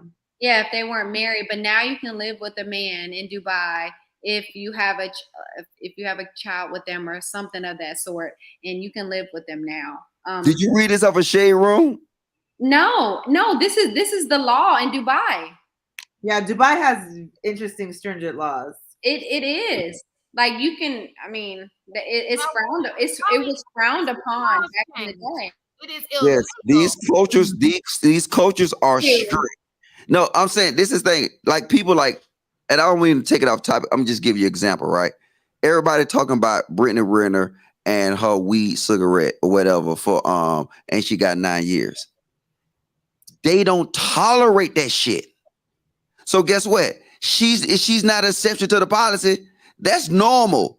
The reason that they don't have these issues is because they don't tolerate it. We tolerate too much fuckery in America. That's why we have it. And now I say this, if I put a thing up and I say, I'm gonna put a petition and I say no child support, no welfare, no food stamps, and I'm gonna send it to all y'all, would y'all sign it? Say that again. If I put out a petition, no forced child support, no food stamps, no welfare, no government assistance, would the women on the panel sign it? Sure. As long as there's a caveat in it for men being held accountable too, I definitely would. Absolutely. If you're about fixing the issue, it's about removing, because the only reason these countries don't have the issues is because the laws don't support it. Child support, all that is laws. So if we really saying we want to change, we will remove them safety nets. So now it will be no more Brenda's got a baby because Brenda knows she ain't gonna get no child support if she ain't married. It will be no more Brenda got a baby because ain't no more WIC, SNAP, all that shit. Ain't no more hood. No. Abortion. Can we take that away too? Say that again. Abortion. Look, don't let me start talking about abortion because they're gonna flag this bitch. So look. I'm about spreading my seeds all over the bitch. So don't talk to me about abortion. But my whole point is our laws is what destroy us. And in the sad part about it, for the most part, Black people support the laws that destroy us. We support the shit that really make our community horrible. And like I said, if we wanted to see a change, then we will stand up and say, you know what? I'm finna be that change and I'm gonna vote for that change. We can do it right now if we wanted to. But I guarantee you, if I type up this position, this paperwork and send it to y'all, y'all ain't gonna sign it. Y'all just capping for YouTube. This is my thing. I just feel like I agree in terms of accountability. I'm not trying to take anything off of women keeping their legs closed. I think for me, the issue is the mindset and the culture of men not feeling that like they have any accountability or responsibility. Y'all are putting it on a women to make you responsible. That I guess that's the issue that I have. The fact that you would say if we take away forced child support, if we take away these things, nothing about like if men are going to be forced to, let's say, get a vasectomy or something like that to prevent that as well. That would be an answer to out of wedlock babies as well. Everything that you're saying is directed towards the women bearing the burden of something that you also have a responsibility in too. That's all I'm saying, is that where's the accountability for your actions? Because what I'm telling you is this: men have no control. I said this on this panel. If your husband and you have sex tomorrow, right? It is just an analogy. If your husband and you have sex tomorrow, you get pregnant. He said, "Hey, baby, I want to have this baby," and you said you don't. Obviously, you got the choice. You're gonna say no. And then if it's the other way around, you get pregnant, and he said, "Hey, baby, I want to have this baby," and you said, "I don't want to have it." Guess what? You're not gonna do. You're not gonna have the choice. So now the power lies within the choice. You guys have the choice. So I'm with what you're saying. We all got double standards. It's a double standard. No, I'm not saying that's why she trying to put accountability on men who have no say so. And I know. They do. If the man does not want a kid, skeet on the wall. No, this is what the only say so we have is to not to fuck with terrorists. Hello, her hair. Your hair. Protein, But and that goes into the thing I always say again. How can you tell a boy in his face to love black women, but also in the same voice you tell him to protect himself against the very same women you tell him to love? It's no way you can use It's no way you can use love and protection and it means something. No, if he got to protect himself against somebody, you protect yourselves against lions, sharks, violent things. We teach our boys from a young age, hey, watch out. When I was in the military, the first thing they said, hey, protect yourself against these women because they'll get your ass caught up. But we supposed to love these people that we told to protect ourselves against. And we wonder why we have so much dysfunction. Because so would the better conversation have been make sure you wrap it up or protect yourself so you don't have a baby when you're not ready, as opposed to putting it on the woman and saying that the woman is the one that's catching you, like getting you caught up. Like you're catching yourself up because you don't have to fall in. You're not falling in a pussy. But did you just miss what I said, ma'am? This is what I'm saying. Some military men be purposely trying to have like. No, I'm not even talking about that. I'm understanding what you're saying, Logic. You're saying how, and in the same sentence you say you love women but don't trust them because they'll get you caught up. So that's all I'm saying. And see, you got to think about it. Think about it in regards to if you had a son, right? I do. Okay, I got a son too. I said, love these black women, but also protect yourself against them. Just not without emotion. That's what I'm trying to say is what you're saying. That's what's going to make them have that mindset. It's all about wording. If you say love black women, love them enough to make sure you protect yourself to not get them pregnant before they're ready or before you're ready. It's all about the messaging. You're sending the wrong message to your kid. What? Put her in it. And if you love her, listen, if you love her, you would not put her in a compromising situation. I can't believe that this is basic. Like I'm telling you, I can't believe y'all don't get this. Can't believe you don't get it. But look, I understand. You understand that. Look, do you understand that I sit here and say to protect yourself from something, but also in the same breath to love that very same thing? So let me ask you a question. So is it no. Let me say this. I don't care. So you said no.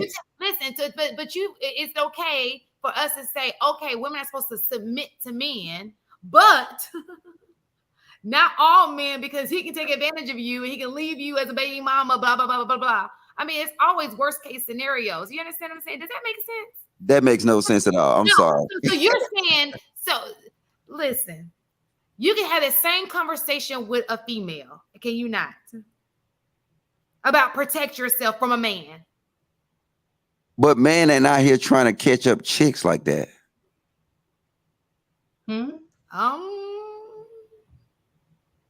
I know a few. That's really just sit here and say, I'm trying to get this chick pregnant. I know a few. All right, look, I don't know what world y'all living in. I know a few. Really? So you tell me hey, how a man don't trust a man because he's trying to get your, get in your head so he can play you for your down below. No, I'm trying to get some pussy, though, but I'm saying is men out here that's trying to get women knocked up. They are. Oh, wow. Yes. There are. Yes. Everybody needs to nod their head yes, because it's a true statement. It is. They do. Trill said no. Listen, Trill. Okay, so they'll never believe it because they feel like it's just not. But the wait. I'm not saying that I don't believe it. Military, so he should know firsthand. I don't think it's the vast majority though. No. That's what I'm saying. Like the amount is so immaterial that we can't use that as a talking point. And it sounds like y'all trying to use that as as a basis for a talking point. That is a very immaterial amount of men compared to the women who trying to trap men with babies. We got a lot of super chats. But is it not true that you may have a conversation with your daughter to say protect yourself from young men because they're trying to just get in your pants? Yes. So just like you're telling men to not, the trust thing with women, the same can go be true. We're getting the same messaging to not trust each other. Exactly. No, but this we talking about. We was talking about like having babies out of wedlock. Men are not out here as a majority trying to have kids out of wedlocks. We're talking about your message. Women are the producers of this. Women are the producers of this culture. Like I said, that's why we have a culture full of oops babies. I'm serious. Look, if you don't know, ask some of your men who's single with kids and ask them, hey, did you plan that baby or was it a oops baby? You'll be surprised. We live in a culture full of oops babies. And you ask the man, did you want that baby? Man, hell no, nigga. Shit, that damn 1942 had me right. I mean, that's it. And guess what? She gonna have these oops babies. And the reason, and I'm telling you, the reason why what you're saying and how y'all are being so disingenuous on this point, yes, it might be some couple of crazy niggas that out here and say, I'm trying to bust this chick and have a baby. But a majority of the dudes ain't trying to do that. But a majority of chicks that's right around here single with kids, ask the dude, I can start calling niggas up right now. And I said, hey, you want me to do it? You know I done did it before. I will call the first name in my phone. And I would say, hey, bro, you got a baby, right? Did you plan that baby? Hell no, man. You know we was in Korea that time we got drunk. Oh, I remember that shit. I call the next dude. You had that baby? No, you remember we was at Onyx? Oh, okay. Yeah. And this is gonna go along and along. And we asked, and I'm gonna call chicks and ask them that same thing. Did that man say you wanted that baby before you had her? Most of them said, fuck him. He ain't want no baby. He knew what he was doing when he had sex with me. Like, what the fuck? Y'all don't make, I'm gone. No, let me ask you a question, Elijah, before you leave, because I absolutely agree with that statement that you made. But I want to go back to the other statement that you made about you telling men not to trust women. Would it not be the same when a man tells his daughter not to trust men? I said, we tell our young boys to protect themselves from women.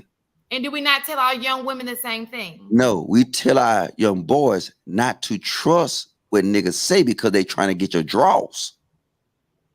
We say protect yourself. Well, I mean, we do not. I got you.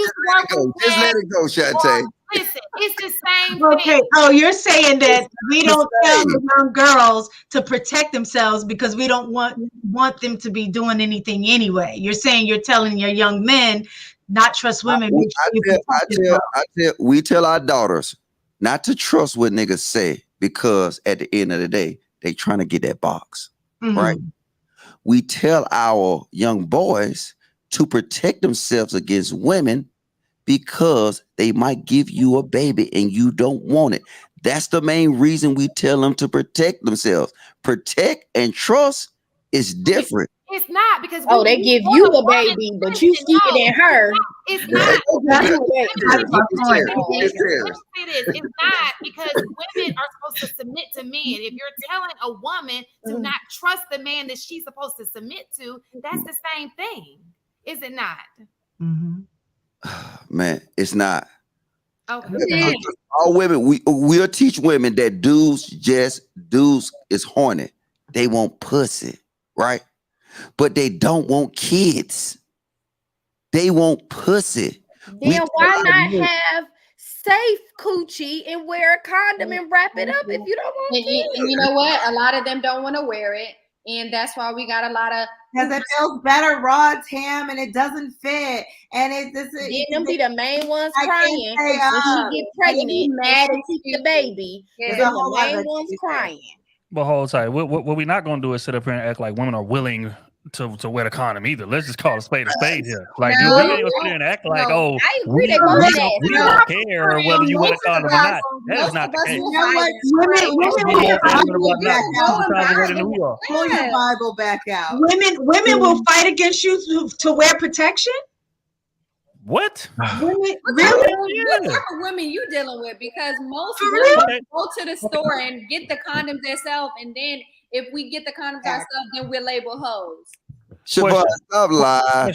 Wait, for real? I never heard this. So a woman will fight against you for wearing a condom? No. Question. I just got a question for all y'all, and I want y'all to answer with a simple yes or no. Cap.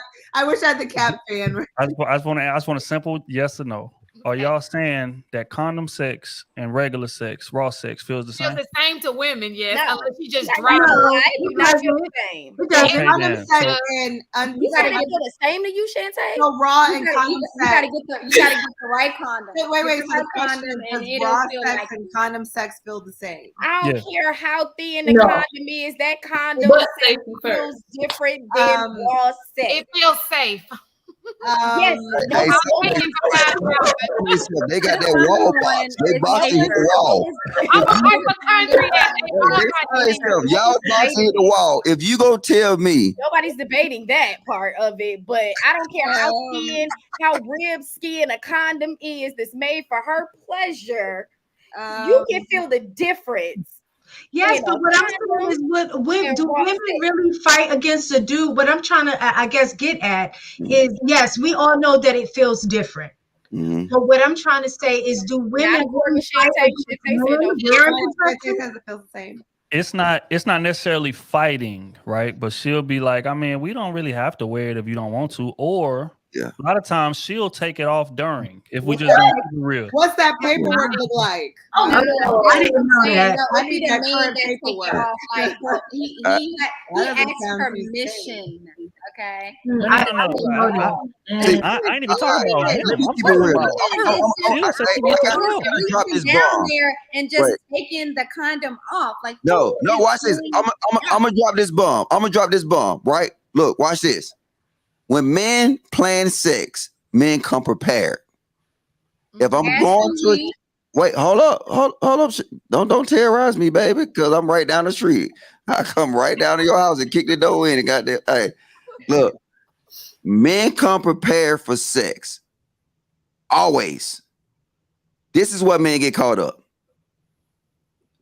When you just chilling in a house and she come over and then she start doming you up or whatever, and then she just gonna jump on that shit, right? Or it's women lead that spontaneous sex. I don't give a fuck what y'all say.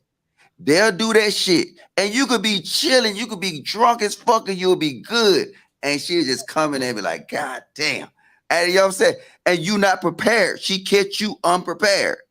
Like I said, I call what I'm saying right now. I will call at least 10 dudes to verify this. She'll come in that bitch. You'll be in the kitchen doing something, and then she'll just pull up that sundress and goddamn slip it in.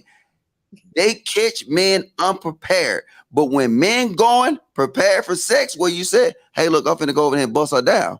We ready. Unprepared in your own house? Yeah. What's that? You unprepared in your own house? If she come in that bitch and start goddamn getting niggas to go, you ain't thinking about because she gonna sit on that bitch.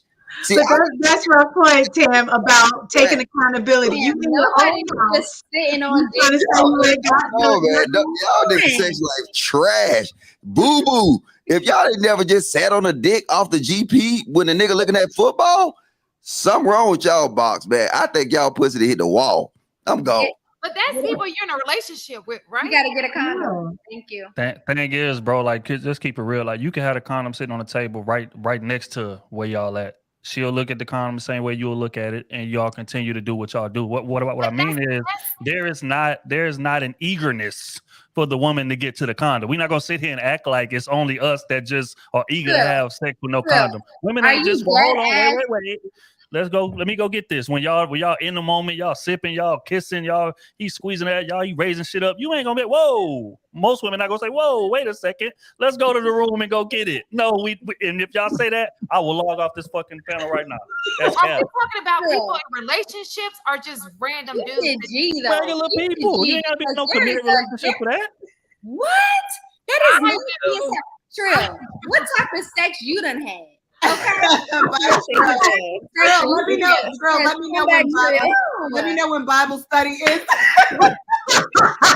Girl, let me know when Bible study is going to. Come on, man. I gotta be in a relationship. Sorry. I need to know when it's recommencing. That's what I'm saying. We ain't gonna sit here and act like spontaneous sex just happens if somebody's in a committed relationship. You vibing with somebody. You can have spontaneous sex and be safe. Girl, you right. You can. You really can. Nobody wants to sit We're here and gonna have trap Bible a study man. this week. I don't know what you're talking about. Sure, are you saying spontaneous in a relationship or not in a relationship? I'm saying spontaneous regardless. Like y'all, you gotta be in a committed, but it could be your little like. What he's saying is somebody you vibing with. Like it ain't necessarily got to be a relationship. It could be somebody you've already been intimate with before on multiple levels, and you just pop up at his crib one day and catch you off guard. Like let's not sit up here. But we're not serious. Come on, Sam. Preach, Sam. No. I'm not gonna sit up here and act like that. I ain't never had not without a condom unprotected sex before. Right. Obviously, you know, a few of us had. I mean, I had a kid out of wedlock, so obviously I did. But what I'm trying to say, I was in a relationship. I wasn't just. I swear, I've never just jumped on something unprotected. No, what we're saying, it might not have been a relationship, but it might have been somebody you was vibing with. Well, that's what I'm saying. For me, personally. Intimate. How long we been vibing? You a mess. I only speak for me personally. Y'all ain't never had unprotected sex and got now with a dude I'm just vibing with. No, that's what I said. I did within the confines of a committed relationship. Cap fan. Okay, I said what I said. That's not for your life. Don't cap for my life. Yeah, me either. Hey Tam, you my new favorite, not Tam. Because you tell the truth sometimes. Listen, that's her truth. Lauren. Right. It's the truth. Listen, I'm not trying to force my truth on nobody. It is my truth. Right. And I'm still clean, but I'm not gonna sit up here in front like that. I ain't been kicking it with somebody, vibing with, like we've already been intimate and it wasn't a relationship and we've already had sex, and I pop up at his crib and we get to going and like let's listen. I learned we can start out using condoms, but let's not say that all throughout that course that you're dealing with you're using condoms every single time. I agree. Now, I agree with that. I agree with that, Tam. I agree with that. But what I mean is that we start off and try to be as safe as we can. But no matter what you do, when you're dealing with somebody, no matter if you decide to not use a condom, you need to take your ass to the damn OBGYN.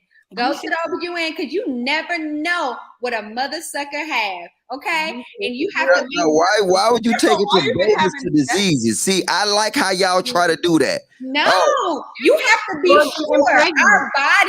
Our bodies Look. are literally Yes, a vaginas don't Look, work like dingling. you know, hey, you know how many black chicks that told me they was allergic to birth control, and then they was allergic to lambskin.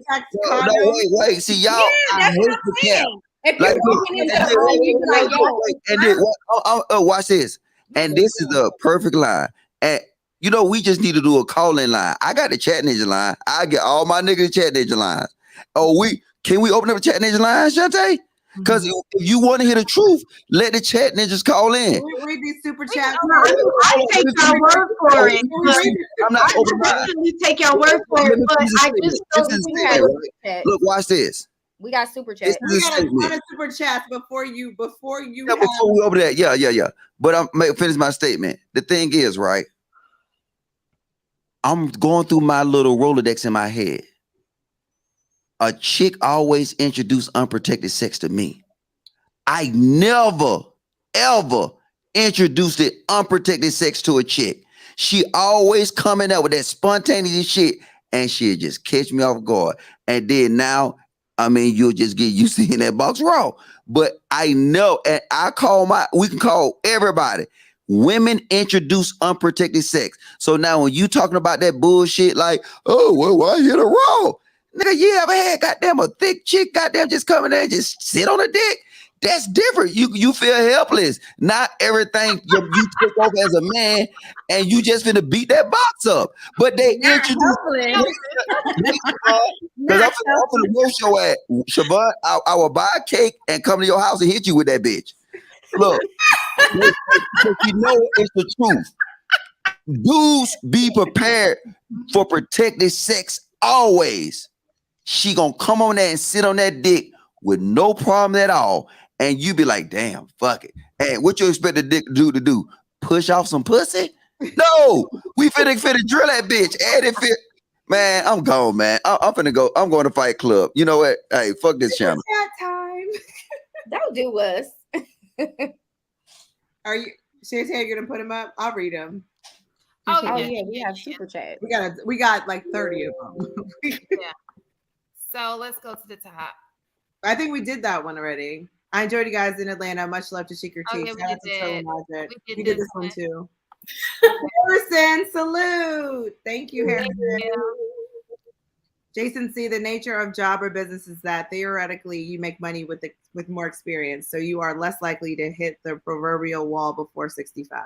Thank you, Jason. Jonathan Barronville. Now, Shantae seems determined to miss Trill's point, and he's right. A man's earning 50K at 55. If he levels up, he can get most women. A woman earning 50K at 55, if she levels up, her options don't change. I got it, Jonathan. Boo. Thank you, Jonathan. Jonathan, you know I love you. Going plant-based is quite literally one of the best decisions I've made in my adult life so far. In most cases, your diet is probably the main issue you have. Thank you, Jonathan. Go plant-based. It'll change your life. Catherine Forbes, thanks you for having an important conversation. I love my people and want to see more Black love win. Me too. Thank you, Catherine. Lauren is correct. God punished Adam for his disobedience, not because Eve ate the apple. He expected Adam to follow him, not Eve. Thank you, Law. To go. Eve was the first feminist. All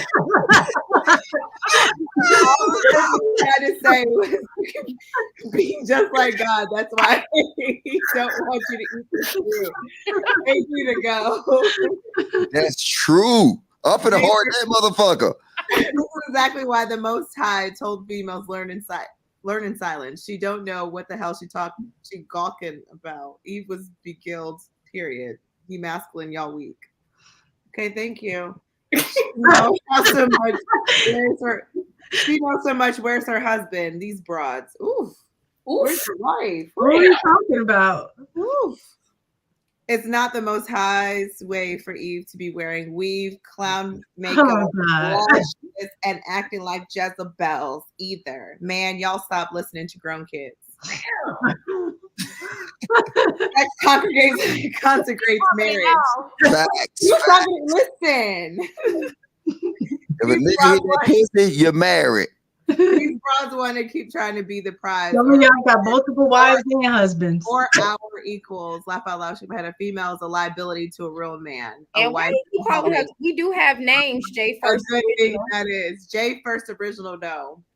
Jonathan, one of the primary reasons Black men are dying young is other Black men ending their lives. Let's solve that issue first. That's right. That's another one. A real manly man raised with a pops was taught health is wealth along with hard work and finances. Only son, husbands, and single mom kids direction. Okay. Golden egg. We're supposed to learn to be parents through our own parents. The downfall and tragedy of the Black community. We agree.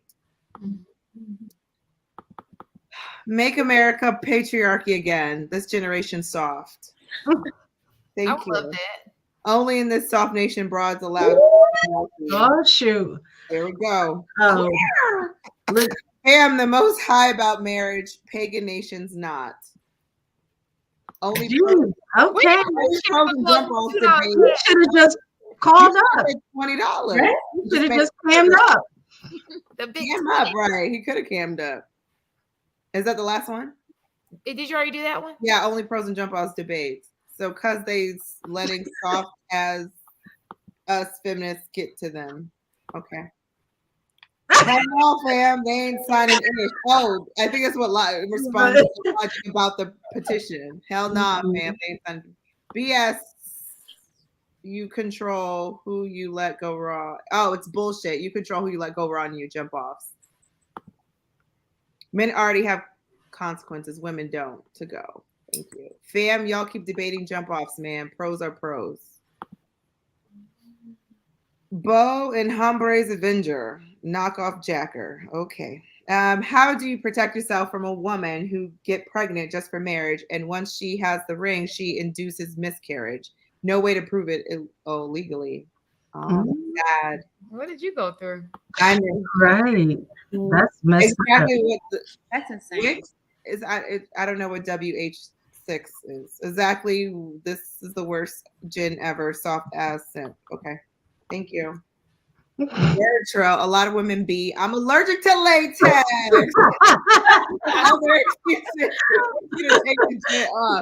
I hate how these women get on these panels and cap like this. Well, maybe they are allergic to latex. No, most women are. Say it again. There's a Say it sensitivity. again. Most women are allergic. I use to lambskin. I can't use latex. Lambskin. You can use lambskin. Condoms, they're good. Trill, Logic, Tamara speaking facts. Thank you, Jake. I love tail.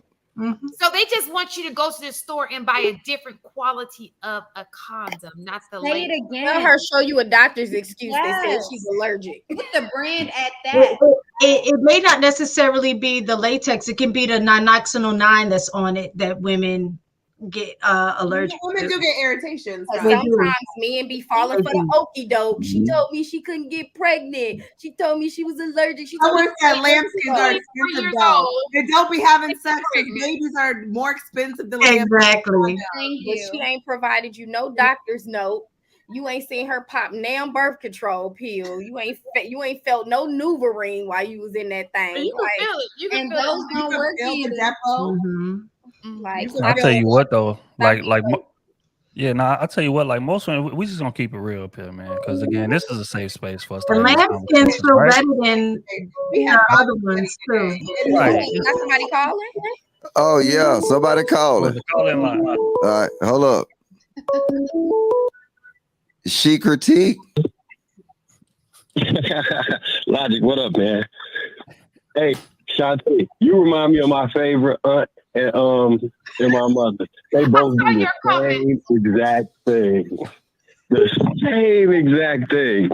Make bad faith arguments when they have a premise they want to prove, and they go run around the world to make it. Your whole point from the start of this seemed to be men and women are equal, and men need to hit the wall like women hit it, and they age the same way we age. And you did all these mental backflips to make that true. Some men hit the wall coming out. They just at birth just hit that wall, baby. Came out on the wall. We born at the wall. We climb over it. You're right. Then what? We hit it again. On the way down. Some men ain't getting no women. Let's just be honest. I agree. I'm agreeing with you on your point. I'm saying we're born behind the wall. We just can climb over it at some point. And once we've climbed over it, we're over it. I want to maybe see that's them a character climbing. flaw. That That's doesn't what- necessarily you know what? mean that they hit the wall. That could be. I just want to see more. I want that for men. I want them to get like. I want them to not even have a wall. I want them to be so successful. Ain't no wall. That's what I want for all black men. Shantae, I appreciate that, but what I'm saying to you is, as men, we have to create our value for the most part. And I say this as somebody that created. I'm one of the few that was born above the wall, kind of. Like I'm 6'7". You know what I'm saying? I'm fairly attractive. Women have told me before. So as far as being a man, I'm still telling you, men are not just giving sex the way. Well, some of us are, but most men are not. They earn it after a certain point once they make enough money, and then they never hit the wall again unless they go broke. Gotcha. The sexual market value place. Women, y'all are born at the top of the pyramid. Y'all sitting on the throne from birth. Y'all just got to maintain it.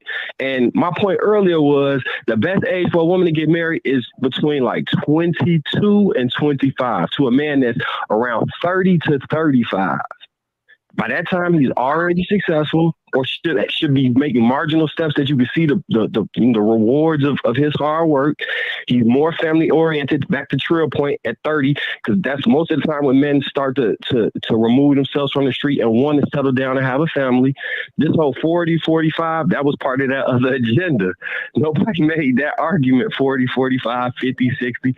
It was half her age plus 7, or around 22 to 25 for a female and around 30 to 35 for a man. That's the prime ages.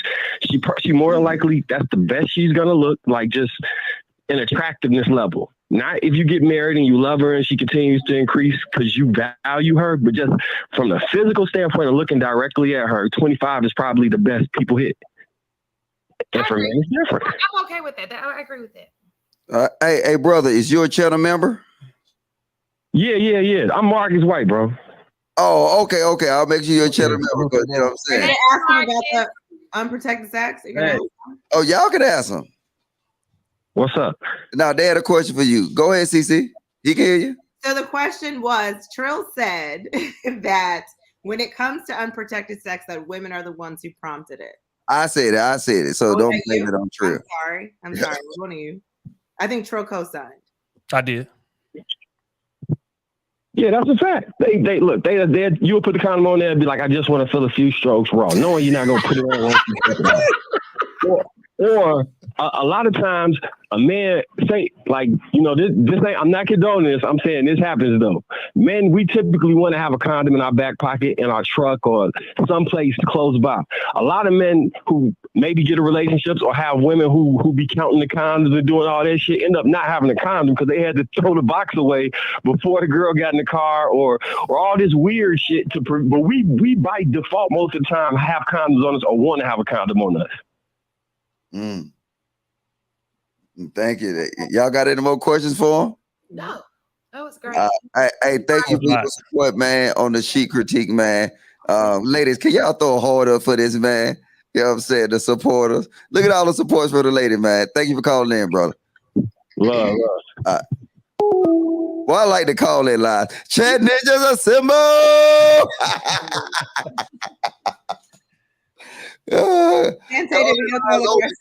Just call in and talk to the beautiful ladies of Chic critique that's taking their time on Friday, knowing they could be twerking in the club to talk to you niggas. Yeah, every Friday. We're not for the streets. Or sleep right now. Right. Or sleep. It's mostly sleep. That's a fact. But yeah, like I was saying before the call, though, man, I tell you, we're going to keep it all the way honest on this panel. Most women ask for the condom just to see if you cool with not using it. If we just going to keep it real. They'll ask you, hey, you got any condoms or whatever? You'd be like, nah. She'd be like, okay, well, and then the sex will happen anyway. Like it's really just a formality, so she don't seem like she just for the streets and just doing whatever, right? But a lot of chicks will ask if you got it, just to again not like present herself away like she So actually not cares. true. But she No, don't really I'm want to use it. gonna be honest. Like I'm definitely asking in the beginning because I want to be safe. I want to be protected. You know what I'm saying? But like I said, once you've already crossed those boundaries, you've already been intimate with that person several times, and you have that moment when you slip up and don't use that condom the first time, it's a wrap for that condom. Let's be honest. You ain't pulling that condom back at that out point, you're after too far you done off. already had raw sex with that person. That condom is a thing of the past. After that first time when y'all go raw, it's like let's be honest. Let me just tell you, I'm asking. I guess I'm confused by when you're saying you're being intimate with a person and y'all have been intimate a couple of times. I guess I'm trying to distinguish between it if that's a relationship or not. I guess that's where my I'm not gonna sit here. I'm not gonna be that person that's finna front like every time I've had sex, it's been with somebody else, been in a relationship. I'm not saying that. I'm saying when you get to the point where you're doing it raw. I guess that I'm having a hard time understanding that, because for me, that was, I guess, my standard of if I did go raw, I was in the relationship. If I wasn't, then I would go raw. I think times have changed significantly. These are that's one thing too. Like you're talking 20 years ago. Okay. People are more inclined to have unprotected. Shantae, people are more inclined to have unprotected sex now. I mean, licking booty holes is now a must do. You know what I mean? I ain't doing that. Eating groceries is now part of the policy. You know what I mean?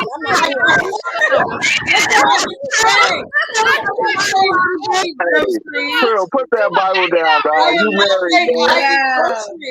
But y'all don't be playing like I just never licked your booty hole or something. I've had it done to me before, but I'm not saying. Cut it out, Trill. See, who's not eating ass? Scripture that talk about the I'm just saying though. No, I'm not even this. We said we're talking fat. Well, damn, Siobhan. Today it is commonplace that people are eating groceries. I'm not saying I do, but I'm not eating groceries. But I get my groceries. Put them on in the chat if you're eating groceries these days. Yeah, I want to see it. I want to see it. Let me just tell you this. Our future man in this, look here, chat. If I ever date you, if you slide up in it raw, we go together. He just locked it down. No, say that again. It was a silent question. We go together. Hey, can we keep it real quick? Because y'all, real bad. Ladies, I do not eat groceries. Just to make it clear, I have let's clarify. You be put right in the groceries, though. Okay. I just want to make it very clear. I work in public health. Provide them groceries, though. I work in public health. Y'all know she lying, right? Oh my God. I have no problem claiming what I've done. Roger, you threw it out there like we was gonna agree, and we like, no. Never eaten a booty hole. That's you. I swear to God, I've never eaten a booty hole. I would never lie. I don't lie about what. If you ask me a question, I'll be honest. I've never eaten a booty hole. Hey, look, CC. The rest of them that ate booty hole, they just ain't brave enough to be honest on the internet. I've never eaten a booty hole. Girl, ain't that wrong with eating a booty, girl? You good? Well, I'm married. So I'm a grocery man. Listen, if I ate a booty hole, I would own it. Say he be eating it, baby. I'm married. I'm a grocery man. Still Ain't that I only say no to toes. That's it. Wait, that's all. Right in my mouth. This nigga, Stop that toes. Where they do that? So you Hey, but check it out, ladies. Ladies, y'all count with this whole condom conversation. Wait, I'm sorry, Tam, I didn't hear you. What'd you say? Okay, hold on. I'm trying to make it. Don't suck no toes. I just don't like feet. It ain't got nothing to do with. I think one shit comes out of, because let's be honest. Shit comes I'm not eating all day ass. Hold on, slow down. I'm not eating all day ass. It's fresh out the shower ass. Come on now. What's wrong with sucking fresh out the toes, fresh out No, the shower? no, you don't understand. You don't understand. Please Hey, change y'all not listening. I don't like feet at all. Waiting to come out, and you up there just licking in there. Listen, This man said I he don't like feet. Like, don't even play footsies with me. Don't play footsies with me. I don't like feet at all. Where's on any the level. Bible? I need the Bible trail. I need I'm gonna go get the my Bible. Bible trail. You know, we're gonna have Bible study together. Jesus Lord. Man, y'all comparing feet and ass. I ain't got time for that. Hey, listen, ladies. Y'all know once oral sex began, the condom is off. Why y'all capping? Like y'all demand condoms once oral sex is still in the picture. That is kind of the same thing. Your mouth is kind of like there's dental dam. Ain't no kinda. It's exactly what it is. It's no kinda. I don't even know Dental dam. What grown Spell man? that. Spell dental dam. You Spell see, it. you better cut that shit out right now. And I mean right now. No, that is crap. I'm gonna have to go. That's Yo, Tay want to be so like goody two shoe. Come on now, cut it out. I said the dental dam. That's a lie. Healthy sexual options. But bro, y'all, it's because I'm a hypochondriac, and so I just proceed with caution. But I gotta be in a relationship. Like when once we're in a relationship. No, I get that. You ain't gotta eat everybody and suck on everybody, but I'm just saying. I'm not eating nothing. Wait, hold up. You Well, Cece, my bad. I forgot. Cece the one who. Cece the one that like her edible. That explains a lot, actually. Y'all will not have me out on the internet saying I eat ass. Cece and Siobhan. No, the hell I don't. I work in public health. I have a master's in epidemiology. I do not eat ass. Siobhan already owned it. I'm just waiting on the rest of y'all. I didn't own nothing. I said Siobhan. Siobhan owned it. Oh, Siobhan, you eat ass? You eat ass? I didn't say anything. Oh, you cap. Yes, you did. Trying to backpedal. Don't backpedal. Yeah. Lean into it. Are you Cheesecake better than Usher backers, goddammit. What the hell? Listen. That's a yes. She eat. Listen, girl, no This is what judgment. you do. You This like is a what safe you like. space. This is a right. safe Travel space. one said bacteria. Isn't that bacteria though? Oh my God! Like, come on, wait a minute. I'm talking about eating dirty ass. Like, ain't nobody eating dirty ass. Hold on, Rojo. I was trying to wait my turn, but I love podcasts. We Welcome to can't the have show. the bacteria talk if you're going to talk about vaginas now. Come on now. There's healthy vagina. it cleans itself. So I mean, now the bacteria is so-called healthy now because it comes out. No, but normal healthy bacteria. No.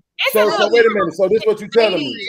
Ladies, let's school this young man. Hold on, no, let him know. I want to hear what he's about to say. Hold on. Don't assume what I don't know, Siobhan. Don't assume what I don't know. Let me have this conversation with Cece real quick. Cece, picture. Cece, I like your record from back in the day. So if I took the bacteria that you're talking about out of vagina and spread it on a sandwich for you, that's okay? The vagina, my vagina flora is balanced. Yeah, I'm okay with my and I am okay. There's a name for it? Yes, Right. there is flora. We have bacteria in our vagina that keeps our pH. Oh, I thought you said that was your vagina's name. My bad. No, she has a PhD, so we got to give her more. I don't have a Yeah, my PhD. bad. I just know my body. I Right. have bacteria in my vagina, lactobacilli, that I have to keep very much so in a very stable state. Yeah. In a little It's acidic different. level in order for my vagina to taste how you want it to taste and not smell like garbage juice. Well, hold on. So you telling us your vagina is cleaner than your mouth because you eat all them groceries? I don't eat groceries Hey. as much, Mr. Watson. Hey, some of these women vagina is actually cleaner than their mouth. They go to the OBGYN more than the damn dentist. So And they don't floss either. So y'all just want Hey, the black women stats don't say that. The black women stats don't say that.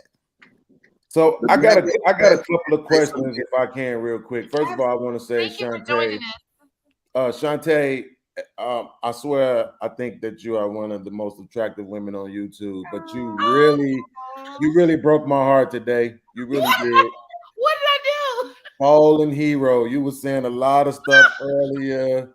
I said, oh no, they got another one. They done took another good one. Well, listen, let me just say this little podcast. It is my job to ruffle some feathers, to get the show going. That's my job. Okay. So. I'll take that then. I'll take that. I'm First of sorry. all, I don't remember if Trill, what's up? First of all, my fault. What's up, Trill? What's going on, gang? Logic? What up, Rojo? What's up to Yo, the what up, men in the panel? Salute. What's going on, man? That's my bad. You know what I'm saying? Pay y'all homage, my bad.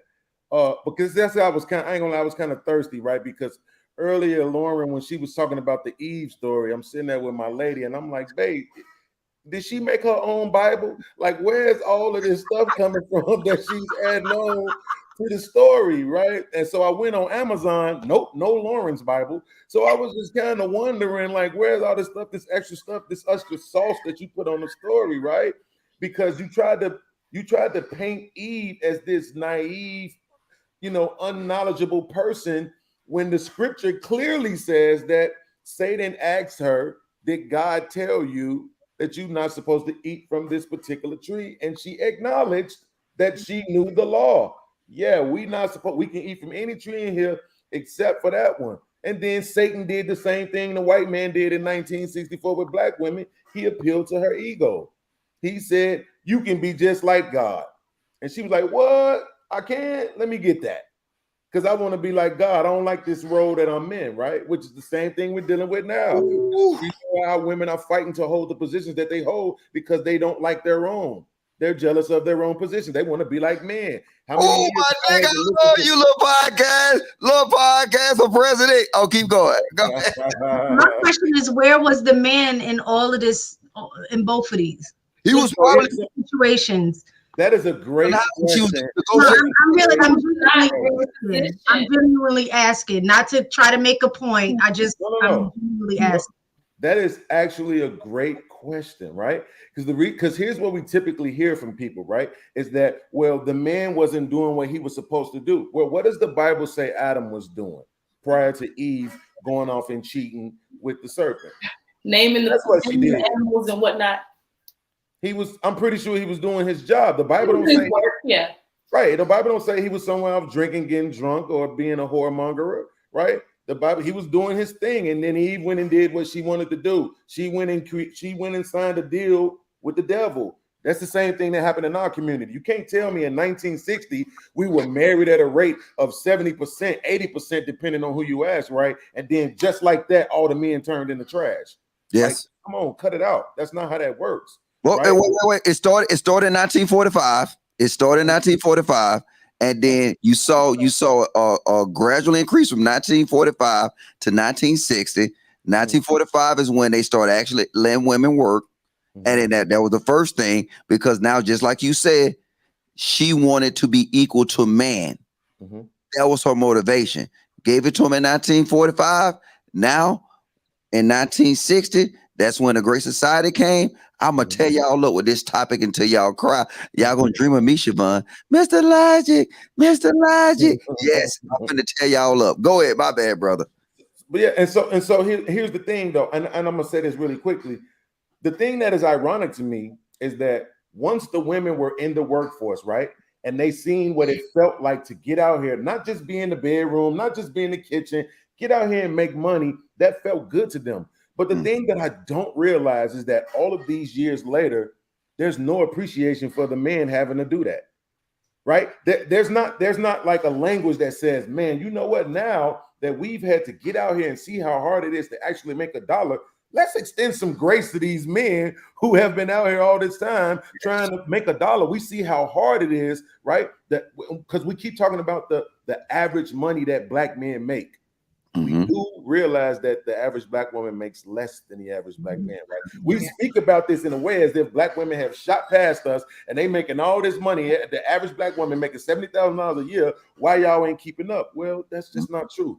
According to my statistics, 40% of both genders don't work, don't have an income at all. So we in the same boat, right? We make about $6,000 a year more than you all do. So we in the same boat. We in this boat together, but we have a few people that made it, and they dog out the people that so-called ain't made it. So I think that's kind of disingenuous, but that's not particularly at you guys. That's just the conversation that typically happens. Well, just one thing I would like to Siobhan had a good question. She said, where did you get these stats from? The Where stats that did you you finna put. get it? If you look at 1945, what happened in 1945 was what? World War II. World War II. Man was going to war. Then they started pulling women to the factories. Right. And But then also when you start seeing in 1940, I'm saying not 1942, 1945. 1945, you saw a drop. You saw a drop in wages. So like all the problems that you see now that we complain about, our beloved women that we love so much and protect ourselves from created it.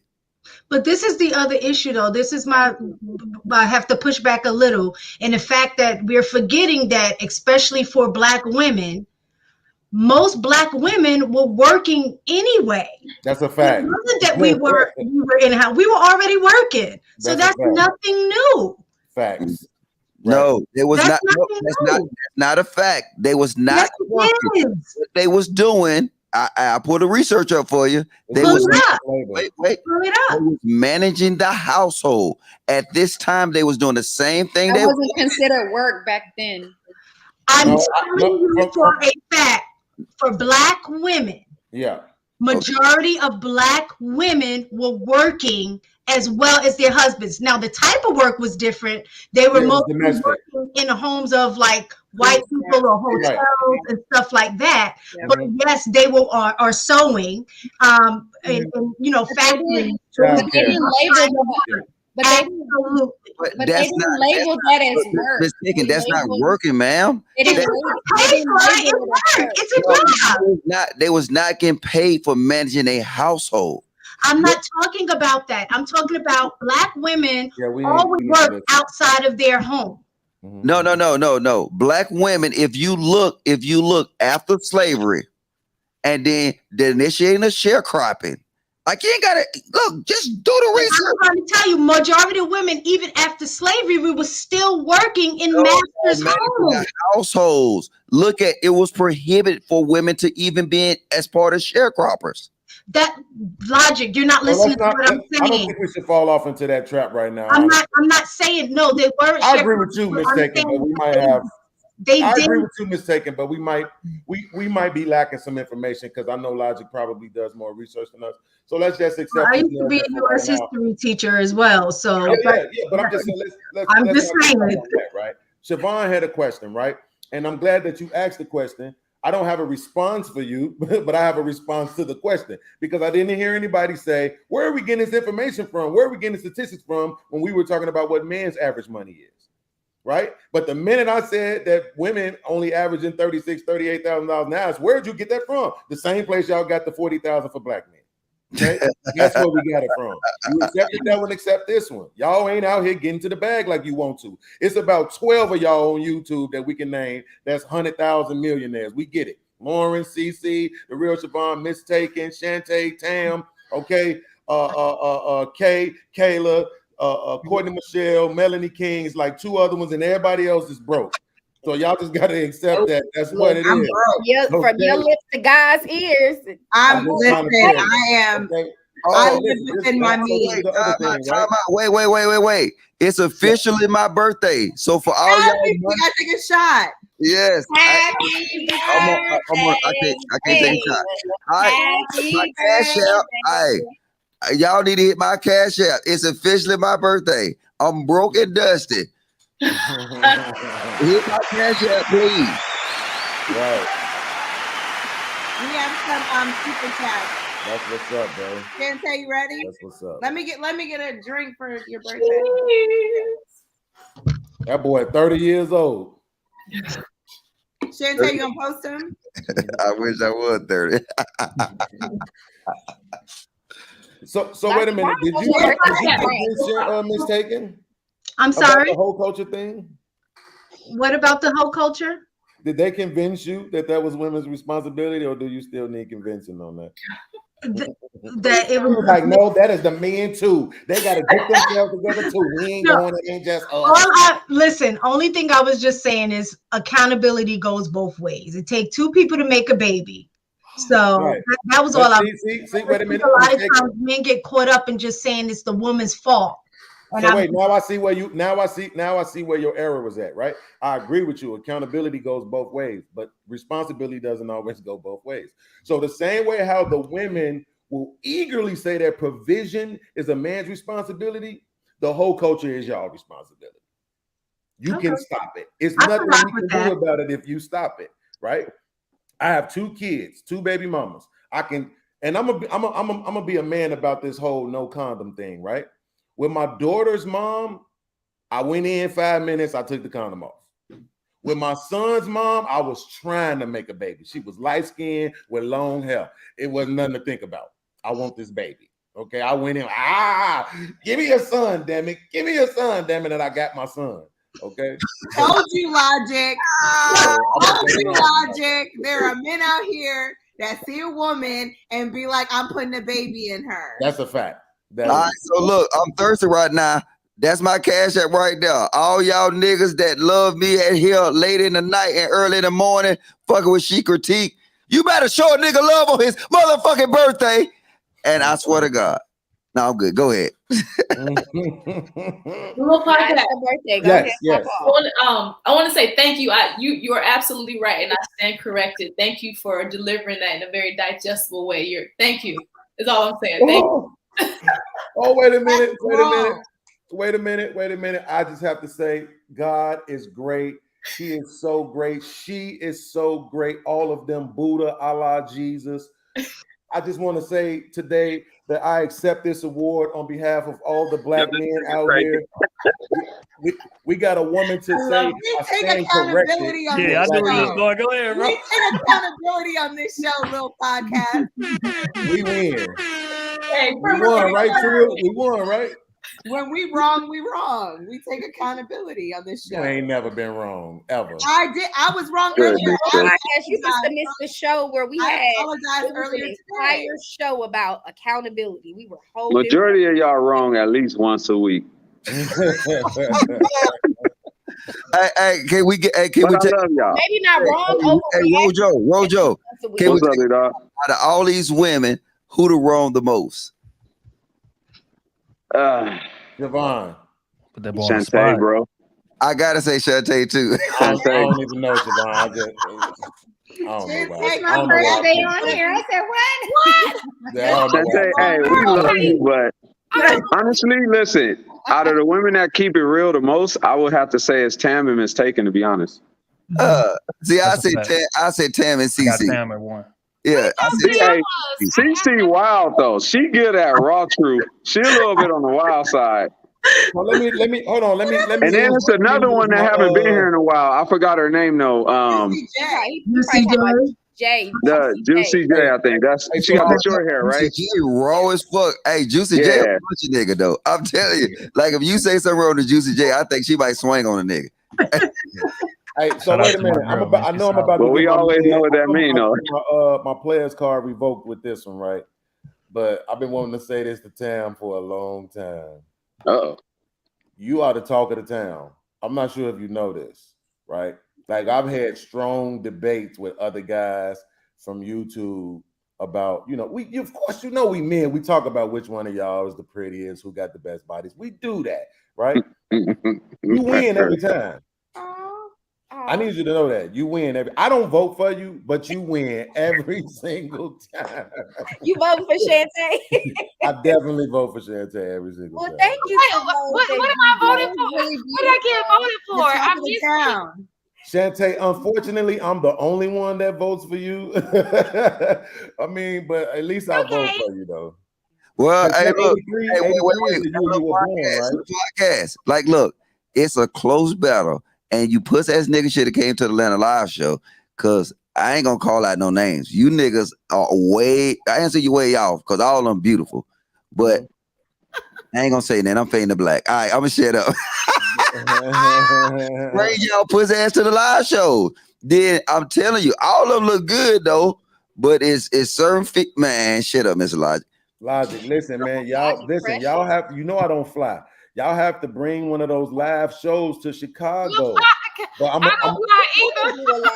Y'all are perfect. right. Listen, no, Tam, look, I told them, I said, bring the live show to Chicago, right? Invite Angry Man, Anton, all of them. I said, and make sure y'all wear y'all most expensive jewelry. Make sure y'all wear y'all most This expensive. nigga trying to rob somebody. You know what I'm saying? Because we gonna feed the people when y'all get here. So that's probably why they ain't gonna bring the show. Oh, something wrong with this dude, man. Hey, but hey, little podcast. Do you not know that Men Quest had an arsenal ready on a nigga like you, so we can make an example out of you?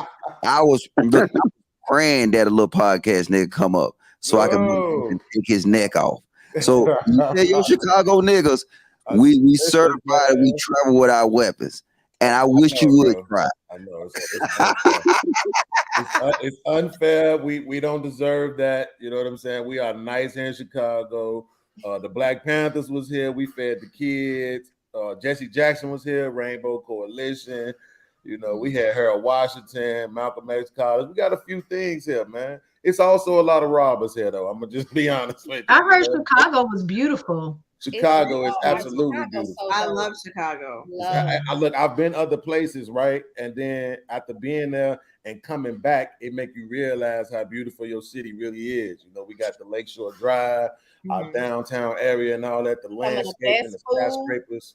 Yeah. Hold on, little podcast. I just thought about it. You said you was gonna rob us. Nigga, get your ass out of here. Rob that nigga. See, the level of pettiness around here is too much for me. It's overwhelming. So I need y'all to direct me to this accountability show so that I can react. It was the last live show. That was the last live show? Yep. Okay, that's what's up. Now, I do have another question for Siobhan. Siobhan, are you evil in real life?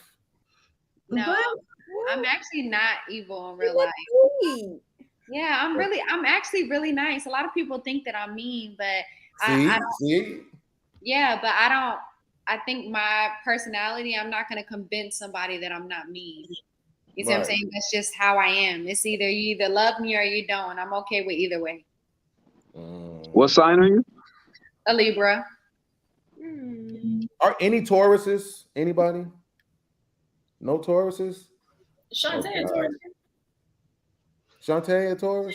You're a Taurus, right? I'm a Taurus. See, I knew it was a connection there. And that Stay 83, away from Taurus. They don't like flying, and both of y'all are Tauruses. Sounds Stay away from Taurus. 83, is that the year you were born?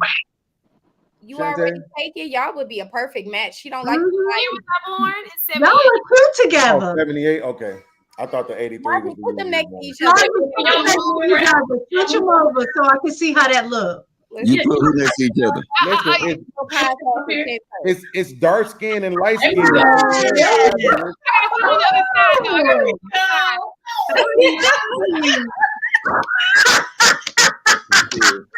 Put the shit all the way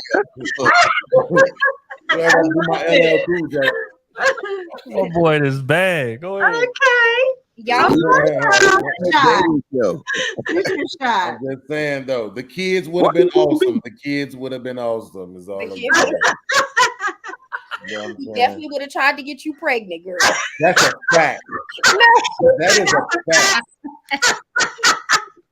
Listen, off the cheekbones and the hair alone. Just know y'all would have been in a relationship, she said. That would that's the type of guy I've been all my life though. And I'm she need Taurus, a separate wing. you know what I'm She need saying? a separate wing in the house. Damn. You can't be up under her 24/7. Yeah.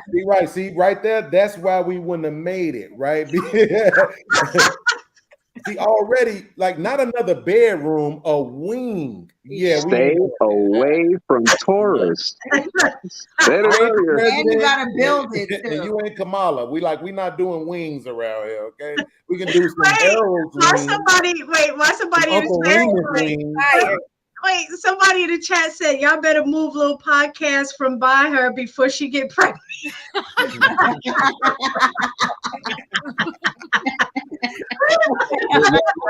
You know, hey, you know, black women. That on black women feet and they get pregnant. I'm telling you. Hey, Trey, I'm gonna get her like this. Nah, baby in you. Boy, say. Let's get you there. Nah. Have you ever nutted near a black chick and she got pregnant some way? Damn, that's a different level of fertile. No, shit. Black women are the most fertile women. That's why. Look, I agree. I'm telling you, you ain't gonna never have a black chick. Hold on. Let me address something else too, because this is real.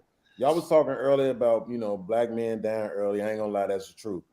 But I looked up this statistic right about life expectancy. For some reason, the further north we live, the longer we live. Mm-hmm. Like you can look this up. Like if you live towards where is it at? Wyoming or any of them places, black men outliving black women. The average age expectancy for black men is like 84 up there, and it's like 78 for the women, right? But for some reason in Illinois, I think it's like 67. But right? where And is this at? Can you put it on your screen? Can you put that on your screen?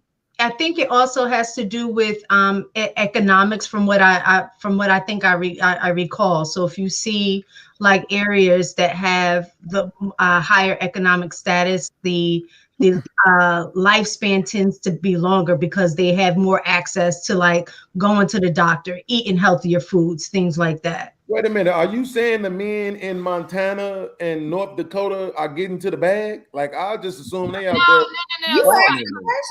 But what I've learned is, because I used to date a doctor, he told me just living in a major city right. of your life because of the pollution and all that kind of stuff, the stresses that come along with it. Right. So y'all know how we were saying earlier that black men don't like going to the doctor. That's true. I'm one of them. I don't like going to the doctor, right? But here's the thing. I've been hearing lately that a lot of sisters are dying on the birth table, and that it's way more of them. Well, maybe not that it's more of them, but like the statistics suggest that it's the percentage wise is way too high. Right? And everybody needs to go see Aftershock on Hulu. Yeah, as a serious threat. They're assuming that because you're a black woman that you're making it up, she's being dramatic, and that is why a lot of black women are dying while giving birth. That number is totally unacceptable. Yeah, the association. Dying. Good night, guys. I gotta go. It's my curfew. All right, mistaken. I'm mistaken. But to go on to that, I think that what happens too is a lot of women, their OBG is not their GYN. And so they haven't developed a relationship with this man. So if your gynecologist also delivers babies, he's developed a relationship with you over the years. And so it's more personable than you going to a doctor just to have a baby, just for that moment. And so that responsibility, that's what I read about. You know what? But Shantae, that's not true. So a lot of people that are losing their children that are in the black community are actually these are doctors that they've had from the beginning. They just don't know that they're not good doctors. Well, yeah, and I think you have to make sure that you do your research. You know what I'm saying? Like you have to. I agree with that. There's a lot of availability of healthcare too. Like it also goes to availability of healthcare. The better doctors tend not to be in the areas where there's increased or in your network. But then also it should be free with black women. If you're an older black woman having a baby, I think it's also important that you do your research as far as making sure you get an OBGYN that specializes in high risk pregnancy. I'm going to Dr. Jackie over the age of 30. You don't want her. Really? She helped my best friend who was lupus. Well, if you have a baby, but I heard some stories, but I'm not. That's not. We'll talk offline. We're not going to do that. Absolutely. So wait a minute. So listen.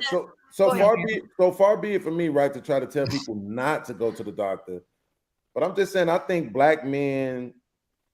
I would still say that our Did you say you telling people not to go to the doctor? No, I said far be it for me to tell people not to go to the doctor, right? But I think black men, I would say, have a healthy fear of dealing with doctors.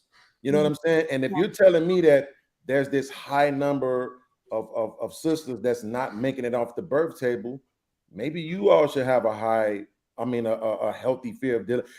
Listen, I know people that said that they do their births at home. Straight up. They have like the midwife or whatever it's called or whatever, and they in the tub with it, and you know, that bag of brains that come out after the baby come out, whatever that's called. Afterbirth. Oh, okay, yeah, afterbirth. It looked like a bag of brains. I'm like, is this why babies can't speak English? Because we holding their brains on it. Oh, fuck. Hey, man, look, it's a little podcast. Because my partner Quest, y'all know Quest, he had a home birth. So I thought that shit was dope. You know what I'm saying? I'm saying, man, like y'all, come on, sisters. Yeah, I think we should. Yes, like I can never do what, like I hear people like Scam likely say ain't no community no more. And I promise that bothers me. It's not that I can prove them wrong, right? I can't even prove them wrong, but at the same time, like, what does it take to make a community? Well, that's just all of us practicing things together, correct? Right. But look at this right here. That's why I promoted more. I would love to see more Black male doctors so that I don't have to go to a white man. I can go to a Black man to either deliver my child or to take care of my health or whatever. And the same thing for Black women, you know, because we tend to, know our issues that cater to Black people, and they're just more invested in that. So there again. Shantae, that sound good, but I'm not having no nigga do surgery on me to drink Hennessy. I'm sorry. I swear to God. Hey, don't throw Hennessy under the bus like that, Logic. Oh, look, wait, hold up, wait, little podcast. Look, that sound good in theory, but I'm not having a nigga that goddamn smoke Black and Miles and drink Hennessy. Work on me. I'm just not doing it. Do that though. What? All Black men don't smoke Black and Miles, or some of us do. Look, show me one goddamn Black nigga in college. I don't care what college it is, nigga, that don't drink Hennessy. And them niggas is not working on me. I'm sorry. I'll stick to my Jewish doctor or my Arab doctor. I'm sorry. You should not be drinking Hennessy. It's horrible, Logic, first of all. I don't drink Hennessy. I can't that shit. Don't disrespect my sponsor. No, it is not. Don't tell me my sponsor like that. You know what I'm saying? Right. Yeah. What's up, because when the sister, I think that was Cece, right? When she first said, don't kill me if I don't get the letters right. OGBYN. OBGYN? Yeah. Okay. She said he immediately, right? And I mean, I always think like, God damn it, is all the OBGYNs men? No, like, no women. I said he. Yeah, no, there's women. She not he. I think you said this. It was something to the no. It was either he or him. It was one of those, right? But that's why it just made me think like, are they all men? Are there no women? Mine's a woman. Okay, cool. Thank you. Good for your husband, because don't nobody want their wife going to no man sticking his fingers and stuff. What if he's a good doctor? He could be a good beat up doctor. What are you talking about? You ain't.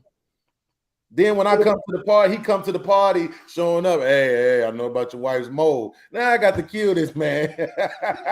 Because he didn't see my lady's mole. Like, no, I know it got to be. That's his job. Out here.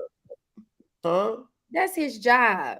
Man, I ain't trying to hear that. I think 97% of them guys is freaks. They got to be. You know what I'm saying? What's the dude's name that look at booty holes all day? Those doctors that deal with the booty holes. A proctologist or a gastroenterologist? A proctologist. They do just the. You talking about the doctors that do the prostate exams? Yeah, those guys that deal with the booty holes. Wait, hold on. I got a quick question. Little podcast. No offense. But behind you, is that like a wall mount for a house phone? What are you talking about? Behind you. You got a house phone? Yes, it's a wall mount for a house phone. Well, he didn't even know it was there, so he probably didn't. I never seen one of them in a long time. Listen, you got to be on a white wall or something. You don't look. You said they still put them in houses. Yes. All your what you talking about? My mama got a house built from the ground up. Landline. She ain't playing. Mine has one too. Yeah, you better. They cut the lights out. Then what we gonna do? They cut the internet off. Ain't none of this shit. We got super chats. I'm gonna be calling you from my landline. Have any super chat? Logic, come get me, man. Follow the tick. Bruh, I haven't seen one of them things right now, bruh, in years, my nigga. I'm telling you. Listen, I'm trying to tell you, the internet was down at the house the other day for 2 days. I almost died, bro. Like, what's the next one, Shantae?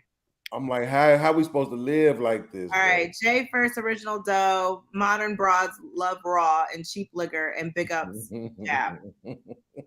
This is in the hood though, man. Like we can't compare it with the hood chicks. Hold up, man. Let them read the super chats, man. Hold up. Here's to keeping the cheap critique out of the clubs on Friday nights. They could be throwing it in a circle, throw that ass in a circle right now, but instead they're on the internet getting bullied by toxic logic. No, ma'am. We don't eat groceries over here. I'll let you in 10 years.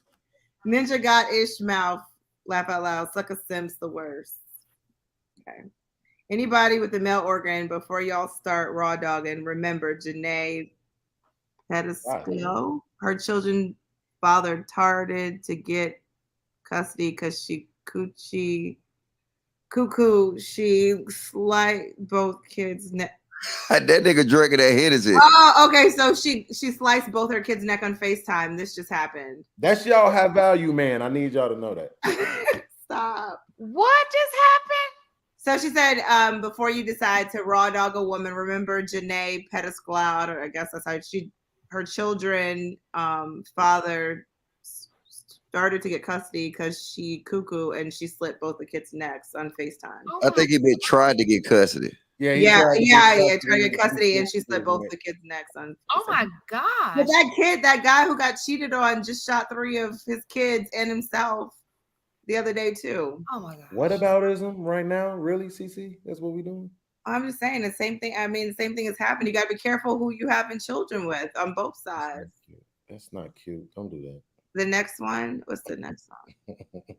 Nigga got ish. Oh, we already did that one. Yeah, we did that one. What if Shorty farts while you're eating your groceries? You niggas are different. Oh man, my life was going just She in violation if she do that. This ninja need my glasses, laughing my ass off. He will eat ass.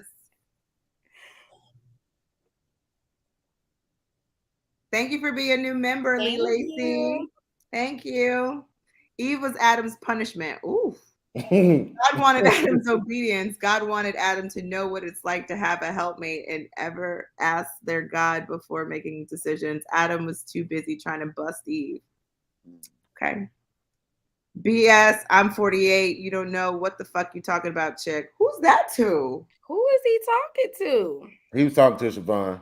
Only ones had to work. I'm just bullying you, Siobhan. Oh no, it might have been. It might have been. Why me? It might have been mistaken because he said only ones who had to work were widows or husbands. Who was talking about the workforce? Was that you, Siobhan? No, that was. I think he was talking about. No, it was not me. That was mistaken. Yeah, we was talking about back in the day. Thank you for all the super chats. We appreciate it. Like, yeah, we seen like I mean, I don't know about maybe that's revisionist history, but I just know I can't quantify it, right? But I know there was a high percentage of women who worked in domestic positions, right? Cleaning and cooking and babysitting and all of that type of stuff for well-to-do white people. Maybe it was a smaller percentage than I thought it was, though. My grandmother did, so it definitely was happening. My grandmother and my mother. Mm-hmm. So, Siobhan, yeah, I don't know why I'm bullying you. I'm sorry. You're definitely bullying me, but it's okay. What you got to say? Don't come on here bullying. Can y'all hear me? I know what it was. I know what it That's was. on a different night. I tuned in one Thursday night, right? You have resting evil girl face. That's what it is. Like when you're not saying nothing on the panel, you just be like this. And then when you start talking, you start smiling. But when you're not saying nothing, you be like, bitch. Testing 1 2. Look, she agrees with me. I told you. See, I do. JR, welcome to the show. Welcome. You see JR? He's talking. You didn't hear him say testing 1 2? That was Rojo. No, it wasn't. Yes, it was because he put in a private chat that can we hear him? Oh, You been drinking, CC? no. I've been drinking. I've been drinking. I haven't been. I thought it was JR. Because then when he responded, said, good evening. It did sound like I'm CC, so it did. Yeah. Can I ask y'all a question that don't got nothing to do with nothing? Absolutely. It's that hour. So I've been trying to process how Black women can be with white men, right? And you don't want to be. I know your first instinct is going to be to say, well, Black men can be with white women. It's not the same. They're women. Okay? I'm saying I've been trying to process this, right? I don't know if either of you have ever dated a white man, but if you have, like, what was that experience like culturally? So I have, and I went to a HBCU, and the first guy that I spoke to, the first guy that I talked to went to VCU. He was an English major, and he was actually, he was white, and it was cool. Like, he was like extremely smart. We had a good time, but he was one of those men that tried to act Black, and it didn't last very long. And I didn't, and I didn't like it. You see what I'm saying? And he didn't even go to a school that was an HBCU, which was insane to me, right? But the cultures are different. I don't think that we particularly want to be with a man that is in a different race. But it all depends on like the paths that we cross and who we deal with and who we want to actually be with. And I guess it just depends. So I have as well, twice. Once in high school, but I went to a predominantly Black school.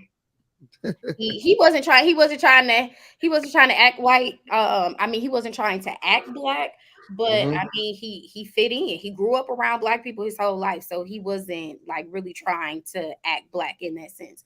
And it wasn't nothing out of the ordinary. It was like, it was okay.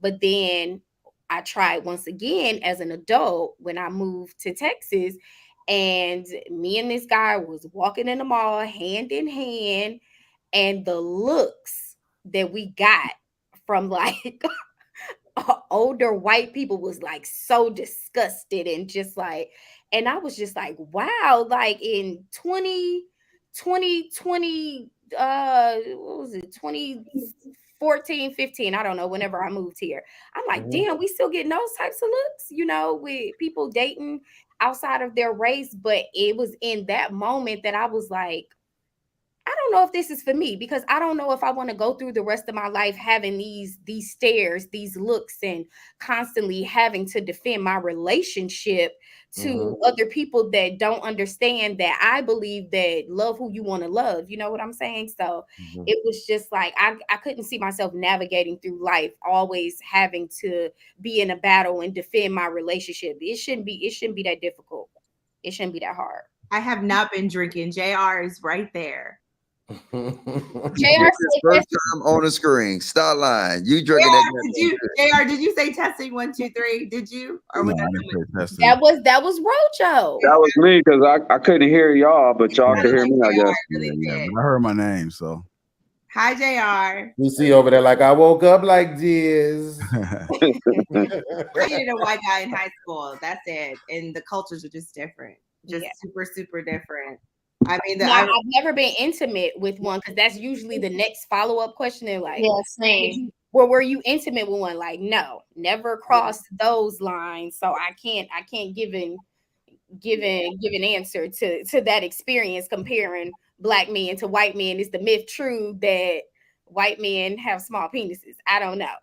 Yeah, we weren't gonna ask that one. He's like, I wasn't going that far. we weren't gonna ask that one at all. I'm like, that I don't know. But I'm glad you said that, because I didn't want to ask the question, right? I didn't want to be one of them guys. What's your body count? Like, I didn't want to do that, right? But I was curious about it, because as a person I've never been with a white woman, right? And so but I have touched them, and it's something about their skin. Right? It's something about their skin that just wasn't compatible with my. They don't wear lotion. My finger buds. You said they don't wear lotion? No, literally. they not lubricated, bro. That's what it is. I've never dated a white girl, but I smashed one before. But they don't wear lotion, bro. Oh, I'm like dead ass. That's really what that feeling you describing. Yeah, it's really clammy. Yeah, they don't wear lotion, Yeah, and they feel don't like bathe dry their whole fish. body either. They You know what's crazy though? I just thought about something. I don't think I ever touched other than a black What's woman. up, And I done been all over the world, and I didn't see now. I don't think I ever even touched another bitch. I mean, I'm sorry, another type of woman in my life. That's crazy. And you've been in Chicago all your life, and you touching white chicks. I never touched the white. I only touched the Yeah, one. you touched them. Yeah, I touched their skin. Yeah, but That's not what like. Really? Now, listen, I have been with. How you I've been touch with him but not multiple- do nothing with him? Come on now. Don't lie. Yeah, that's what I'm talking about. Don't like lie they on arm cheek and to stuff. cheek. Say that one more time. I said, You don't said lie. my mama what? This is a safe space. I didn't Wait, know. wait. I You didn't said say my mama what? I didn't say your mama. I didn't. Oh, I because I don't. was about to say you don't even know my mama, honey. Slow down. No, I'm just kidding. I don't. Oh, little I don't talk podcast like going into Fight Club mode. It will Yeah. not. It will not turn into another night. No, seriously though, I've never sexually been with one. But the thing is that I've touched a few of them and it wasn't a pleasant thing, and that's why I just don't understand how the sisters can do it, particularly. You know what I mean? No, it's not about the. So it's not like that. I mean, honestly, sometimes it can just kind of come out of the blue. Like it doesn't even have to be, like we love our black men. We really do. But at the end of the day, like sometimes like they're in the vicinity, you just never know, and it's not that we're not looking for them, but they're just kind of A there. pastime. Wait, look, I got. Oh wow, It's called a pastime. Something to do to pass time. No, that's not who they love. That's not. I wouldn't say it's a pastime. Just like Yes. that's Literal. there are people who are happily married in a interracial couple. So Hey, CC, have you ever grabbed a white chick before? You can't help the vicinity that you're in. You just can't. Like you I can't. know happily married biracial couples. So Yeah. so no, I it's mean, and well, I don't know any. Step y'all actually. game up, okay? Unless you consider Puerto Rican. I got a cousin that's married to a Puerto Rican. no, I have a black and white, happily married, been married now for 10 years. Oh, okay. Okay. Well, I can't say that when I lived in Iowa, right? I had a few friends down there. A couple of them was with white women, a couple of them was with black women. I can say that the ones that were with white women, they were generally more happy and peaceful. I can't say that. But they weren't actually married, though. They were just in relationships.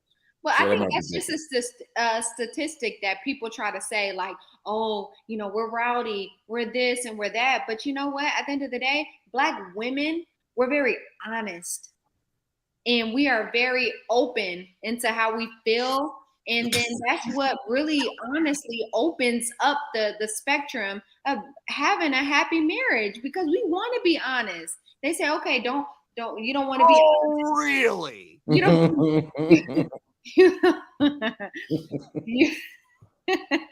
you don't want to be, some people don't want to be 100% honest in their day-to-day and how they go about their relationships. But most women, we really, really do. Sometimes when we're in relationships, like some people make it hard to be honest.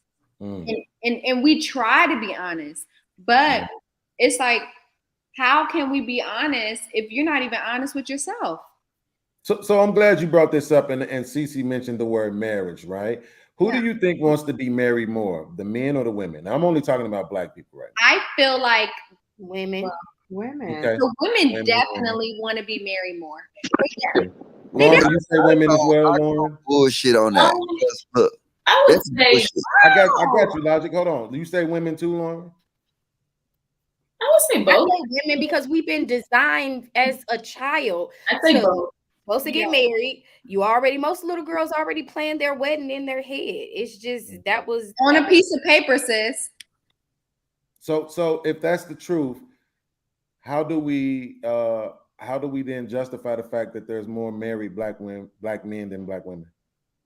It's a small percentage. What's the It's about 248. 700,000. That's a lot.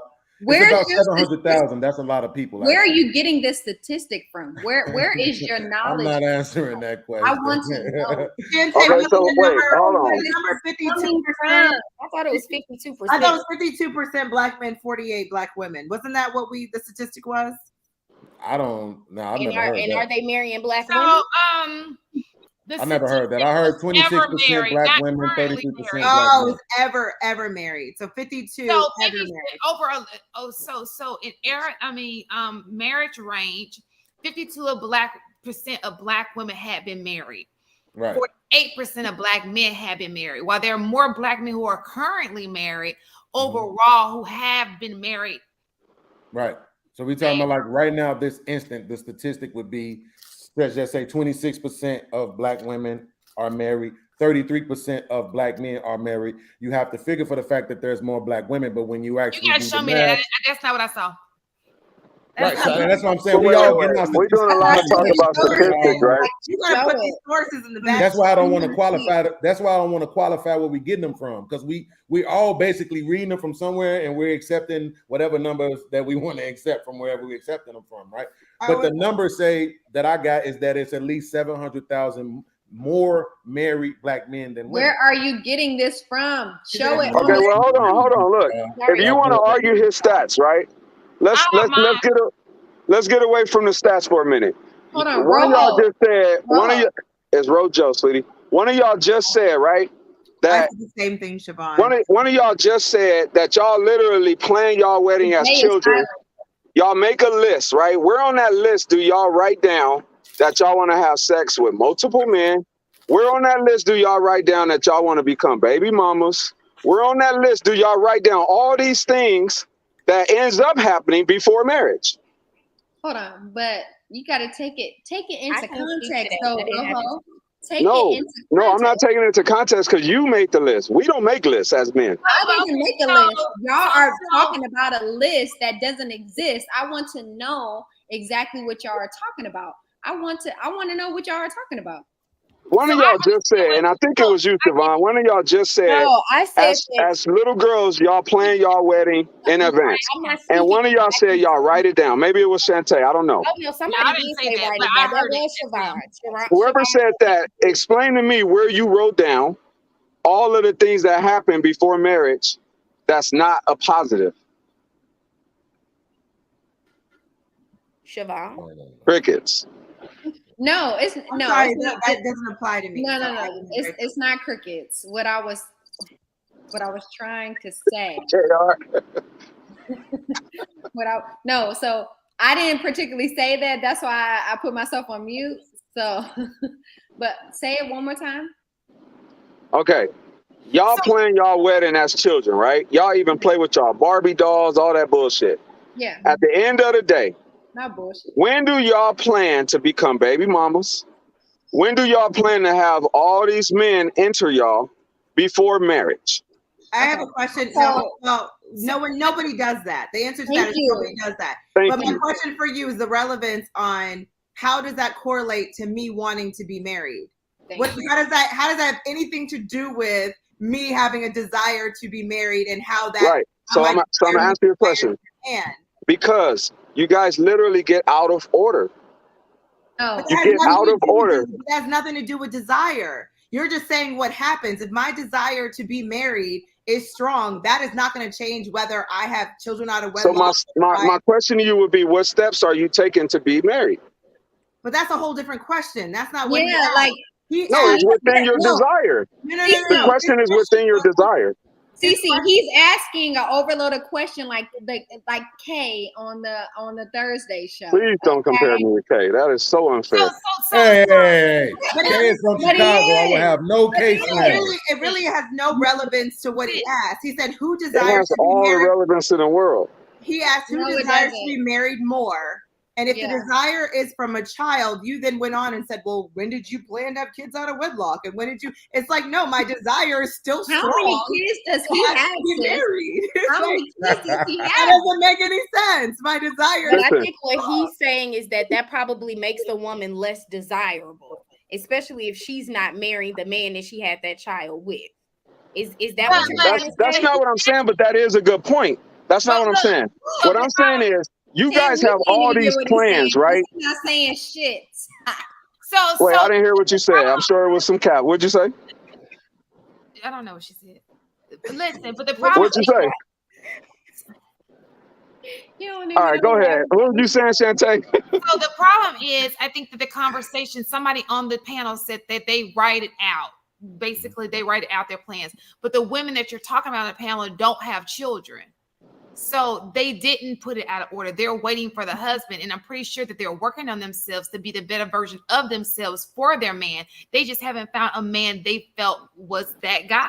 Right. I understand that. Right. But what I'm asking is, I'm not saying the women on the panel. I'm saying women in general. But you guys, because it's women who want kids. They may not on their list. They may not see the wedding. They may be like, "Oh, I really want children." You know. So is it really? You think the same women or not the same? But you think the same way women are making this list to become wives are making these lists to become baby mamas too? No, that's no. I don't think that. I think he's not saying that. And that's my point. Okay, the point is, more women want to become wives than not from childhood, right? Right. But as you guys get older, you guys tend to get out of order, and that list goes into the trash. But y'all start. It doesn't go into the trash because she still wants.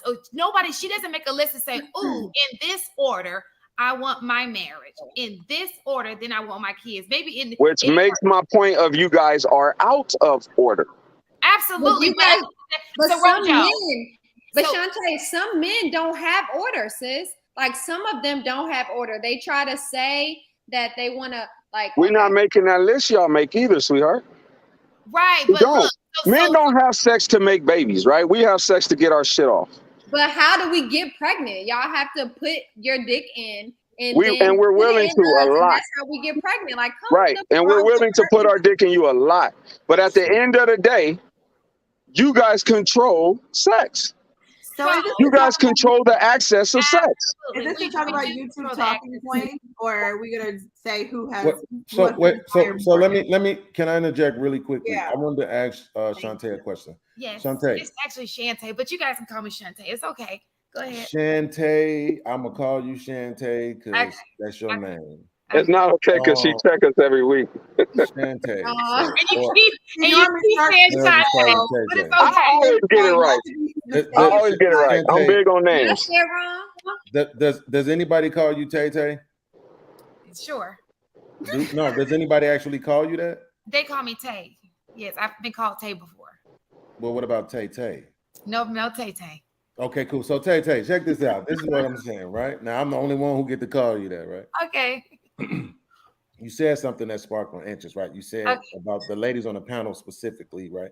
And I don't necessarily want to address them, but you said that, the ladies are, they have been dating men and they haven't had any kids and they're just trying to find the guy and they haven't found the guy yet, right? Absolutely. Do women at all make room for the fact that they have actually found the guy that they want, but they just didn't qualify for him?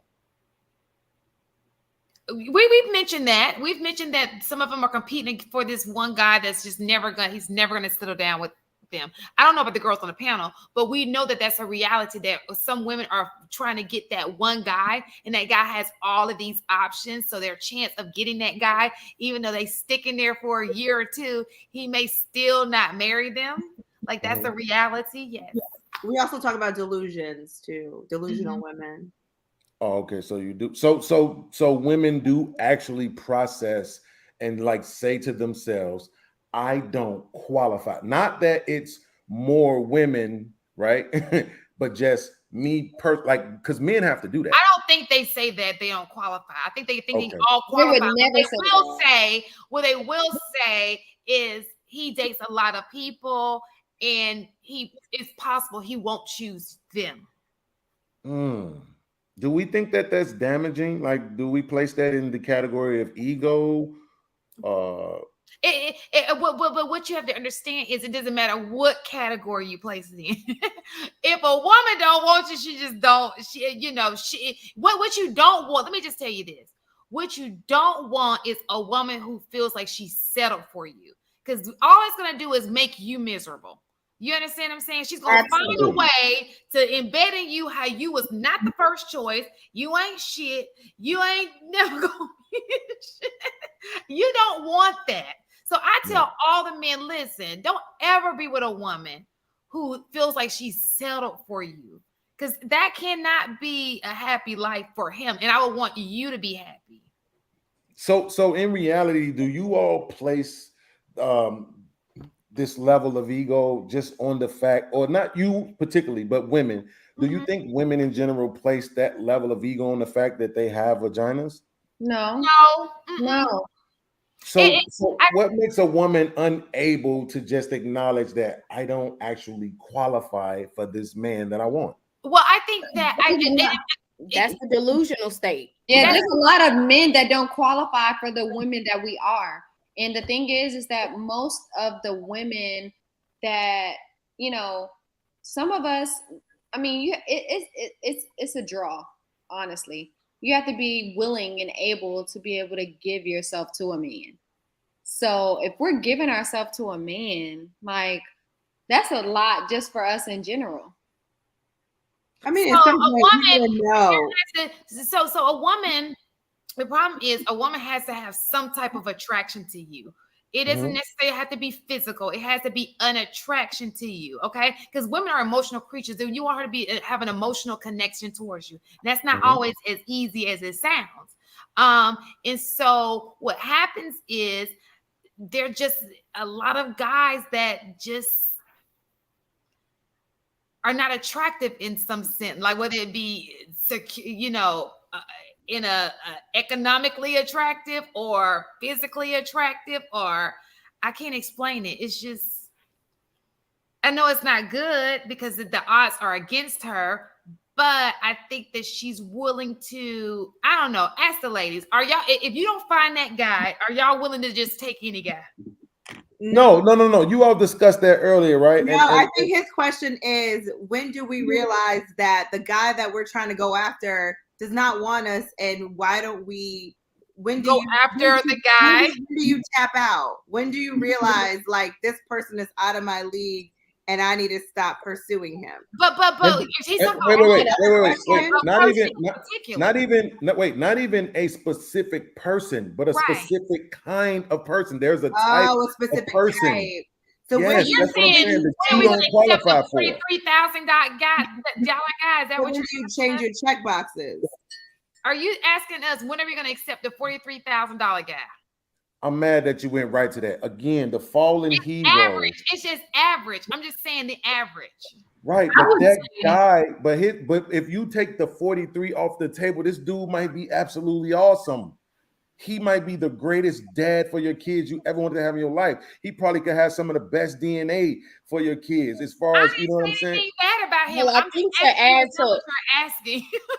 No, I'm not saying just about 43. Because there's levels in between 43. Somebody that's making 43,000 and they coming into a situation with somebody that got kids, is that man financially capable of being able to take care of that woman, her household, and her kids? Right. But see, now watch this. Now, this is what I want to say right here. Tam, I see why they love you. What? I'm glad you brung that up. Does that woman with those 2 kids qualify for a man that's making $43,000? Hey, listen, you ain't got no pushback from me on that. Listen, let me tell you, as a woman who has 2 children, I cannot have a problem getting a man with some money, okay? And I'm talking about keeping them. I just don't want them because I look at a man for more than just money. The people, a man who has money does not care about them kids because he got money. Hey, do y'all know what the People Republic is? The People Republic Army. You know what that is? The podcast. Do you know what the People Republic Army is? I don't. Nigga, open a book, nigga. That's China. Kids can't eat no books, nigga. No, I'm just playing. And for all the people, I don't know if they're saying, because you know we're a little bit. That's cap. You don't know my life, honey. Don't worry about it, chat. Look, the only people that can tell these black women anything is the People Republic Army. Listen, we're having a conversation now. It's a valid conversation. I throw the red flags up because until China invade and take out, look, You will submit. I guess what? I guarantee you, when you submit, my house gonna be full. Listen, But True made a valid point, though. podcast. But True made a valid point. You have the man who makes $47,000, and then you have a woman who makes over 6 figures. It's not going to work out. It's just not, because he said there's going to be a moment that woman's going to be like, nigga, you don't make shit. Why you think that you could tell me something about myself? You don't bring no money into this house. And once that happens, then it's over. We had this conversation. So to ask a woman who is saying, I do not want to date a man who makes $48,000 in a different bracket, you can't be mad at that. No, but here's the thing, though, because that's the conversation that we have a lot, right? We have the conversation that, man, all of these men out here making $40,000 a year. What are these women making $100,000 supposed to do? It's 7 of y'all. Why do we keep having this conversation like all of these women just out here making 6 figures with your $36,000 a year making asses? Why can't we have the conversation realistically? Okay, so we're talking about the general public, right? I'm saying and the that's part exactly that why I answer made to your question is that women are delusional. We've had this conversation. We have. When will they start unchecking the boxes? We don't know. Because she has to be attracted to you. She has to be able to realize there's a problem with her picker. Her picker is saying, I need to be picking men up here, when really her picker should be like, nah, you got to come down a couple notches. But let's be honest, women aren't picking. I see people who are married to people who are not making that much money. I don't see that. Like, and they build. So then why do we put so much emphasis on it? Like, so let me give you an example, right? I got a cousin. The $47,000 a year man. Well, I think it's crazy for us because we live in a city where $40,000, you could just be straight out of college, get $47,000. So we're not seeing it from the same standpoint as a person who lives in Alabama or a person who lives somewhere else. So that's the reason why we say 47,000. It's kind of not like our 47,000 because you can come straight out of college, undergrad, and become a teacher for 50,000 in Atlanta public schools, and that's with 1 degree undergrad. So it's totally different from a person who is in a small town, not Atlanta. So I think that's where the difference is. No, it's not, because you're not being realistic. Y'all living to these modern day standards, and we lost our traditional understanding of life. I said that. Y'all just don't realize how much money we waste on random shit that you can live off a 40K salary because people are doing it. People are raising. Yes, you can. You just can't get them polo slippers Gucci slippers that you want. I don't even wear Gucci. So this is the thing that I was about to say. Hold on, podcast. You've been talking about Logic. What are you talking about? Honestly. What I'm talking about? Stop it. No, I'm saying, look, I can do it because guess what? I can afford it. But I can too, but like, but this is what I'm saying though. Before you start coming at me, because I will come kicking your door and hit you with a fucking cake. I'm gonna kick on your door. All right, well you can't, because you got to get through the security downstairs. Hey, somebody you talking on mute. They said Mexicans do it. Yeah, and listen what I'm saying. They Mexicans are coming. Hold on, let me finish. I'll tell you. All right, look it out. The People Republic of China, please come knock on this door so I can get these women in control. The point I'm making is that we create these standards that we can't even live up to. 40K a year is enough. But if you want to listen to somebody like Anton and stuff like that. No, it is not. And stop lying to these people. Ma'am, $20,000 is not enough money. Stop lying. You see, this is my thing. If you're able to live within your means, it is. Hold on. Finish though. People jump down my leg. I say somebody that's making 47,000. You meet a man, you making 47,000. He making 47,000. The audacity of you of act like you better than him. And y'all I agree. I don't make 47,000. Hey, wait, hold up. Why? Hey, look, Siobhan, you showing your masculine energy now. Can I finish, please, ma'am? Yes, I'm sorry. I know it's triggering, but the thing is, you can make it. We live in a society today where we throw so much shit away. If you look at all the shit you throw away from your kid, I'm a victim of that. And I know and understand I can raise a family on 47K. I can. It just won't be no Gucci slippers. It won't be all this. Look, Christmas, school. We just waste so much fucking money. And people in the United States do it and do it successfully. We just create these standards that we can't live up to. But don't say nobody can't survive in America on 47K. That means our expectation, our standards are not realistic. They're not. You cannot sit here and Well, look no, at people do. People are doing it. People do live off what it's But not the average. some people living do. at $40,000 $40,000. that they do. So If the average is that, they're doing it. they're doing it. Living at $40,000. That's a great point, CC. That's a great point, CC. I know Like Trill I wanna. said before, Wait. I if know. they I'm are- gonna say. no. Okay. If they are living off of that, it's literally, I don't know who said this, but you're literally, I think it was Anton.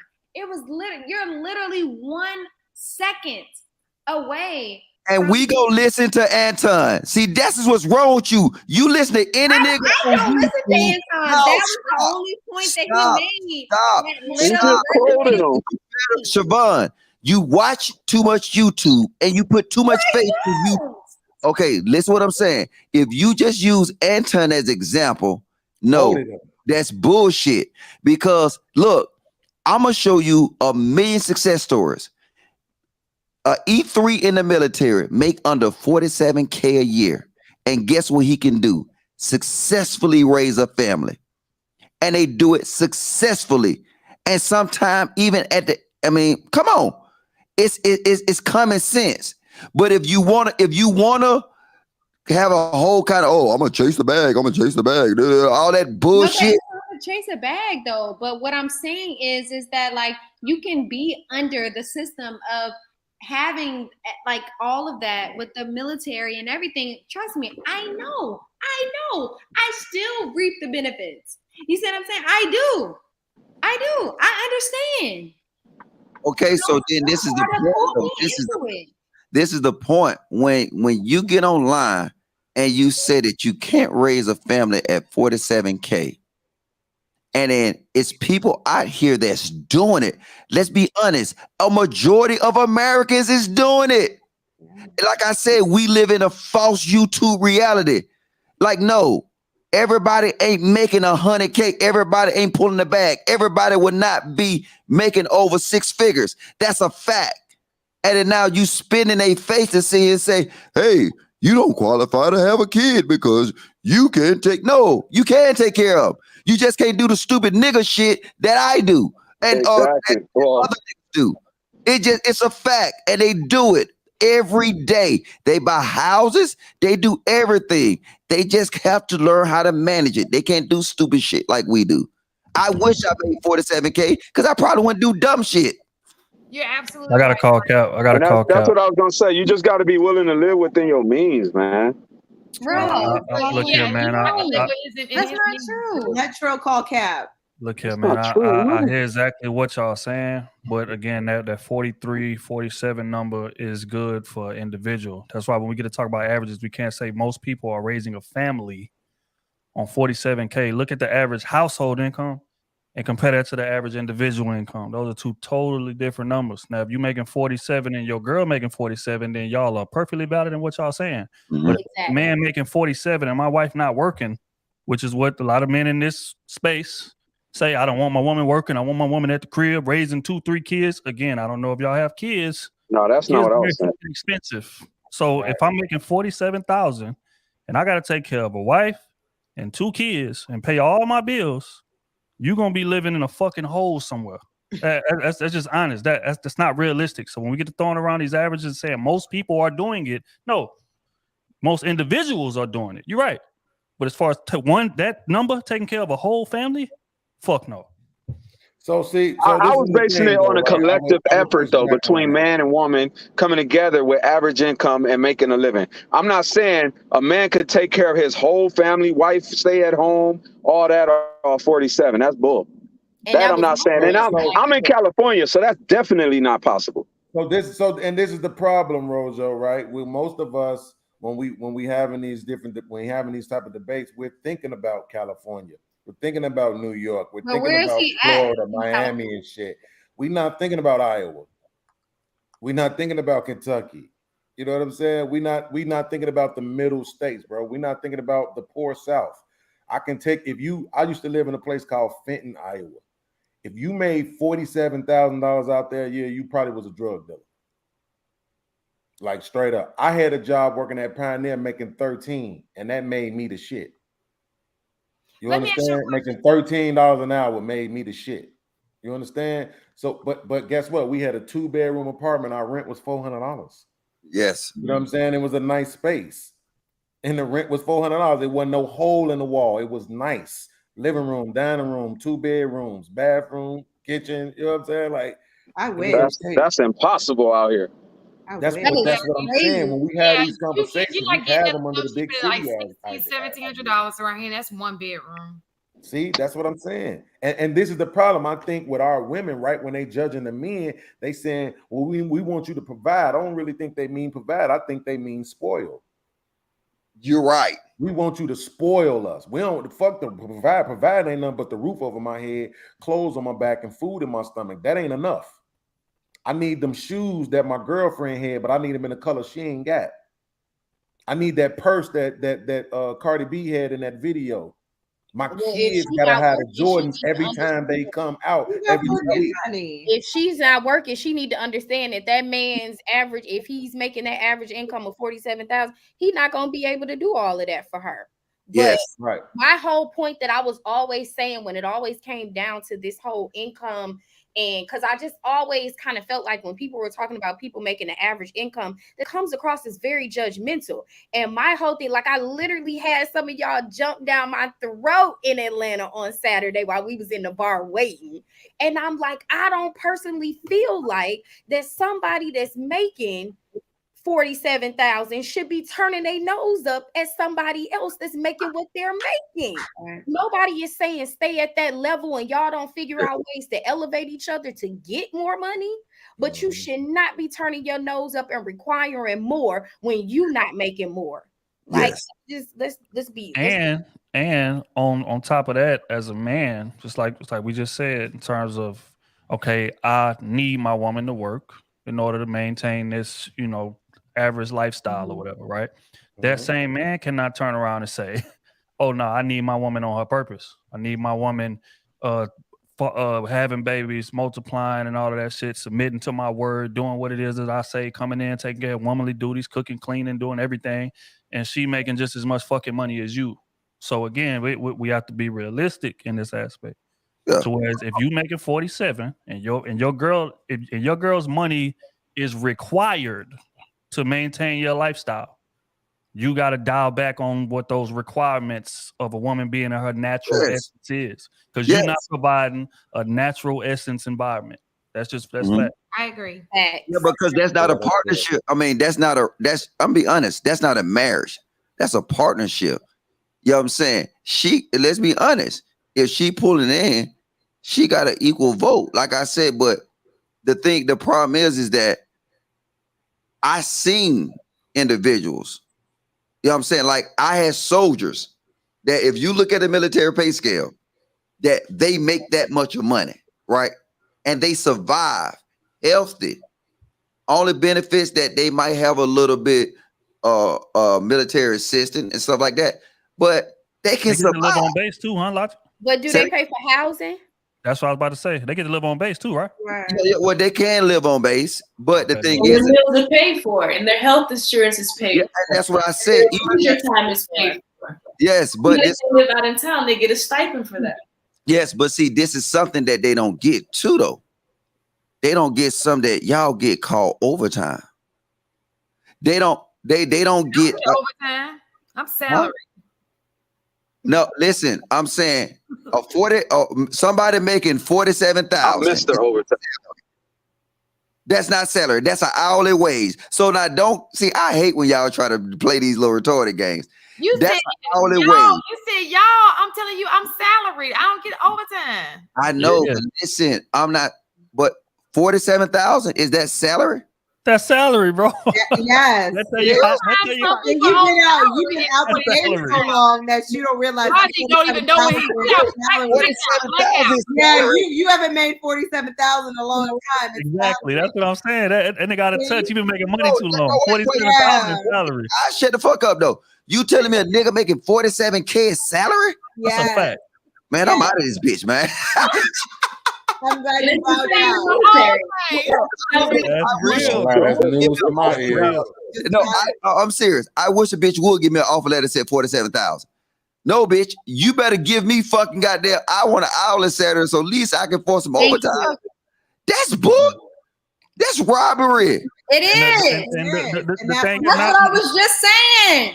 Bro, the thing is, not only would they give you a $47,000 offer letter, right? But they'll require 5 to 8 years experience for you to make that 47,000 in salary with no overtime. That's a fact. And a bachelor's degree.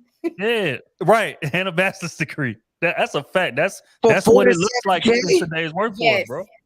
That's news to me. I ain't let gonna lie. let me ask you a question, because I think that so it can be more real to this panel, because we, I just want to know what the ladies think. So what do you think the average income in Atlanta is? 90? Hell no. I say probably 55K. I say about 75. I'll probably say 45. I say 75. No, girl, you delusional. If you think a nigga in Atlanta is making 75, come on. Really? Okay, No. so my question to the lady, let's just say hypothetically speaking, is 55. So the ladies on the panel, would you date a man, marry a man who's making $55,000? Yes, I would. Because the average in Atlanta is 95 to say that I can't marry somebody that's checking off all my boxes and he making the same thing that I'm making. Oh, you make 55? Well, you don't. No, I'm not saying I make 55. I'm saying in no, I'm talking about you. I'm talking about you, not hypothetical. I'm talking about you, where you are now. Yes, hypothetically, if I made, yes, I can answer it that way. If I made 55,000 and I met a man, I'm talking about you now, and he was making 55,000, yes, I would still date him. I'm not okay. If you're not making 55,000, you're making more than 55,000. She said marry. She said marry. She didn't ask about dating. She said, would you marry him? What's the question? I'm sorry. Would you right now marry a man making 55,000? Yes, I would. And the reason why I would is because I know a couple right now, a woman that was making maybe 30 to 40,000, significantly more than her husband. She was making roughly around 70, 80,000. He was making around like 50, 55. And she was making more money than him. Through maybe in about 2 to 3 years, he ended up getting a job where he now makes over 6 figures. So are we basing the character of a man by how much he makes? No, I'm asking you. We haven't based it on anything. I'm just asking you a question. Nah, Tam, real quick, another question, because I think this is probably the more important question. Would you allow that man to lead? Would you sit in that passenger seat and not reach for that steering wheel if you making what you making today and he making 55,000? Yes, because it is my job as a woman to allow my man to still feel like a man, because that man is still the man of that household. It don't matter what he making. It's my job and my duty to respect that man. You're a motherfucking unicorn. Go ahead and show us your horn. Show us your tail. I want to see that tail. Man you dating that's making 55,000. I'm not doing that. I'm sorry. Oh, you heard Siobhan? You heard Siobhan? No. I was with somebody for a long period of time. Let me speak to that point though. So to my point, some of y'all might end up being them women that hit that wall and you ain't got no options left. Listen. I'm okay. The wall that y'all claim we hitting, I'm 44 years old. I have kids. I'm okay. I'm living life. I'm happy. I don't gotta have a man beside me. I don't even want him in the same. And then I just tell you on another wing. It's all good. Hey, So I'm straight not to okay with that. the wall and fell on her head My 5 times. body up. I'm cool with the people. I got good people in my surrounding, my environment. Child, with a smile on my face. Hello, a stress free. This the real unicorn. But you know what? No, that's really a good thing though, because I would prefer that somebody with that mentality stay single than to ruin another good man with that level of toxicity. No, you know what I'm saying? It's okay. Listen, first of all, if I find a man, I take good care of my man. Period. I'm a homebody. That's why I had this show on a Friday night. It's my idea because I don't go anywhere. I'm a homebody. I take care of home, and I pride myself in being a nurturer. I go back to my kids. You'll never see me in the streets unless it's a meet and greet. Okay. That's the kind of woman I am. I ain't gonna open my legs to every Dick and Tom. I got standards to myself, and I've always been that way. Period. So until I find a mate, if God wants me to have a mate, it'll come. And that's the end of the day. If He does not, no, I'm not gonna die alone. I love my kids. There's always somebody. I'm not worried about that. Shantae, do me a favor. Shantae, I don't think anybody debates whether or not you're a catch. I think what's debatable is whether or not you realize when you have a catch. Just from talking to you from previous episodes. Yeah. Shantae, do me a favor. Because I mean, you spoke before about the type of guys that you have in your pocket, basically, that you passing up on. But because I think that's why CC laughing. I'm laughing at what's posted. Hey, look, wait, he got a point. If you're a homebody, you don't need no designer, nothing. You know what? I believe like this. I think that God made man. You're a piece of your man's rib, right? And I just don't think that I'm a piece of a man who makes $47,000 ring. Look, Shantae, Shantae, you can cut costs by doing a garden in the back of your house. In Alabama, yes. The $47,000 in Alabama. We're talking about Atlanta. No, I guarantee you. Look, I guarantee you, you don't pay 47 over 47 a year in your mortgage. You said what now? 47? You don't pay over 47. He can take care of the house. Mama, do you want to know how much my mortgage is a month? No, we don't. We don't. No cap. I will show you a statement. No, we don't. We straight. Just say it. Just tell me how much is the month? No, $2,200. $2,200. Now, what's 22 times 12? A lot. No, what's 22 times 12? A lot. So now we're gonna act like we can't do math. Can somebody do math for me? Hold on, I gotta take my I need to take my Shantae. Wait, hold up, little podcast nigga. Wait, don't let him get off the hook. It's almost half his income. No, what is 22 times 12? 26,400. Hey, he can afford you, Shantae. Child back. Yeah, he can. Hey, look, that means y'all got extras left. I don't want to hear that. Y'all, okay, look. You doesn't go aesthetic with her. You really want to know? Do you really want to know?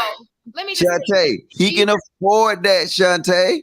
No, he can't. And you got some left over. Logic, he doesn't fit aesthetically pleasing into her life. That's not true. I don't go for men for money. First and foremost, I don't go for men for money with money. Okay, I don't. Got a boo. But Shantae, you said you're an extension of his rib. Why Tara said you don't want a short rib. Shantae got a boo. You know what? I just want to say this to Mandrell. All the other guys out there, I get it now, bro. I get why Tam is y'all hero. I get why it's always her name in y'all mouths in the back. Wait, who the fuck is Mandrell? Look, y'all want people to tell y'all what y'all want to hear. No, we don't want to hear what we want to hear. Exactly what they want to hear. I'm never listen. I made this podcast. Here we go again. Look, here we go. What again?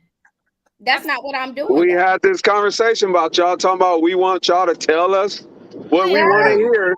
No. Well, I made this podcast because I wanted to have an honest conversation.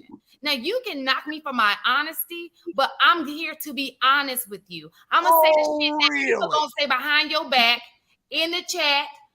They cut up. On the Okay, phone. you know what? You know I'm what? bringing it out my mouth. Let me say this to my mama real quick. Mama, I get it now. Okay, because my mama used to have this saying, right? When I was growing up, I used to have my mama tell her husband this all the time. She was like, "Look, you the husband, right? So you gonna pay this rent because you supposed to provide a roof for us. Right. Now I'll take care of everything else. Because when you decide you want to leave, you're gonna leave here empty-handed. But you the husband, so you're gonna pay this rent, you're gonna provide this roof over our head, right?" And I just literally heard this woman say that a man paying her mortgage wasn't enough. Mama, I get it now. I didn't say Get it that. now, I and didn't I say support that. it No, 100%. not only did he pay her mortgage, he got some left over. Listen, it's not all about. First of all, I made it very clear that I've dated men with money, and I don't go for men with money. It's not about that. It's about companionship for me. Period. I've said that several times.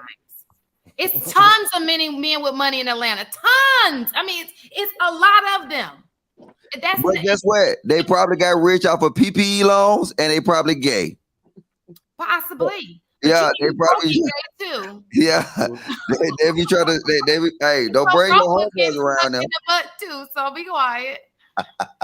All those tons of men in Atlanta, and God ain't sent you nan one of them. Y'all can listen here. I don't care about men running from me in the manosphere. What are you talking about? Oh, I'm reading the chat talking about rough today. Y'all always putting it on God. God couldn't even get you to just hold the garden down. God ain't trying to send no man to you so you can ruin them. Podcast. I'm here to be honest with you. I'm not gonna talk about you behind your back. I'm gonna be honest about this situation. Now, if people living the life that they claim it, I get it. You understand? But I don't have time for that capping. I'm gonna be honest with you. It ain't about who like me in the chat. I'm gonna be honest, and that's just straight up honest. Because at the end of the day, if you dating a dude who below average, why you not married? It's tons of them. It's tons of them. If we're not all delusional in some type of way, then everybody will be married. Because it's a lot of dudes that's not into delusional fantasy that are available who would love to date anybody on this panel. It's a lot of dudes that's getting to it that's available to it, and they ain't marrying y'all either. Well, Not y'all, I'm saying Lauren, in general. Lauren, would you marry a man that makes 60, what was it, 67? 55,000. How much was it? 55. I think it was like 51. He's at Would you marry a man that can pay your mortgage and at least have an additional $2,000 a month? Yeah, I would. I was about to, and then it didn't happen. Oh, yeah! Did Congratulations! And then you bite his head off? No, I didn't. I didn't bite his head off. No, we just decided that maybe these black widows be out here. But no, I mean, I was raised like my mother.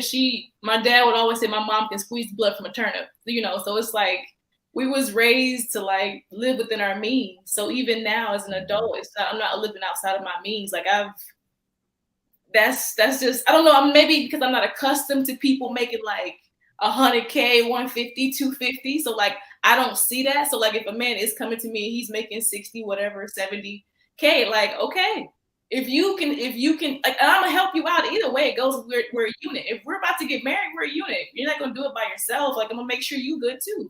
Because I mean, think about like this was so good. That is so amazing that you understand that. Because think about how most people uplift themselves financially, right? You have the man and the woman, they get together and they build, right? They build themselves into retirement. They build themselves into passive income. We're going to put this money together. We're going to have some investments and stuff, some S&P 500s. We're going to have some Roth IRAs. We're going to go get us some property. Okay, then we're going to start having kids. This is the smart way to do it, right? Now we got the thing set up. So it makes sense for you not to work and take care of kids because we have multiple streams of income that can take care of us versus let me just wait for the dude to become a millionaire. Now I'm 49 years old. I got 3 kids by 4 dudes.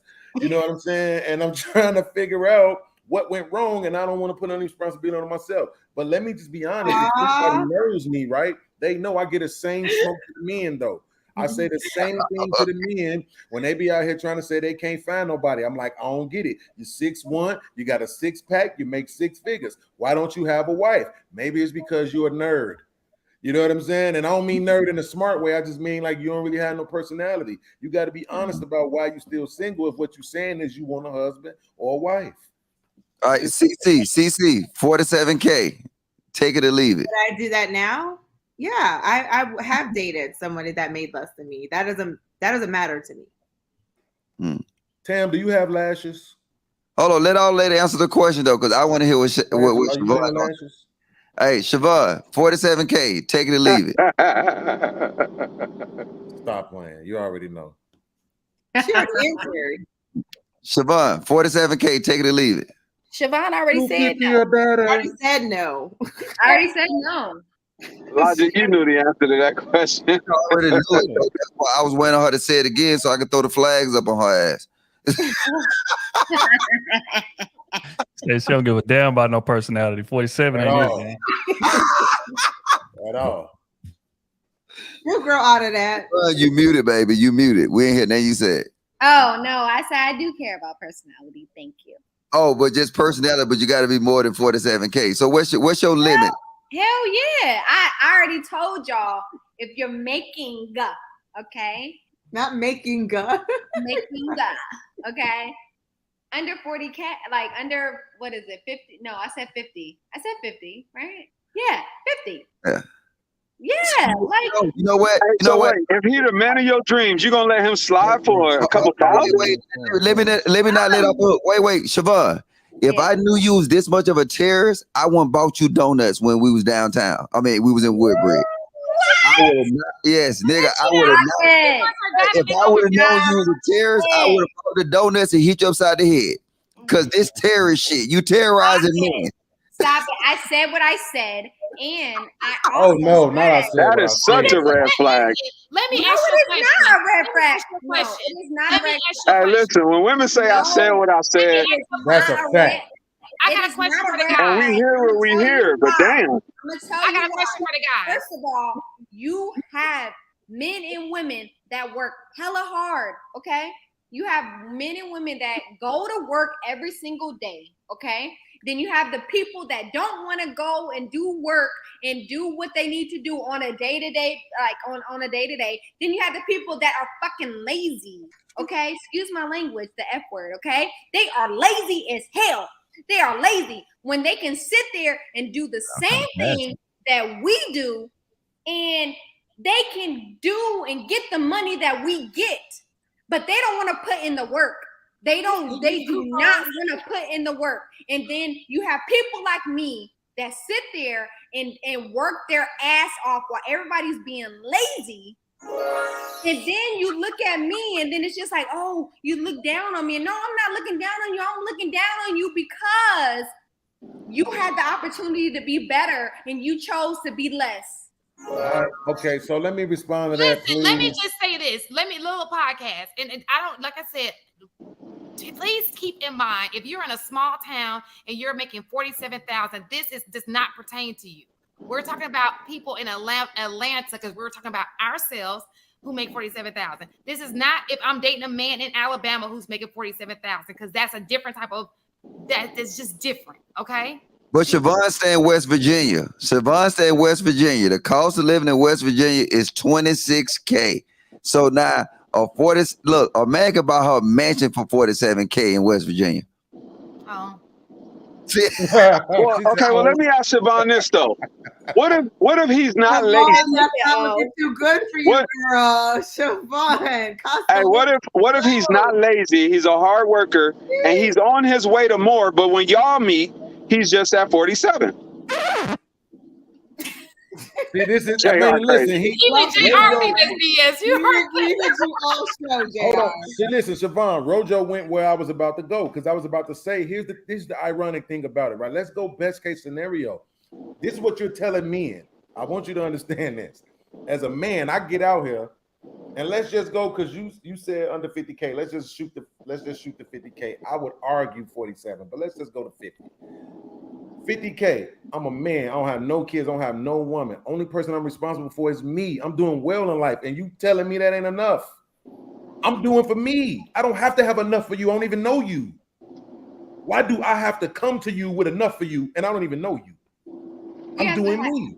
Because when you come into a relationship and you're trying to be with somebody, you got to come with something. And I am coming with something. I'm coming with me and 50K. I'm taking care of me. And I'm telling you that 50K is not enough. Okay. Well, how much? Okay. So it depends on the mentality. A woman, you want to be a provider, right? That's what. No, I don't. Well, that's what we're looking for. He said no. Well, you and your hair are Hell going to be no. It's for Thank you, little podcast. Are I'm you honored to be saying- on this panel. Siobhan, are you saying 50K is not enough because you have a You ain't child? coming to provide. Or Oh, would yeah. 50K be enough or 47K be enough if you didn't have a child?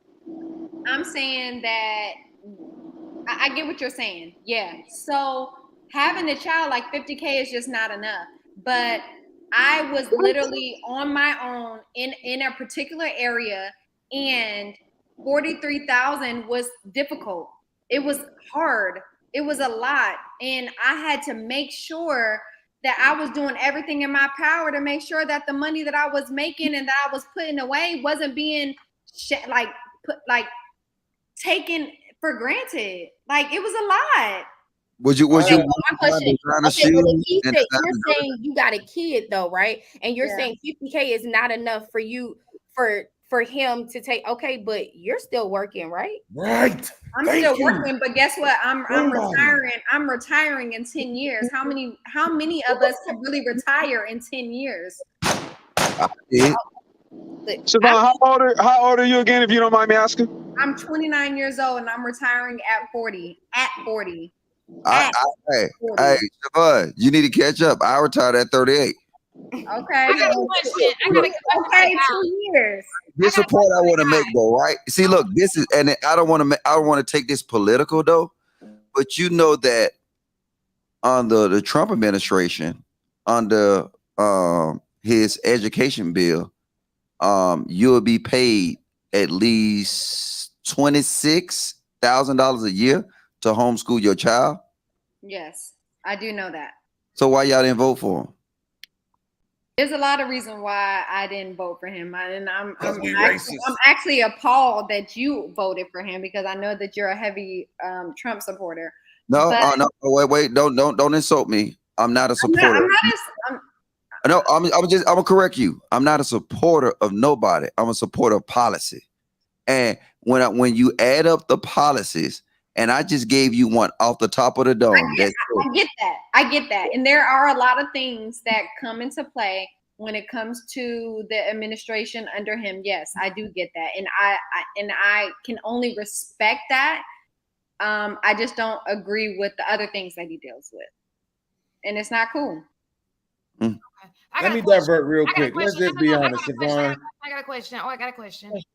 Can I say this real quick, please, Chantel? I just need to get it off. Okay, go ahead. Siobhan, 50K ain't enough because she thinks she cute. Let's just be honest. That's what that boils down to. She thinks she's cute, so 50K ain't enough. That's all that is. She looked like a couple of the girls that be in music videos, so she thinks she's supposed to get, you know what I'm saying? Hold on. Hey, but this is why guys are dating less attractive She has women, a though. very aerodynamic nose. What I was trying to tell her therefore she is can't how to settle for turn that. nobody with 50K. But hold Okay, on. I was trying to show her how to turn that man 50K into 80K. Right. Just Hold on. But hold on, Logic. It good also he He wants might to not put that work in to help. Yeah, What? but he also And wants I to want to talk put that about work in to help that man get to that 80K. Yeah, but he also wants to talk about my beauty. But at the end of the day, like it's more My so of a stigma of him just trying to like use my beauty as an excuse as to why he can't be where I'm at. Siobhan, he trolling you, baby. He trolling you. 50K. Yeah, she didn't catch What it. I'm telling Yes, you, wait. 50K. Podcast. Hold on. I can respond to that myself, Logic. I'm So cool. that's I got why it. I say little in front of everything. Wait. Just really What I'm quickly. saying, bro, is I brought up a serious point and you came out with You did. I just want to respond to what she just said really quickly, Logic. See, I hate it. Just calm down, Logic. It's okay. Tam was the one who made the point. You're working too. You just said you're going to retire in 10 years. So that means his 50K is still adding on to what you're already bringing in. How could it not be enough if what you're making right now is already enough for you? And you're going to have 10 more years of that. Okay. Oh, okay. I got a question. Not when he finished trolling. Especially if you get a guy your age, that's pretty good for a guy your age. If he's like a little bit older than you, that's a really good salary for somebody your age. See, the thing is that nobody knows my day to day. Her age. Nobody knows. Like I can sit here and say whatever I want to say. I can say I talked to somebody. Okay, I could be talking to somebody. Could not be talking to somebody. Yeah. And nobody really truly knows. So it could just be me. How y'all looking at me and then just say like, yeah, he's doing this. What is he doing? Do you know who he is? Well, that's why. No, that's we why. don't, Ashanti. I think we're all speaking hypothetically, but Hey, look, man, we just haven't. I said I had a I hate question. when niggas try to get in somebody else's draws, man. Get out her draws. You know what I'm saying? I don't we got a conversation. Fuck out of here. Wait, who's trying to get in their draws? I'm so No, I'm just saying that you never heard the term what niggas say, get out my draws. You know what I'm saying? Quit asking what I'm doing in my personal life. Like I'm saying, you can have a conversation without getting in people's draws. That's what I'm saying. Because you let off the hook, because I was trying to show her by like through her emotions, she might have missed out on something good. Because I can show you, I can add up. Oh, you're talking to podcast. Okay. I can add up to where you and that man can make $100K by leveraging benefits and not like welfare, none of that stuff. What I'm saying that it was an opportunity to get $26K a year. Then now you get your year-round child tax credits, and then you get all this stuff. And it appalled me that black people let that shit slide. And then you, out of emotions and what you get in return, you can't even get your goddamn student loans repaid. You know what I'm saying? You ain't get shit in return because we so fucking emotional. Like when I saw that, I was like, how can black people not accept that? We say we don't like our school not getting, our kids is not being taught and stuff like that. And then I thought that was the first step in rebuilding our houses. Put the wife back at home. You pay her to do it. And guess what? Just say if you had 2 kids, you know, that's $26,000. I'm tired of niggas. Yeah, but see the thing about that is that comes no, she didn't take out a question. She waited. Well, I wanted to change to go to something different. Please do. All right, so okay, so I just want to clarify something real fast, and then I want to go to have another question.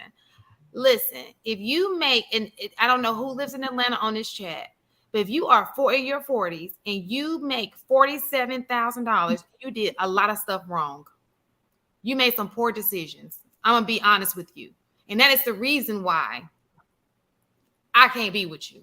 It's your decision making. I'm not talking about people in small towns. I'm talking about in Atlanta, ATL. You was a little slow. You just gotta own up to it. Something ain't right. Okay. What if they you can literally work at QT and make more than that. What if they have a job that's like the max cap and they're passionate about that position? I already told you how I feel about that. If it's a purpose, like I told you, like the oncologist, that's a totally different situation.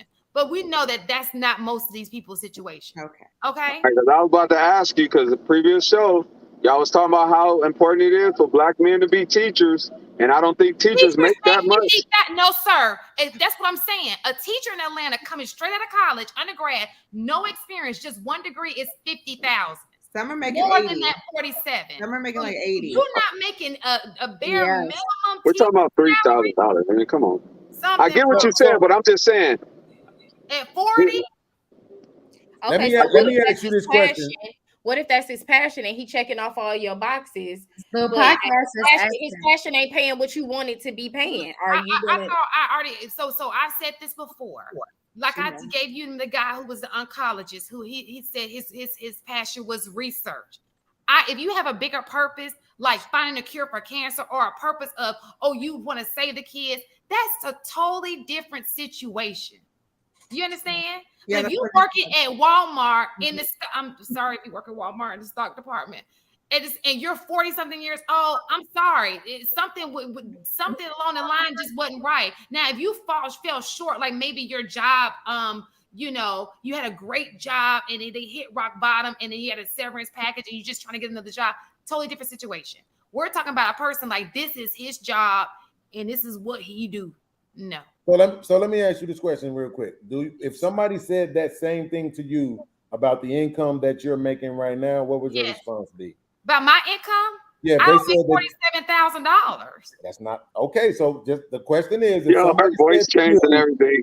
if somebody said to you, "Hey, Shantae, you make how much? Oh man, you must have made some mistakes and some bad choices in life. You must be a little slow." What would your response be? Listen, you know what? I may be a little slow. Shit. I mean, if I made $43,000, sometimes you gotta look at y'all. Nobody wants to Not take 43. I'm talking about what you make. I make 85,000. Okay, so if somebody said that about your 85,000, how would you it's feel? public knowledge if you want to Google it. But if not Google me. It is public knowledge. Our salary is online. Yeah. But look, because people are like, you cap. It's online. It's public knowledge. Okay. But what I'm saying to you is, somebody came to me. First of all, are we sitting here saying $43,000 in Atlanta? I'm just asking you. Saying 43,000 in general. He said the same thing to Not me. in general. I'm talking about in Atlanta. I can't talk about Alabama. Even in Atlanta. Listen, if you working somewhere and you did something wrong, it's a resume. Period. Would you go apply for a job? It's just what it is.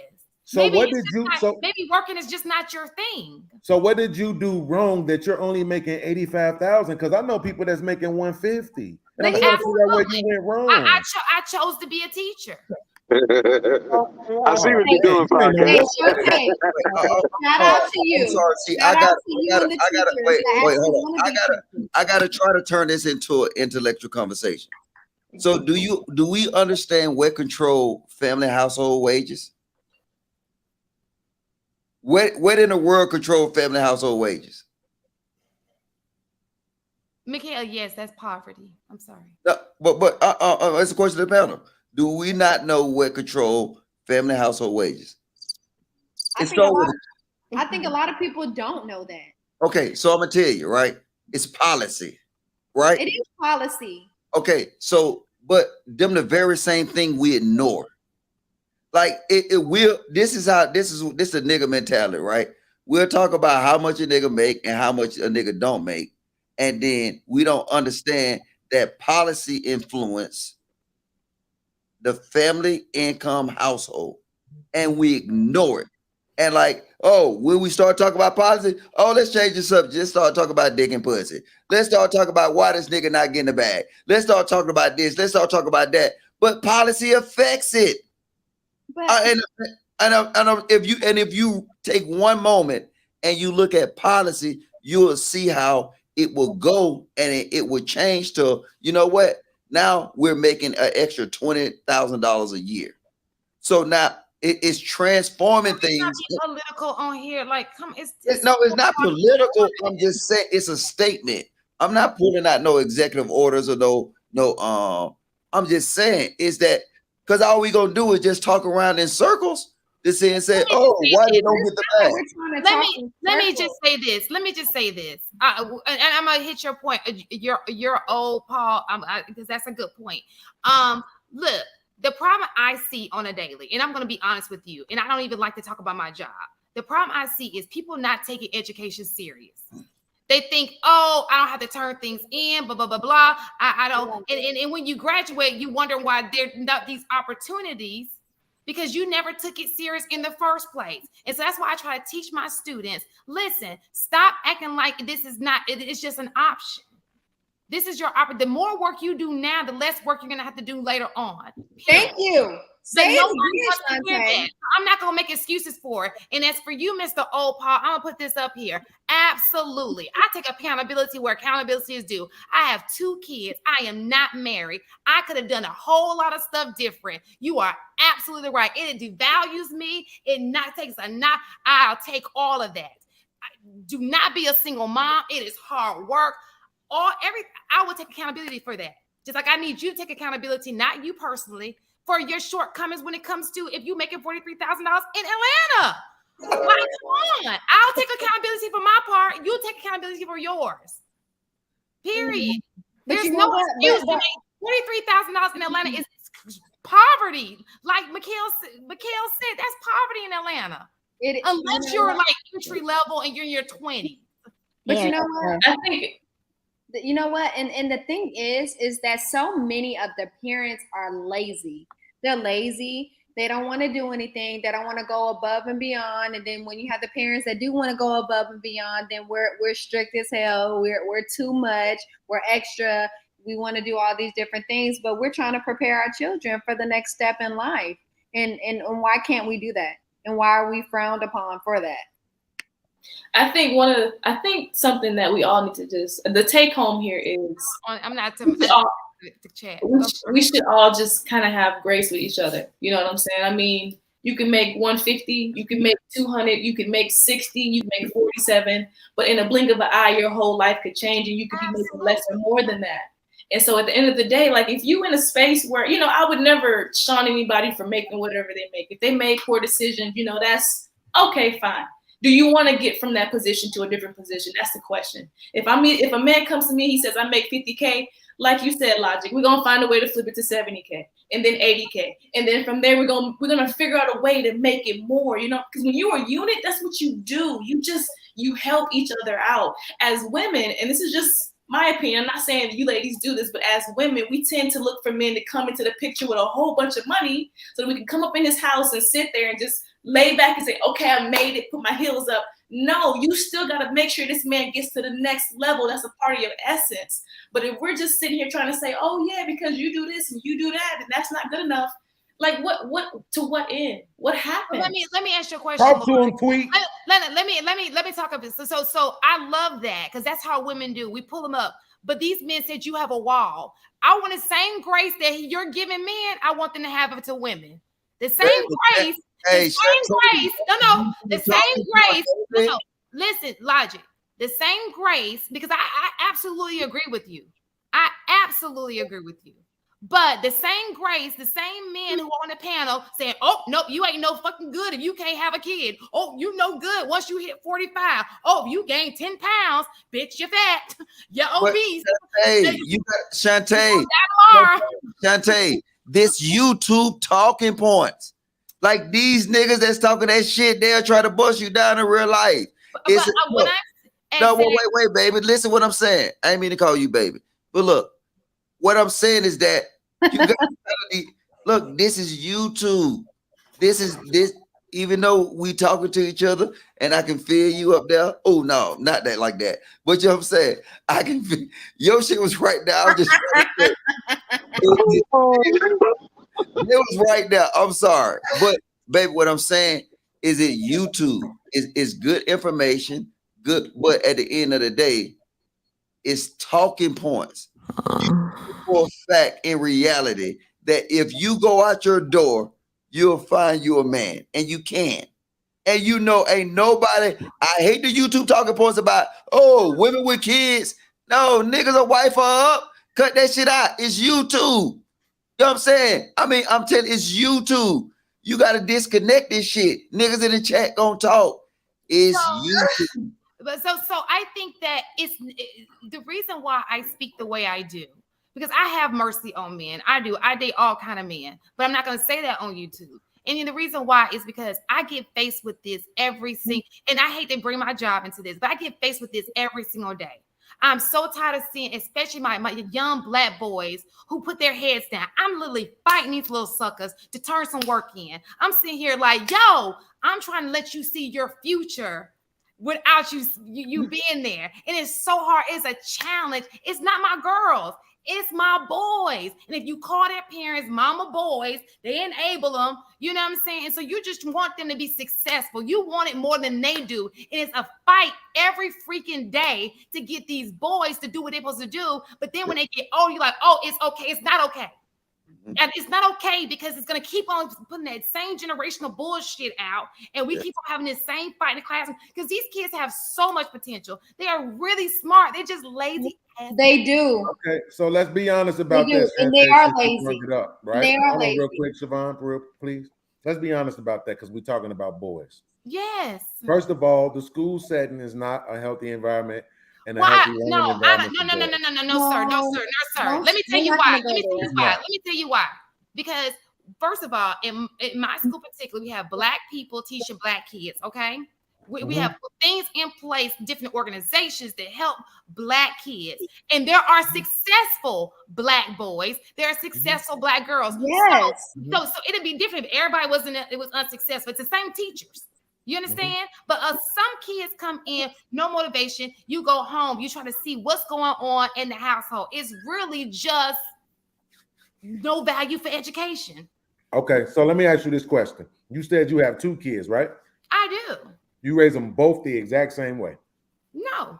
Okay, so again, the school system, the way it's set up. That's not true. We have differentiated learning. So that's not true. If you're trying to say we have the same learning style for all kids, incorrect information.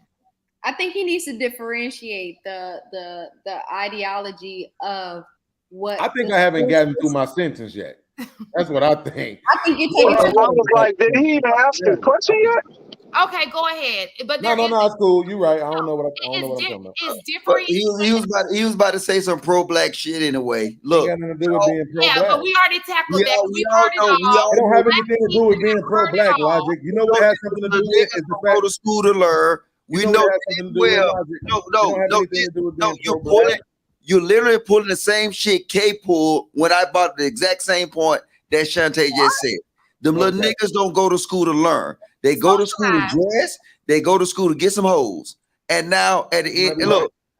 Hey, so then why you try to push back on a point and blame it on the system? It's not the system. Because 2 things can be true at the same time. Mamas and they lack can be true at the same time. No, 2 can't be a true. She's a teacher. You're not a teacher. It don't matter. I've raised kids. You got a problem with the little niggas. I've raised kids. Okay, well, is they little niggas? They was. Just because you raise a child doesn't mean that you know everything. That's not what it is. There's no blueprint on how to parent. There's no talking about everything. I'm only talking about the one thing I'm trying to talk about that y'all won't let me get the sentence out of my mouth because I'm saying you know what I'm trying to say. You have a long ass sentence on how you trying to let it go. I didn't even get half of the sentence out, and this ain't Thursday. This Friday. Hey, wait, I was just about to say, with all due respect, Savon, this ain't Thursday. We don't do that over here. I know Anton said Thursday just for character assassinations, but today is Friday. No, I feel like I'm being very kind. Supposed to be a chic critique. I feel like I'm being very kind, and I feel like I'm being very gentle, and I'm actually not a mean person. Hey, let me finish my sentence. Let him make his points why little niggas don't do their homework. Go ahead.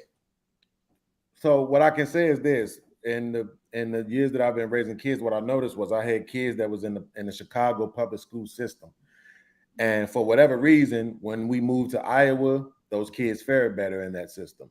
When my son moved to Woodridge, Illinois, which is a suburb of Chicago, he fared better in that system. I can't explain to you why, but I can say that I have had some information about the way that the schools were set up. And I know that for boys, I look, I don't remember everything. I'm getting old. I smoked a lot of weed in my day, right? I don't remember everything. Some stuff just ain't that important to me because it don't bother my day-to-day life. But I do know there was something that was said to me about boys and the learning style and gross motor skills versus the other skills, whatever it was. And, I know when it comes to myself, I learn better by doing. It was very hard for me to just sit in the classroom and be still for 8 hours. That was hard for me, right? So, but when I'm able to get out and actually do something, you show me how to do something, I remember it. Now it becomes like muscle memory for me. It becomes easier for me to do it versus you telling me. You can tell me right now, A to Z, how I'm supposed to do something. I'm not going to be able to do it. But if you show me and walk me through it, you can walk away and I'll be able to do that thing for the rest of my life. But I got to drop this experience on it. And I know Shantae got something to add. This is the thing, right? Do you know you can take the students from my neighborhood right now, which is probably one of the best school systems, Lowen County, probably America, right? You can take these kids from this school and put them in Chicago schools. Them kids will still they still succeed. You take the Chicago kids and put them in this school system, it will still be shit. You know why? Because it's a mentality. You know why? The parents here give a fuck and they push it. You know what they do in Chicago? So just because it's not the schools, it's not the teachers, it's the niggas. It is sometimes it is the schools and the teachers. Let me just You, say this. you can teach niggas in a White House and they'll still fuck up. So let me just add this, okay? So I'm assuming that you're a great parent, okay? So when you have a great parent, a great foundation at home, and your kid is messing up in school, more than likely it's the school environment, the mentality of the other kids. Because unfortunately, birds of a feather flock together. They think it's cool to be doing certain things. So when you took that kid out of that environment and put him in another environment, of course he's going to be different because the environment is if the mentality of those kids are different. So environment does make a big difference, okay? As far as the learning styles are concerned, listen, I don't give just tests, I give projects, which means if you're not a great test taker, I'll give you a hands-on project and that'll weigh the same as the test to offset it. There's no excuse. All teachers do that now. No, they don't. Listen. See, and that's what I'm saying. Look, I understand in your county, but in my school, we all do it, and guess what? We still get the same results. They just don't. Well, how do you make somebody do something? They just won't do it. Show me something. Turn something in. Put your name on a paper and turn something in. I'm not getting anything. How do you grade something that's just not turned in? But you know what, Shantae? So then you're told to give them another opportunity, and then another opportunity. To me, that becomes you're enabling the kid. He never hits a deadline. You're always saying, "Okay, we're gonna pass you no matter what." We give you opportunity after opportunity after opportunity to get it in, and then guess when you want to get it in? The last week of school, cram everything from January until the last week of school on a teacher's desk. Now she's got 600 papers to grade because you decided to take your time and not do it right, and now we have to grade it and cram it all in. But you know what, Shantae? It also hold on. It also comes down to the parents, because guess what? We all know that a lot of the information that comes on with our children are online, and you can see what your child does and what they don't do. And at the end of the day, some women think, or no, not even women. Sorry to say that. Some parents are lazy as hell, and they do not want to go and do the work that they need to do. The grade book is live, and his parents like, I didn't know my child was failing. And like, baby, it's live. You all I gotta do is log in. Yes, the grade book live. But let me tell you this: you know how many kids I get standing up in my classroom? They don't want to be anything but NBA basketball player. Boy, you want to be a rapper? Don't know not a musical lyric. You don't play no instruments. Yep. Then, this is the good one right here. Thank you. Look, this is real because this really happened. You want to be a professional football player, but you don't even play football. You're not even on the high school team. Like, make it make sense. I'm not understanding. It's like this is every year. I started getting girls who want to be strippers. Damn. They actually stand up on career day like, I want to be a stripper. I don't need your today's society. You in Atlanta. That is today's society, and it's also their examples in the home are that. But you know what? It's not even the examples that they have at home. Sometimes you can have a really good home setting and have a parent or parents that are doing what they need to do. But sometimes the outside is so potent on your day to day is that's what they want. That's how they want. Shantae, let me address 2 points you made. One, my mom is a teacher, right? She just retired. I think she probably gave them people like 20 years, right? And she talked about the students and everything, but I know my mom complained a lot about the teachers and the policies that they had of just passing students.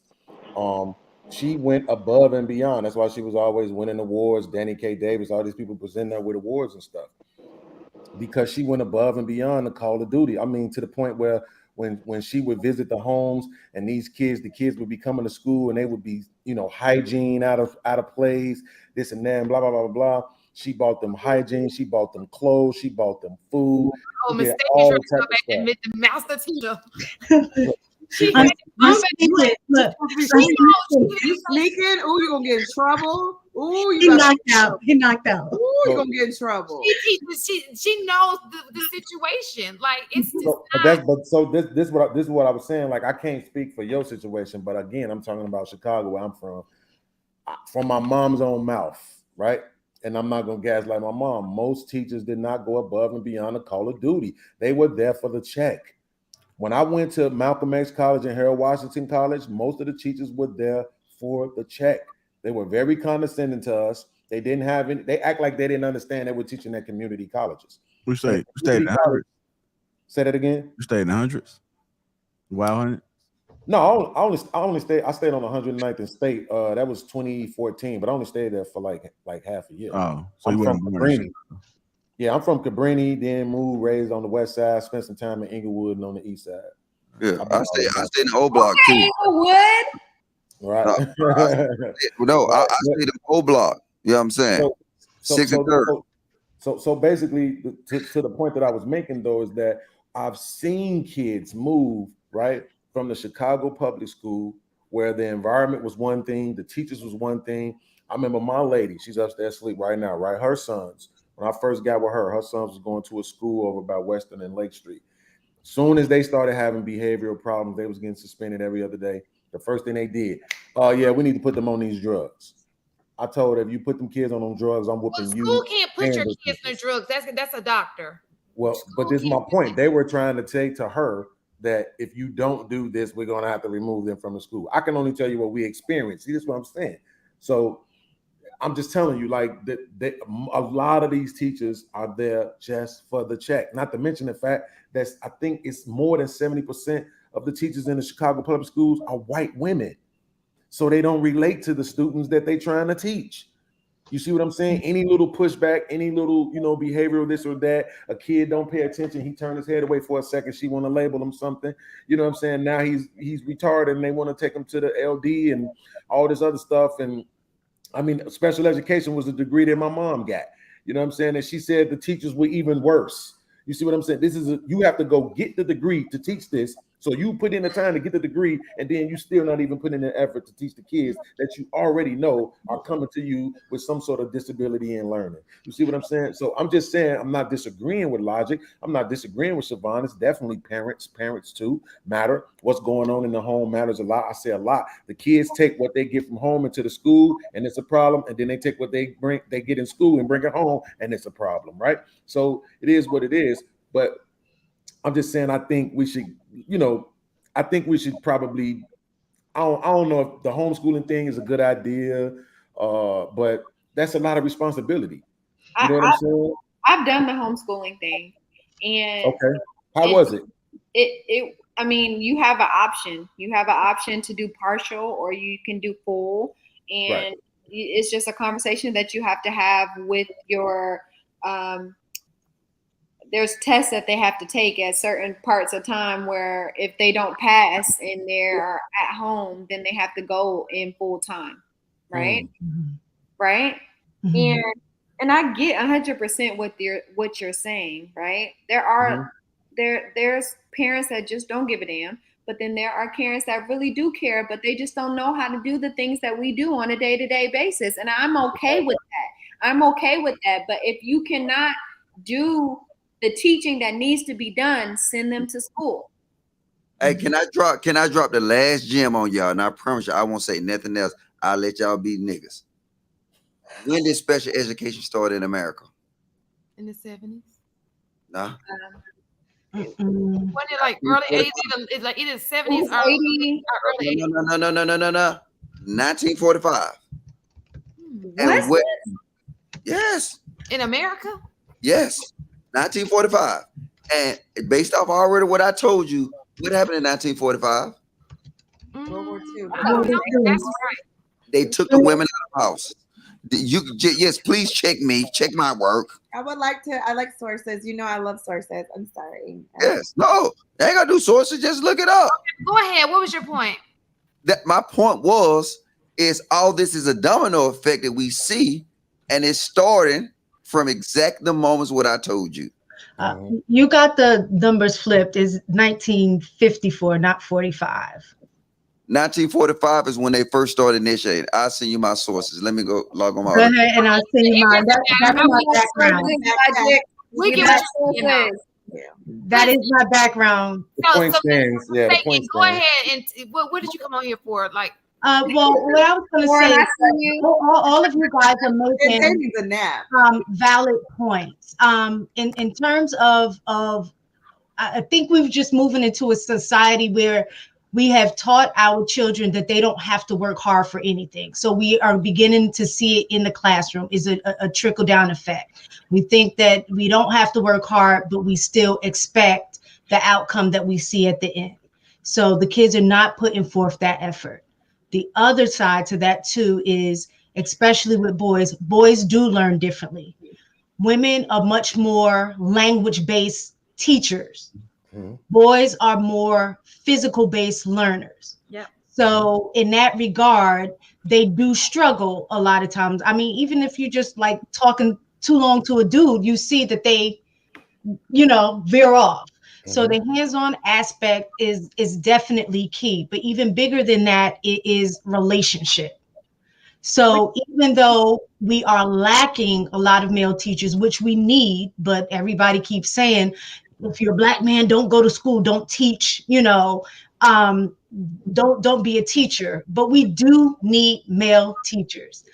Seeing how black male teachers interact with our black male boys is a totally different response than them reacting and working in line with women, female black teachers. So we do need y'all. So let me. Other thing, but with my But until then, to touch the point about the education in terms of who fares better. So the study that I did basically focused on which type of outcome is better for black students with disabilities. That was my focus. My background is in special education. So with that study, the outcome that came was that if learning, if a comparison between traditional high school versus a vocational school, in which students would have a better outcome and long-term success. The results of that study showed that hands-on learning, so those kids that went to those academy schools that learned a specific trade or specific, in IT or automobile or whatever, the long-term outcomes of that showed that they fared better once they graduated high school versus just a traditional high school where you're taking normal classes. Exactly. So, and knowing that, you would think that most schools would say, okay, we want better outcomes for all of our students. My focus was just on Black students with learning disabilities. So if their outcomes fare better, then you would assume, right, that in general, that should work for everybody. But Or we boys have at not least. adjusted our teaching style to accommodate that. That's a fact. So And there's a reason for that. There's a reason for that and that's what I because was gonna say. That makes they're one think, what is the purpose behind that? yeah. Yeah, So they're you're preparing them. They're you're preparing them for a saying they life need to have more trades in the schools. That's what you're saying. Absolutely. Of They course. definitely, it needs to. So our focus is always trying to prepare kids to go to college. And I'm not saying that there's anything wrong with that. You want to set a kid up for the best, to give them the most options that they possibly can get. If they want to go to college direction, they have enough skill set to go in that direction. If they want to go in directly into workforce, you want to provide them enough skills to do that. But in either of those environments, our kids are not learning what they truly need to be prepared once they leave high school. And that's a fact. So when you're competing against social media, everything that is, hands-on now, kids are not engaged, especially our Black boys. They're just not engaged because we're not teaching them anything that is gonna, necessarily, if you're not already of the mindset that I want to learn, it's gonna be that much harder to teach somebody that can't connect with what you're teaching them with. So let me connect a couple of dots real quick too, We right? gotta hustle up, so we're losing yeah, panelists. Go ahead. Because we talked about the lack of male teachers, right? And we also talked about the boys in school and how they just want to be basketball players, athletes, entertainers, rappers, or whatever, right? So what are two things that we're seeing here? One, the lack of male teachers. Well, we're telling men that $40,000 and $50,000 ain't enough. So why would they choose to go into those positions? Because in Atlanta, more than likely, Shantae, I love you like a play cousin, but if you use Atlanta as the benchmark one more time, ain't Chicago either. You're not getting Atlanta paid ain't the benchmark. It's not. But So you let's just missing be his honest point. about Let him get his that. point out. Right, Atlanta is not the benchmark for the country. It's just not. I don't. Maybe everybody out there is making 85,000, but that's not the case around the rest of the I'm country. saying is, even if the money is there, they're still not wanting to do it. I'm Right, saying in Atlanta, that's not the issue, and we still don't have enough. Okay, so what I'm saying is there is a demographic of men who would definitely be teachers if they thought the money would be sufficient enough for them to provide for their families. They would. There's a lot of black men that go to college and they don't choose that profession, not just because they don't want to teach, but just because of the fact they don't perceive the profession as being enough for them to be able to provide for their family or be accepted by women. Even if that's a small demographic of men, it still exists. That's all I'm saying, right? So now let's look at the kids that want to be basketball players and all this other stuff, rappers and all this other stuff. What do they see when they see these guys? They see these guys with a lot of money very quickly. That's why they want to be in those positions. You don't think they're here, their mothers or their sisters or their aunties or their grandmothers for the fact of matter, saying that men don't make enough money and this ain't enough and that ain't enough and you have to be willing to do this and provide. You don't think that they hear the girls of their generation saying that they want the Birkin bags and they want the red bottoms and they know that it's going to take a lot for them to be able to afford that. And it's going to take me too long going to school for 4 years to be this, 8 years to be that, 12 years to be that. I need to get it now. I need to have that now. I'm being told I'm a man now. I'm being told when I turn 18 that life is going to be different for me. I'm not going to be a kid anymore. I need to get to it now, right? Now, let's be honest. We're not doing as bad as people try to make it seem like we're doing as black people. We're doing a lot better than people try to make it seem. Okay, so but the thing with that, how that thought process is flawed is that even if they see that, somebody needs to tell them that the likelihood of them making it in the NFL, making it in the NBA, making it in entertainment, that the likelihood of that happening is not there. So what other skills can you learn that may be within that trade? So how can you be a coach? How can you be a physical therapist for the NBA? How can you? So it's all about exposure. Our kids lack exposure in the school system, don't provide it, especially now. We used to have field trips. We used to be able to go to these things. Those things do not happen anymore. Oh, wait a minute, mistaken. Guess what? And the vocational training used to be in the schools too, in the inner cities, in the black communities. They took them out intentionally. You understand, to deprive black children of being able to attain that particular knowledge that put them in fields where they would be able to compete with other races for those type of jobs and union type of jobs. Now, thankfully in Chicago, I know this because, like I said, my mom was a teacher. They started bringing it back. My son now has access. He's 17. He's on his way to graduate. He's on pace to graduate on time, right? He has access to those apprenticeship programs where he can go and learn trades for free. He can pick one, and if he don't like it, he can start another one. You see what I'm saying? So we have a whole plan set up for my son when he graduates high school. But that's because I'm there. Not a lot of these kids have that. And so to Logic's point, that's the original sin. That's the original problem, is that it's way too much, as Logic would put, pardon my language, dick and pussy, right? And it's not enough marriage, it's not enough family. It's too many women outside of the household, too many men outside of the household. You see what I'm saying? The men don't live there and the women off working. While I understand Siobhan's point to the parents being very unattentive, they working their asses off.